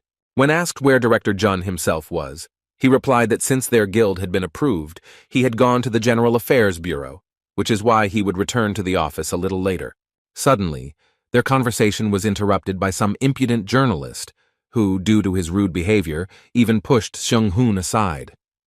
After that, he began desperately asking for the opportunity to ask a couple of questions, the first of which concerned the secret of such a speed of clearing high-level dungeons. A moment later, a whole crowd of journalists ran past Seung-hoon, who were also interested in getting at least a few words from the most popular hunter at that time. Wu Jin was in a difficult situation He was back in the crowd, with all the microphones pointed at his face. The reporters were asking about the truth of the rumor that he was not accepting applications for this dungeon and when he was going to start renting it out to other hunters. Seeing all this impudence in the work of the media, Seung-hoon could not contain his anger. Suddenly, he shouted for everyone to step aside. The crowd of journalists suddenly dispersed and began to look with interest in the direction of the sales director. At this point, Seung-hoon showed his character by shouting that Mr. Kang was tired of clearing dungeons, and that giving an interview at their guild happens after the application to their address is approved. The final argument that discouraged the journalists was the threat that if they continued to pester the head of the Ardal Guild, then their organizations would be held accountable before the law. The words that he remembered all their faces and would keep this in mind when he received a request for an interview made the journalists understand the seriousness of the situation. There was no doubt that one of the founders of the Ardal Guild was definitely unhappy with this situation, which meant that it could jeopardize the possibility of interaction with one of the most unpredictable and scandalous hunter organizations in all of Korea. Seeing how effective a phone scammer could be, Woo-jin was genuinely surprised. A moment later, Seung-hoon pleased him by telling him that he should wait a little longer until he brought him the car. As the sales director ran towards the parking lot where his car was, Woo-jin continued talking to Sun-gu. He was surprised that the phone scammer was so angry about being pushed, and also asked if the strange guy had been so aggressive before. Taking advantage of the moment, Sun-gu decided to ask how his Hyun-nim knew Seung-hoon. With a sly smile, Woo-jin remembered that this was the guy who sold him the bad phone. As it turns out, the threat of being beaten works wonders. At first, Seung-hoon didn't know why he was called, but when he heard that all that was required of him was his name, his pride was hurt to such an extent that he firmly decided to make himself useful. For the sake of his goal, he had risked everything and even closed his shop, just because he had misunderstood everything.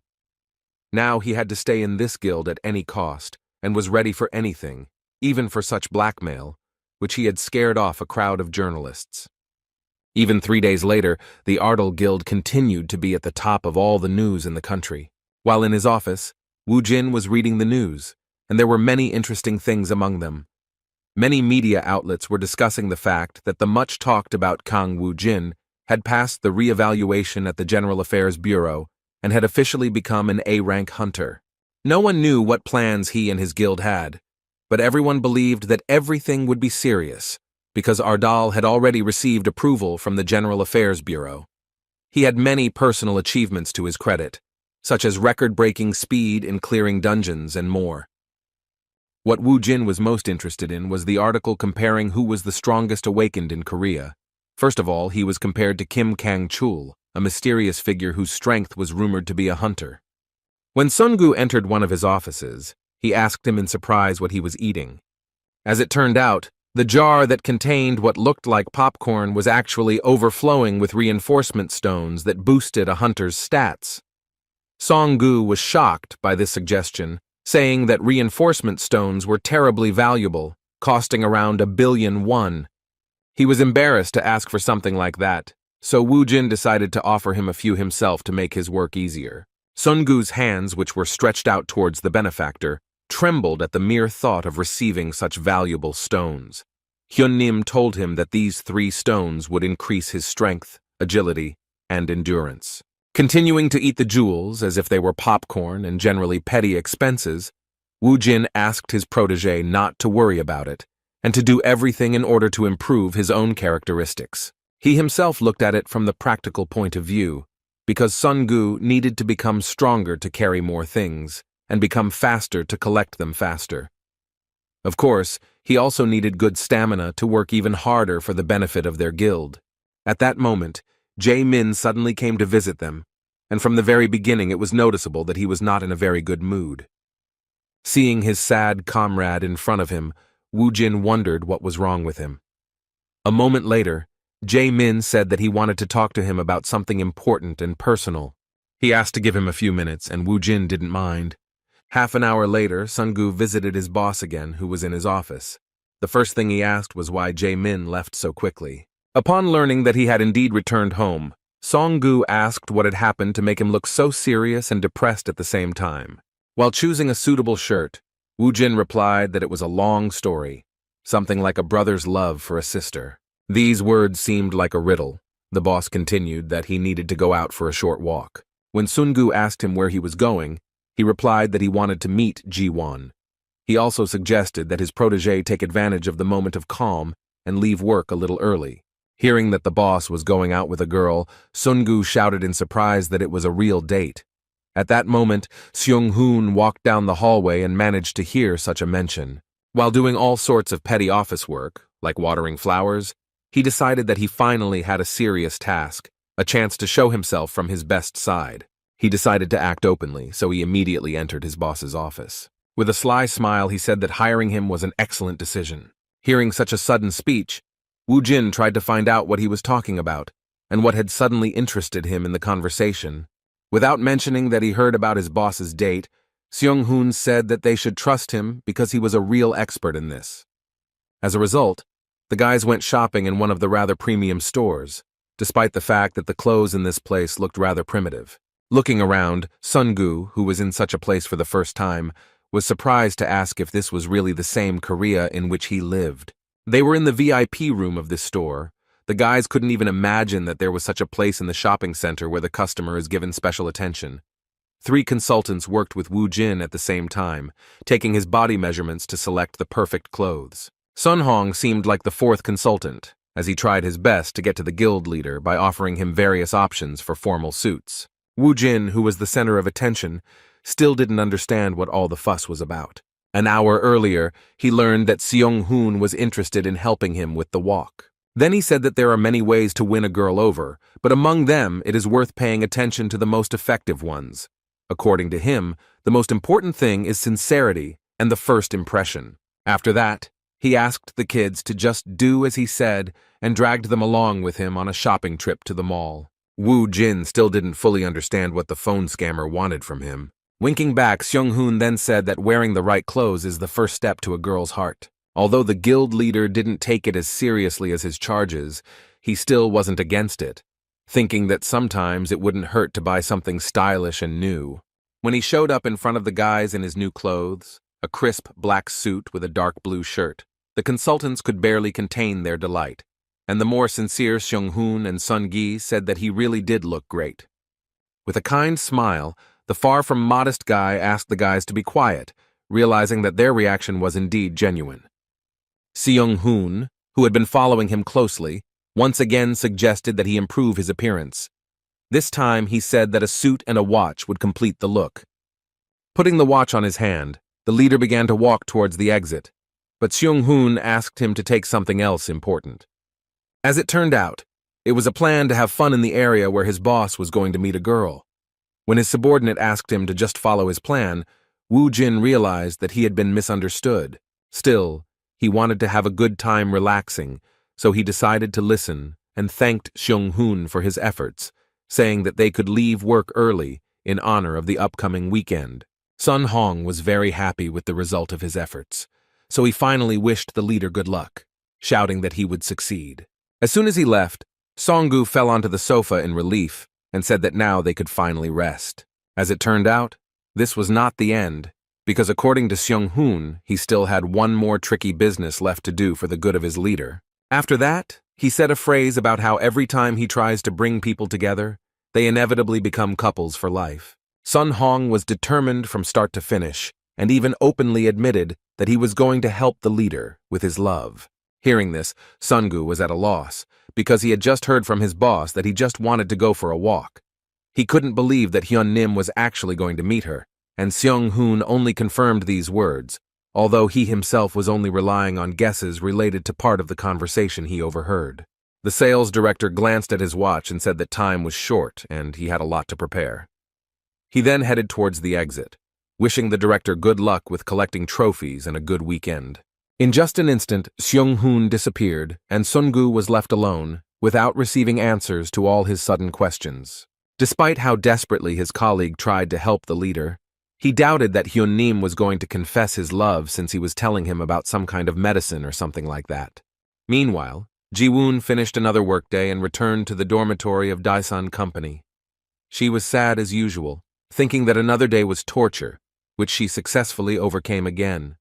As she emerged from the shower, she noticed that she had a new message on her phone. As soon as she picked up the phone, she found out that Woo Jin had suddenly invited her out for a walk. Seeing this, a sparkle of happiness appeared in her eyes. She couldn't believe that he was actually inviting her for a walk, which could most likely be considered a date. Within a moment, she remembered her low self-esteem and inferiority complex due to the scar on her face, so she stopped even thinking about the possibility of someone asking her out. She decided that he must have some other reason for meeting.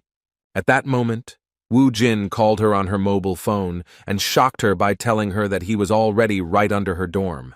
Coming to the window, she made sure that he had really come. She was simply shocked when she saw how he prepared for their walk. For the first time in her life, she saw him like this, in a smart formal suit that was perfect for a date, not an ordinary walk. After a few minutes of walking, Ji-woon finally decided to ask him why he wanted to meet. She was wondering why he was in such a hurry and why he had suddenly asked her to go downtown with him. Woo Jin surprised her with his answer, saying that he didn't have anything special in mind, because he just wanted to give her something and go on a date with her. Hearing about the date, Ji-woon was very confused, but after a moment she felt warmth and a blush appeared on her face again. Looking at Woo Jin, who had become incredibly famous, she wondered if he really liked her. She found the situation extremely unusual, due to the fact that she was worried about her appearance. Moreover, she was surprised that he had prepared so well by choosing a suit. She didn't know how to act in this situation, because she hadn't even prepared herself by choosing the right clothes. Woo Jin was trying his best not to make her worry, so he took full responsibility for the date and suggested going to a movie while it was still too early for dinner. Suddenly, a man bumped into her shoulder and immediately apologized. At that moment, Woo Jin noticed that she was very worried about whether her cap had fallen off her head.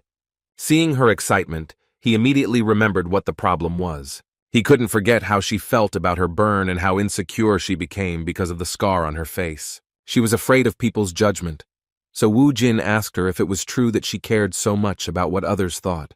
Her silence spoke for itself. She could not behave differently, realizing that people were uncomfortable seeing her open face. At that moment, Woo Jin once again demonstrated that he was a real man who could solve problems. He grabbed her hand and hurriedly led her into an alley with small market stalls. The products that interested him made Ji-woon feel at a loss just by looking at them. Taking one of the masks from the counter, Woo Jin held it out to the confused and unsure girl. With a kind smile, he made it clear that this masquerade did not concern only her. Having bought these masks and put them on their faces, the boys caused a lot of joy among those around them. They walked around in them in broad daylight, and it looked quite funny. Some thought it was crazy, but no one could argue that they looked good. At first, people assumed that it was some kind of holiday, but later there were even thoughts that they were celebrities.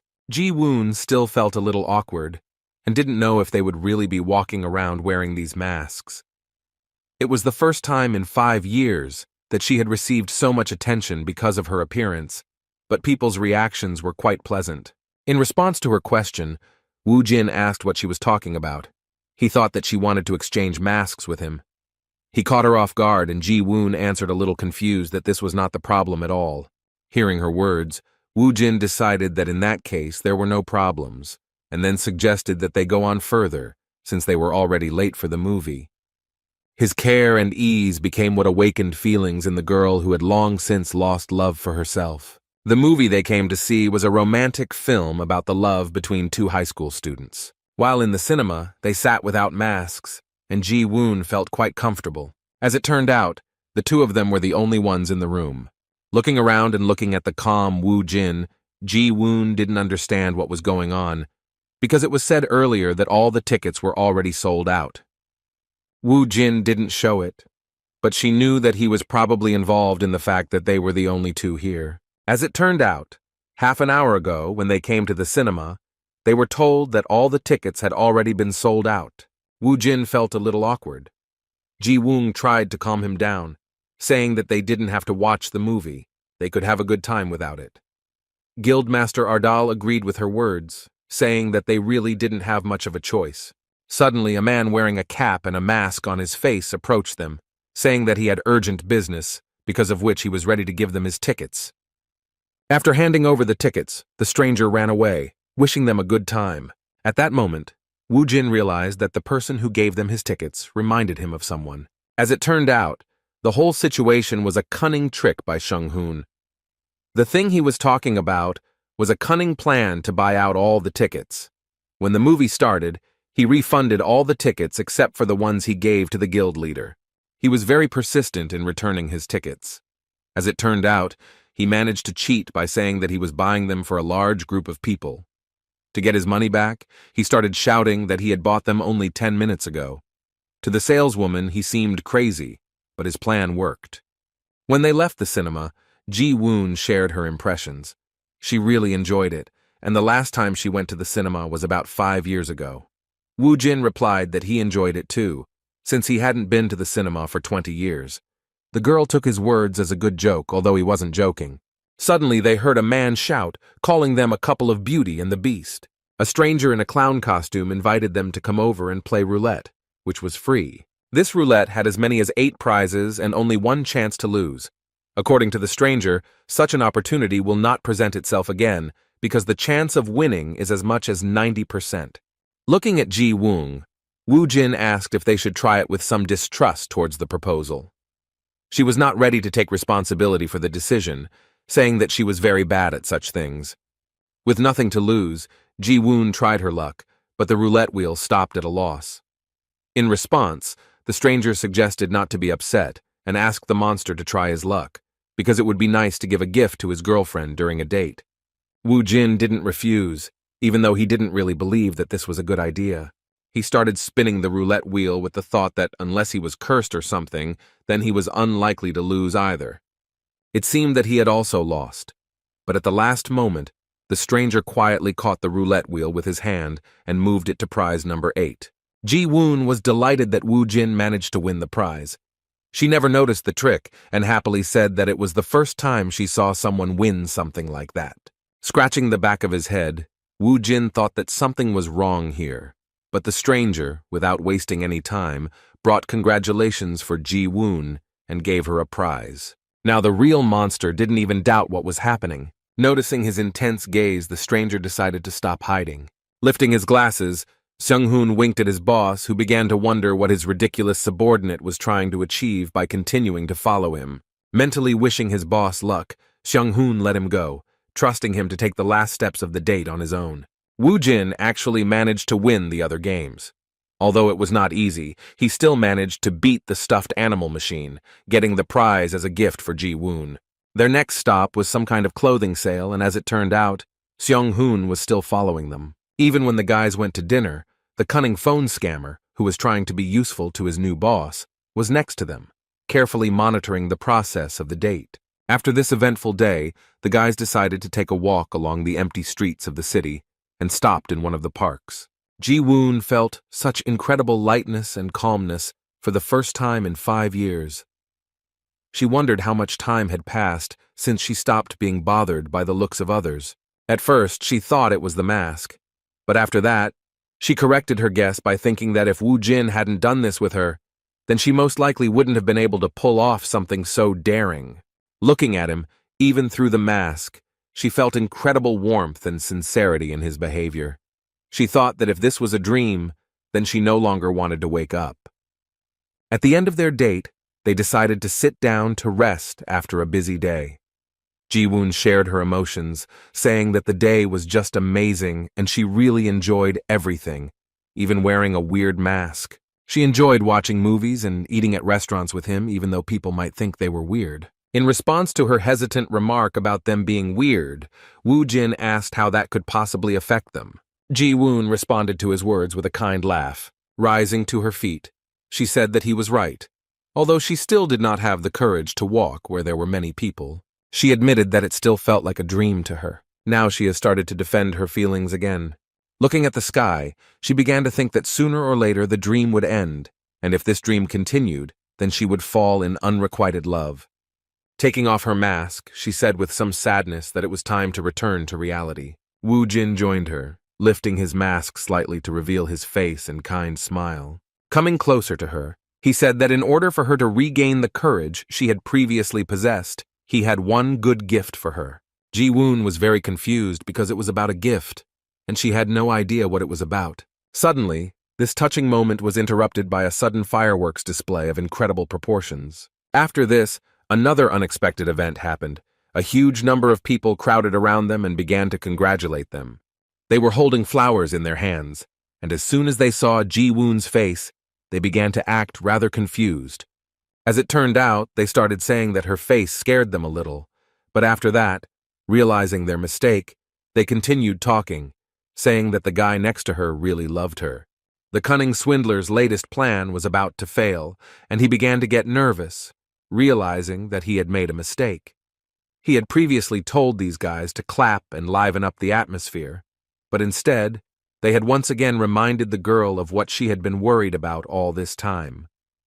He had no idea what had gone wrong at all, since he had never seen Ji-woon before. Removing the mask from his face, an enraged Woo Jin couldn't believe that Seung-hoon had continued his ridiculous attempts to bring them closer, and had even made such a terrible mistake. Seeing how Ji-woon grabbed her mask, he knew she wanted to hide from all those gazes directed at the flaw on her face. He saw no other choice but to use his power. Suddenly, for everyone present, Woo Jin created a bone wall that separated them from the crowd of ridiculous guys who failed the task from Seung-hoon. Opening her eyes after the sudden noise that startled her greatly, Ji-woon looked at Woo Jin and asked where they were. The surroundings were pitch black due to the bone wall completely blocking them from the surroundings. Looking into her eyes, Woo Jin asked her to close her eyes. Ji-woon was so touched that she couldn't utter a word. As it turned out, her brother Jae-min actually came to the office regarding her problem, which was preventing her from living a normal life. He told him that during the dungeon breakthrough, they lost their parents. From that moment on, Ji-woon stopped doing what she wanted, all for him. On that terrifying day, she was hurt by a monster during a dungeon breakthrough. That's how she got the scar that they couldn't get rid of in any way.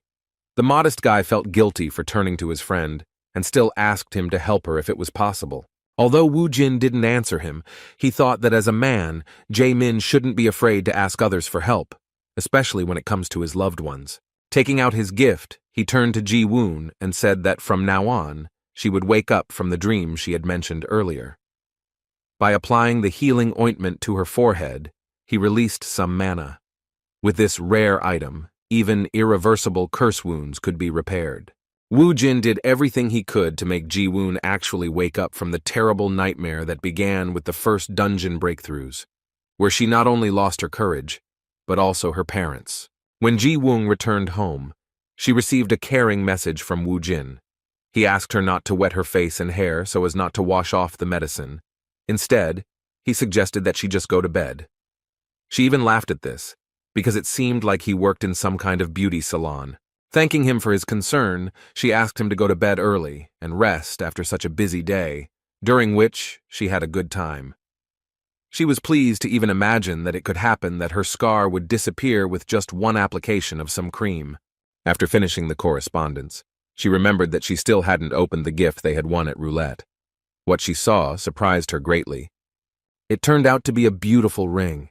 At that moment, the big picture began to form in her head, because she understood that a simple street vendor would not give out such prizes. Remembering the events of that day, she also couldn't forget that they watched a movie in an empty cinema, which couldn't be a coincidence. Dinner at an expensive restaurant is also not a common thing for a simple walk. He really got the impression that it was a real date. The sudden fireworks completed the overall picture, as it was a real creation of a romantic atmosphere. Of course, this also included the fact that ordinary passers-by suddenly gathered around them and gave her many roses. Gathering all her memories together, Ji-woon began to blush even more than before, thinking that Kang Woo-jin was going to confess his love to her. The many things that happened that day had consequences that affected not only Ji-woon, but also the one who was behind all these pleasant surprises for her. On Monday, when the guys gathered in the office again for work, Seung-hoon was doing exercises from the very morning. He did a huge number of push-ups, saying that from now on he would only do what he was asked to do. This was explained by the fact that the head of the guild was not delighted with the huge number of intrusive surprises that his ward created. Sun Hong began to become even more obedient, because the fear of the terrifying power of the leader did not give him peace. After finishing the educational moment, Woo Jin repeated again that he should only do what he asked, and nothing more. After these words, he still asked why he did something that he was not asked to do.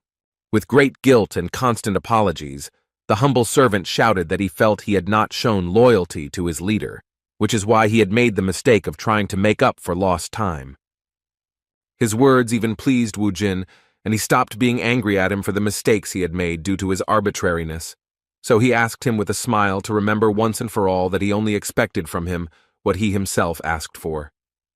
Seung-hun felt somewhat relieved, but the awkwardness returned after the leader asked whose money he spent on these gifts. As it turned out, he used the guild's corporate account, which was a serious strategic mistake and another problem in his life. Hearing this, the chief again made him do push-ups and shout that he should only do what he was asked to do. The educational moment was suddenly interrupted by Director Jun, who had just finished some organizational matters and found time to meet with the head. When he entered the head's office, he was surprised to ask what was going on and why the head of the sales department was doing intense training in the middle of the workday. Given the head's characteristics, he decided to let this moment pass and informed him that he had managed to settle matters with the Ministry of Defense. As it turned out, Wu Jin really did not have to serve in the army now, but there were some nuances. According to Director Jun, he was exempted from this on the condition that he fulfilled 10 requests from the army. He could not bring himself to continue the list of conditions, saying that this was unprecedented and unheard of. Surprised by his words, Wu Jin asked him not to delay and finish what he had started to say. Gathering all his determination and suppressing his awkwardness, Min Chang said that in connection with this agreement, Mr. Kang must be immediately mobilized to Daegu at Exit 3 of Yongan Station. As it turned out, in the place in question, his power would be a great help, because there was a breakthrough in the dungeon. Wu Jin immediately went to the previously mentioned place and found that there was not a soul around. It seemed to him that this area was some kind of separate ghost town. Regarding the dungeon breakthrough, Director Jun explained that if the dungeon is not cleared within 30 days after the reset, the barrier begins to collapse and monsters come out of the dungeon onto the streets. This is most likely due to the previous teams failing to clear the breach, which is why the Ministry of Defense requested awakened support to deal with the breach and its aftermath. Given this situation, Wu Jin also wondered what would happen if they couldn't stop this stage. In response, Jun told the bitter truth that, unfortunately for the mobilized forces, if this happened, the entire Daegu region would have to be destroyed with aerial bombs. While in the Daegu area, he began to understand that the reason why there were so many open areas and parks around the station was because such places made it possible for a tunnel to break through, a very dangerous situation for the residents. Suddenly, the silence and solitude of the guild leader Ardal was interrupted by some military woman who said that the evacuation was completed 2 days ago. According to her, the dungeon breakthrough will be the next day at 2 o'clock in the afternoon. Approaching one of the most famous awakened in recent memory, First Lieutenant Choi Ha-sol introduced herself as the person in charge of the area from the Korean Army's Special Defense Force. Kang Woo-jin introduced himself in return, and strangely enough, heard that their entire squad had heard of his strength. It was truly an honor for her to meet him in person, especially in a situation where his strength was so necessary. Sighing with a kind smile, the hunter who had recently become the head of his own guild suggested skipping the formalities. Continuing the conversation, he asked why they weren't going to try to clear the dungeon before the breakthrough. As it turned out, the return portal had already been used 3 times, so they couldn't take that risk and chose the easier way, fighting outside. Hearing about the return portal, Wu Jin was a little surprised, and Ha-sol explained to him that it was possible to escape from the dungeon in the middle of clearing using the return item. Wu Jin was surprised, because he didn't even know that this was possible, despite the fact that he had already cleared more than a dozen dungeons.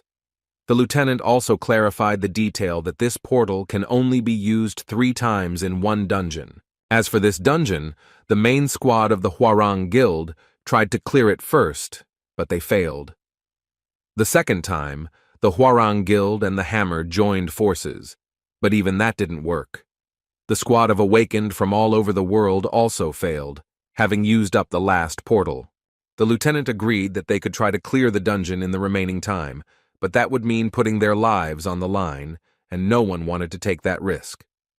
When Wu Jin suggested that breaking through would be more dangerous in that case, she shook her head in disagreement. Referring to his experience, she said that he probably already knew that the terrain of the dungeon played a significant role. Although the monsters in this dungeon were not very strong, it was the terrain that made this raid difficult. Despite this, she was sure that fighting outside would be fine, because even though modern weapons could not be brought into the dungeon, on their territory there was the possibility of fighting with them, and this gave them an incredible advantage. Using the full might of the Korean army, they had saved the city from underground breakthroughs more than once, so they had no doubt that it would work next time. Hearing so much praise for the army, Wu Jin asked a very logical question about the reason for his presence at this event, if the problem with guns and missiles could be solved. There was a weighty logic in his words, and the lieutenant even managed to get confused, but she also quickly figured out the answer, saying that the awakened also play an important role. Although the army is the main force, the awakened are always on standby in case the monsters break through the first line of defense. In addition, they initially had no information about the dungeon boss, so there was a need to prepare to fight with all the forces of the awakened. Trying to change the subject so as not to be asked such questions again, the lieutenant awkwardly suggested going to the waiting room, where other awakened ones were already waiting for them. All the guys gathered in a local cafe, which became a temporary waiting room for the awakened ones participating in this whole event. When Kang Wu Jin entered, everyone present recognized him. Just like him, the guys were dressed in regular clothes and hadn't even thought about changing into combat gear yet.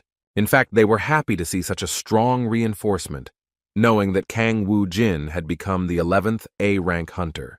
Looking around, Wu Jin couldn't find anyone interesting until he came across a lady, with whom ironically their paths crossed once again. Standing against the wall was Yun Hee, the troubled captain of one of the Hwarang teams. He looked at her and said with some mockery that they had met again. With a sly smile, he said that this was certainly his destiny. Yun Hee didn't know what to answer and just said his name angrily. She didn't end up in this place by chance. Her older brother had planned everything from the very beginning and entrusted her with a special task that, in his opinion, only she was capable of. Having made an appointment shortly before this incident, he explained to her the whole essence of his plan. What was discussed shocked her in some ways, but it is not known what they talked about that evening. Lee Sang-ho had high hopes that she would play her role correctly in this matter. Remembering that request, Yun Hee, despite her anger, was forced to follow the plan, not making any mistakes even when communicating with that guy. She still had some freedom, because it was the final result that was important, not the way it was achieved.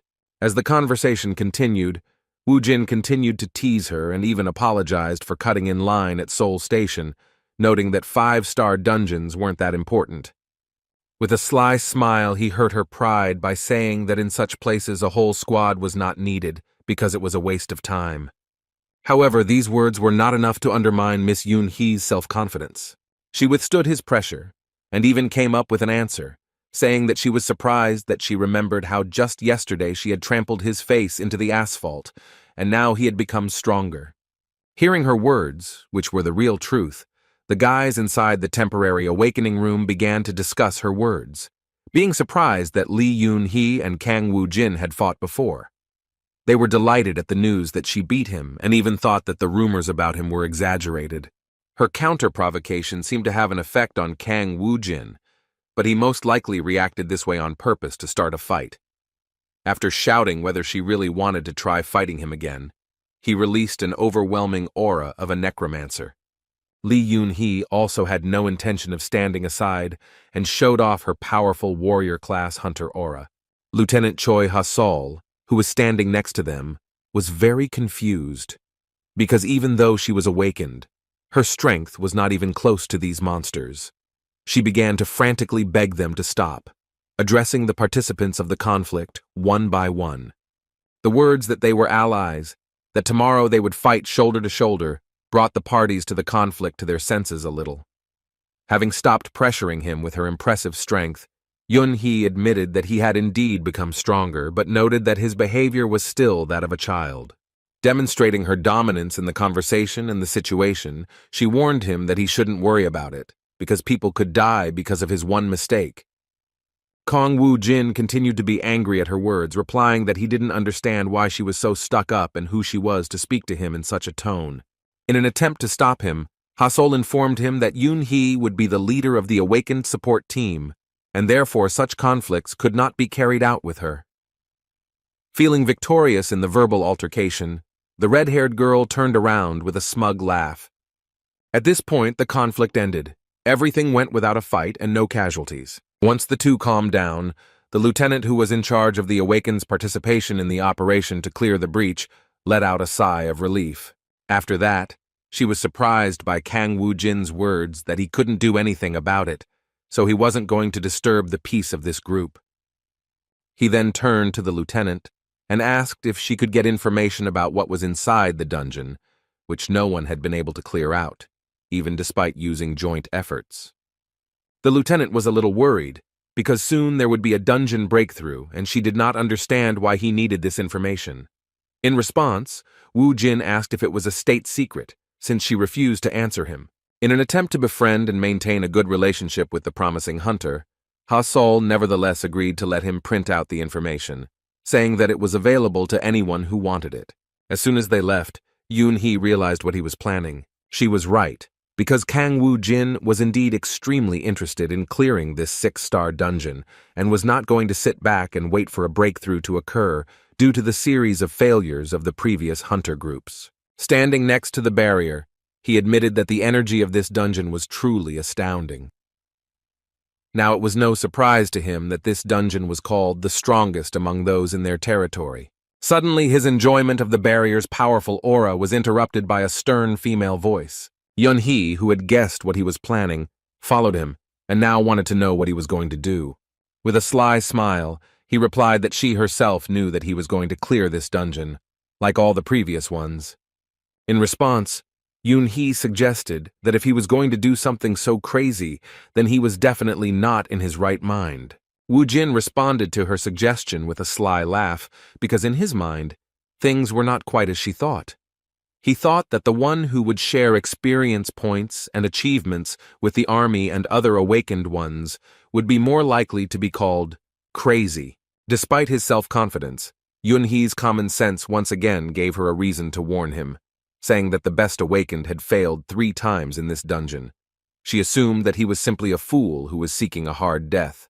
As soon as she started talking about how it was no longer possible to use the return portal, he interrupted her, saying that she was talking too much. After that, he once again hurt her pride by saying that she was nothing more than a scared cat, saying that she was incapable of anything without the return portal. He touched the barrier and asked her to wait for him outside.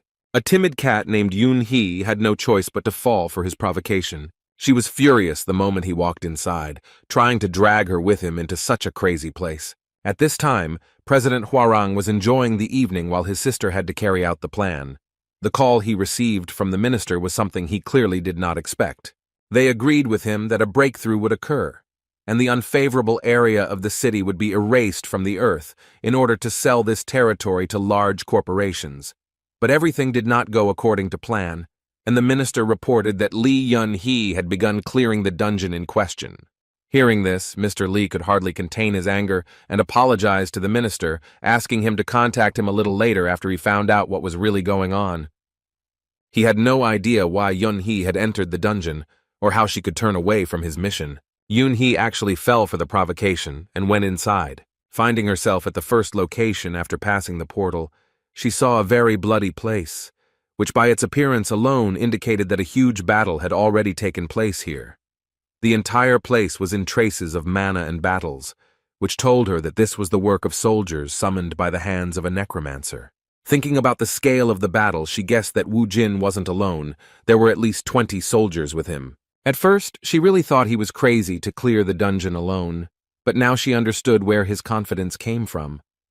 Just one look at the battlefield told her that he had no difficulties here. However, even so, she was not sure that he could cope. Considering his level, she believed that with such skills and such an army, he had no place in such a dungeon. She had already tried to clear this portal with strong awakened ones several times, so she had no doubt that he would not only not get the return stone, but also clear the dungeon. In a sense, she was right, and Wu Jin first experienced difficulties during his encounter with a level 60 ogre that could destroy an entire squad of his skeletons with one blow. However, after several minutes of fighting without any result, Wu Jin said with a smile that he had finally achieved his goal. He needed experience points in order to make a worthy counterattack. Taking advantage of the moment, he once again summoned his demonic familiar, which this time became a stone golem, befitting the environment he was in. After that, he pointed at the enemy and gave the order to his familiar to attack. Both monsters with unimaginable brute force clashed in a duel, and it became clear that they were matched in size. The sudden attack from the rock gave them a chance and an advantage, as the ogre was caught off guard and lost his balance. Taking advantage of the moment, Wu Jin used his familiar as a springboard and quickly closed the distance with his opponent. The ogre didn't have time to do anything because he was still falling and couldn't regain his balance. In the end, Wu Jin ended the fight with his warrior weapon, a hammer with unimaginable destructive power. After finishing the battle and defeating another powerful monster, Wu Jin was cheered up by the news that he had finally reached level 40, which gave him additional achievement points. He celebrated his small victory not alone, but to a stormy ovation from Bibi, who called the work done magnificent. In response, Wu Jin asked in surprise where she got so much emotion from and where she learned to communicate like that. Most likely, life in the body of a cat gave her some feelings, because even when she met Rocky after a long time inside the seal, she hugged him and called him a good man. Upon hearing that the golem had a name, the necromancer came to the conclusion that Bibi was watching too much TV, which is why she had similar feelings and desires to communicate even with the golem, calling it by a fictitious name. He was not going to delay, so he went further and asked to hurry up and not waste time on such things. However, taking a few more steps towards the supposed center of the dungeon, he discovered something very unexpected. He encountered a peculiarity of the landscape that was the reason why this dungeon could not be cleared by other awakened. Right under his nose was a huge cliff, due to which the path to the next part of the dungeon was blocked for most awakened. In his case, the situation was a little different, because he came to this place with an experience that no one else among the awakened of Earth could boast of. He had already heard of such a place, which is sacred from the legends of Alphen. At that moment, they were on the so-called Tart Plateau. After looking around this location, Wu Jin remembered a lesser-known name for this place. It was also known as the Temple of the Giants. This ravine was the reason for the previous raids to fail, so he had to prepare thoroughly. This was the right time to unlock special level bonuses. This time, he gained the skills of the Necromancer class, which included armor and a phantom spear, which were necessary for using subordinate souls in physical form, which could either defend or carry out attacks. He had previously learned the soul extraction skill, right when he was rescuing Songgu during their first joint raid. Now he has gained the ability. He has the opportunity to use an advanced skill related to soul extraction. After raising the phantom armor skill to level 10, he summoned the wandering spirits to himself. In this way, he was able to collect the spirits of most of the defeated opponents, replenishing the scent of 100 subordinates to the full. After finishing this, he gathered his strength and unlocked a new skill of the warrior class, namely the weapon of the altered form, the Great Sword, which he could not use before. Once he had access to this weapon, the system automatically gave him access to the Great Sword techniques and the cleavage skill. The final stage of preparation for the final battle was the summoning of the crystal with the seal. Bibi happily recognized the object, as it contained one of the familiars she had previously fought with on Alphen under her master's command. Wu Jin waited with a smile for his new assistant to gradually reunite with his previous warriors. As it turned out, he knew in advance that Shinshin was inside the demonic stone. A moment later, the seal opened, and a powerful demonic beast appeared before them. Shinshin is a horse that once obediently served its master, the most powerful necromancer of Alphen. It is a phantom warhorse with blood boiling in its veins that not only moves its master, but also attacks without fear of death. Bibi immediately rushed to her old comrade and happily asked him if he missed her or not.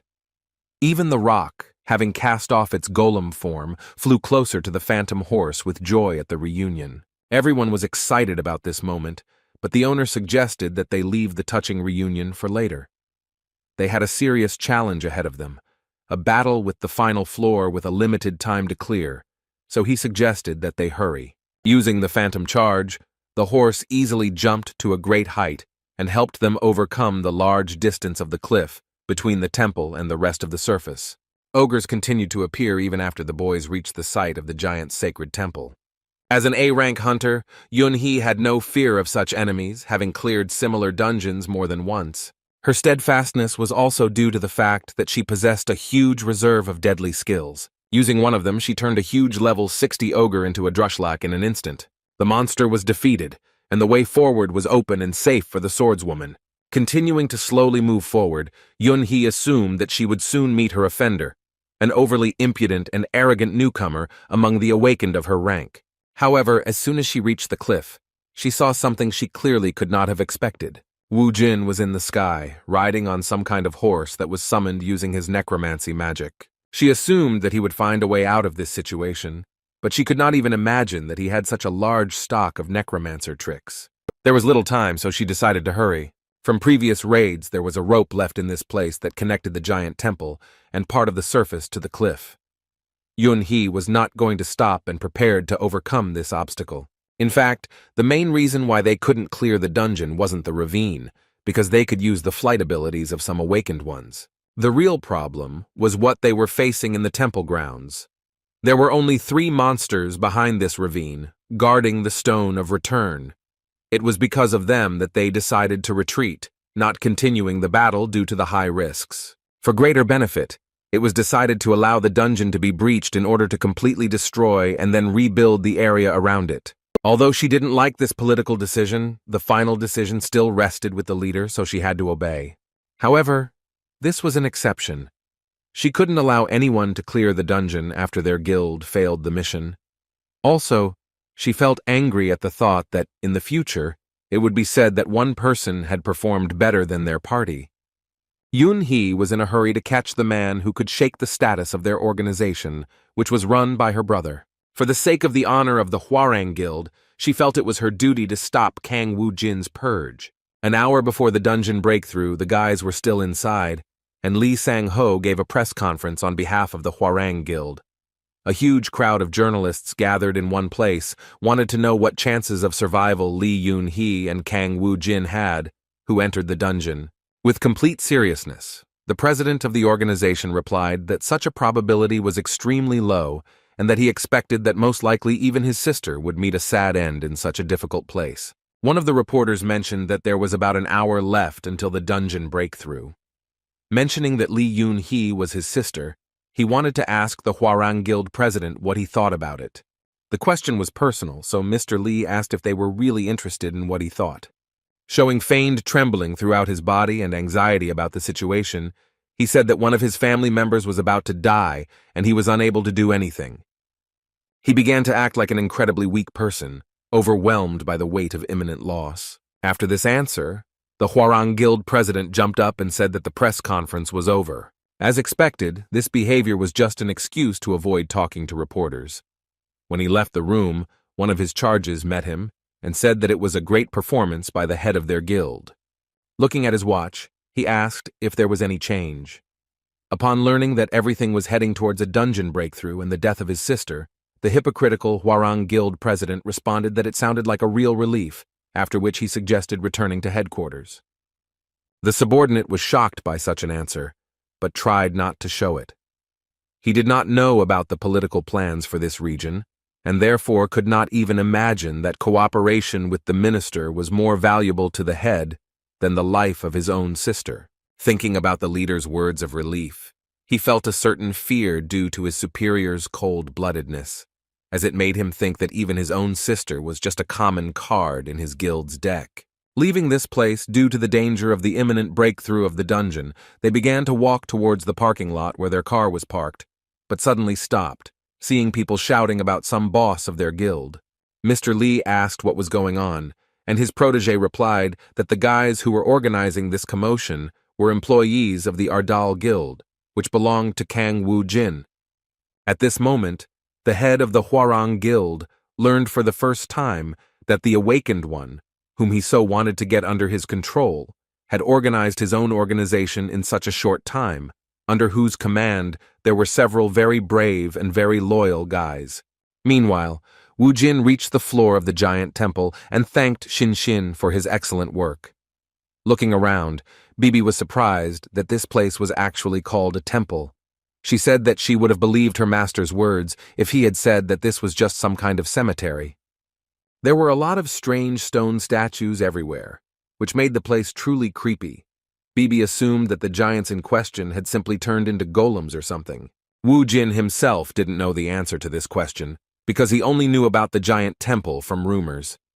Even so, he had a way to check whether this place was safe, or whether he should expect a sudden attack from the enemies. Turning to the rock, he suggested that he try to eat the stone statues. The order was quite unexpected, but the familiar immediately placed his demonic soul into one of the statues. In an instant, he had completely taken over the stone and returned to his golem form.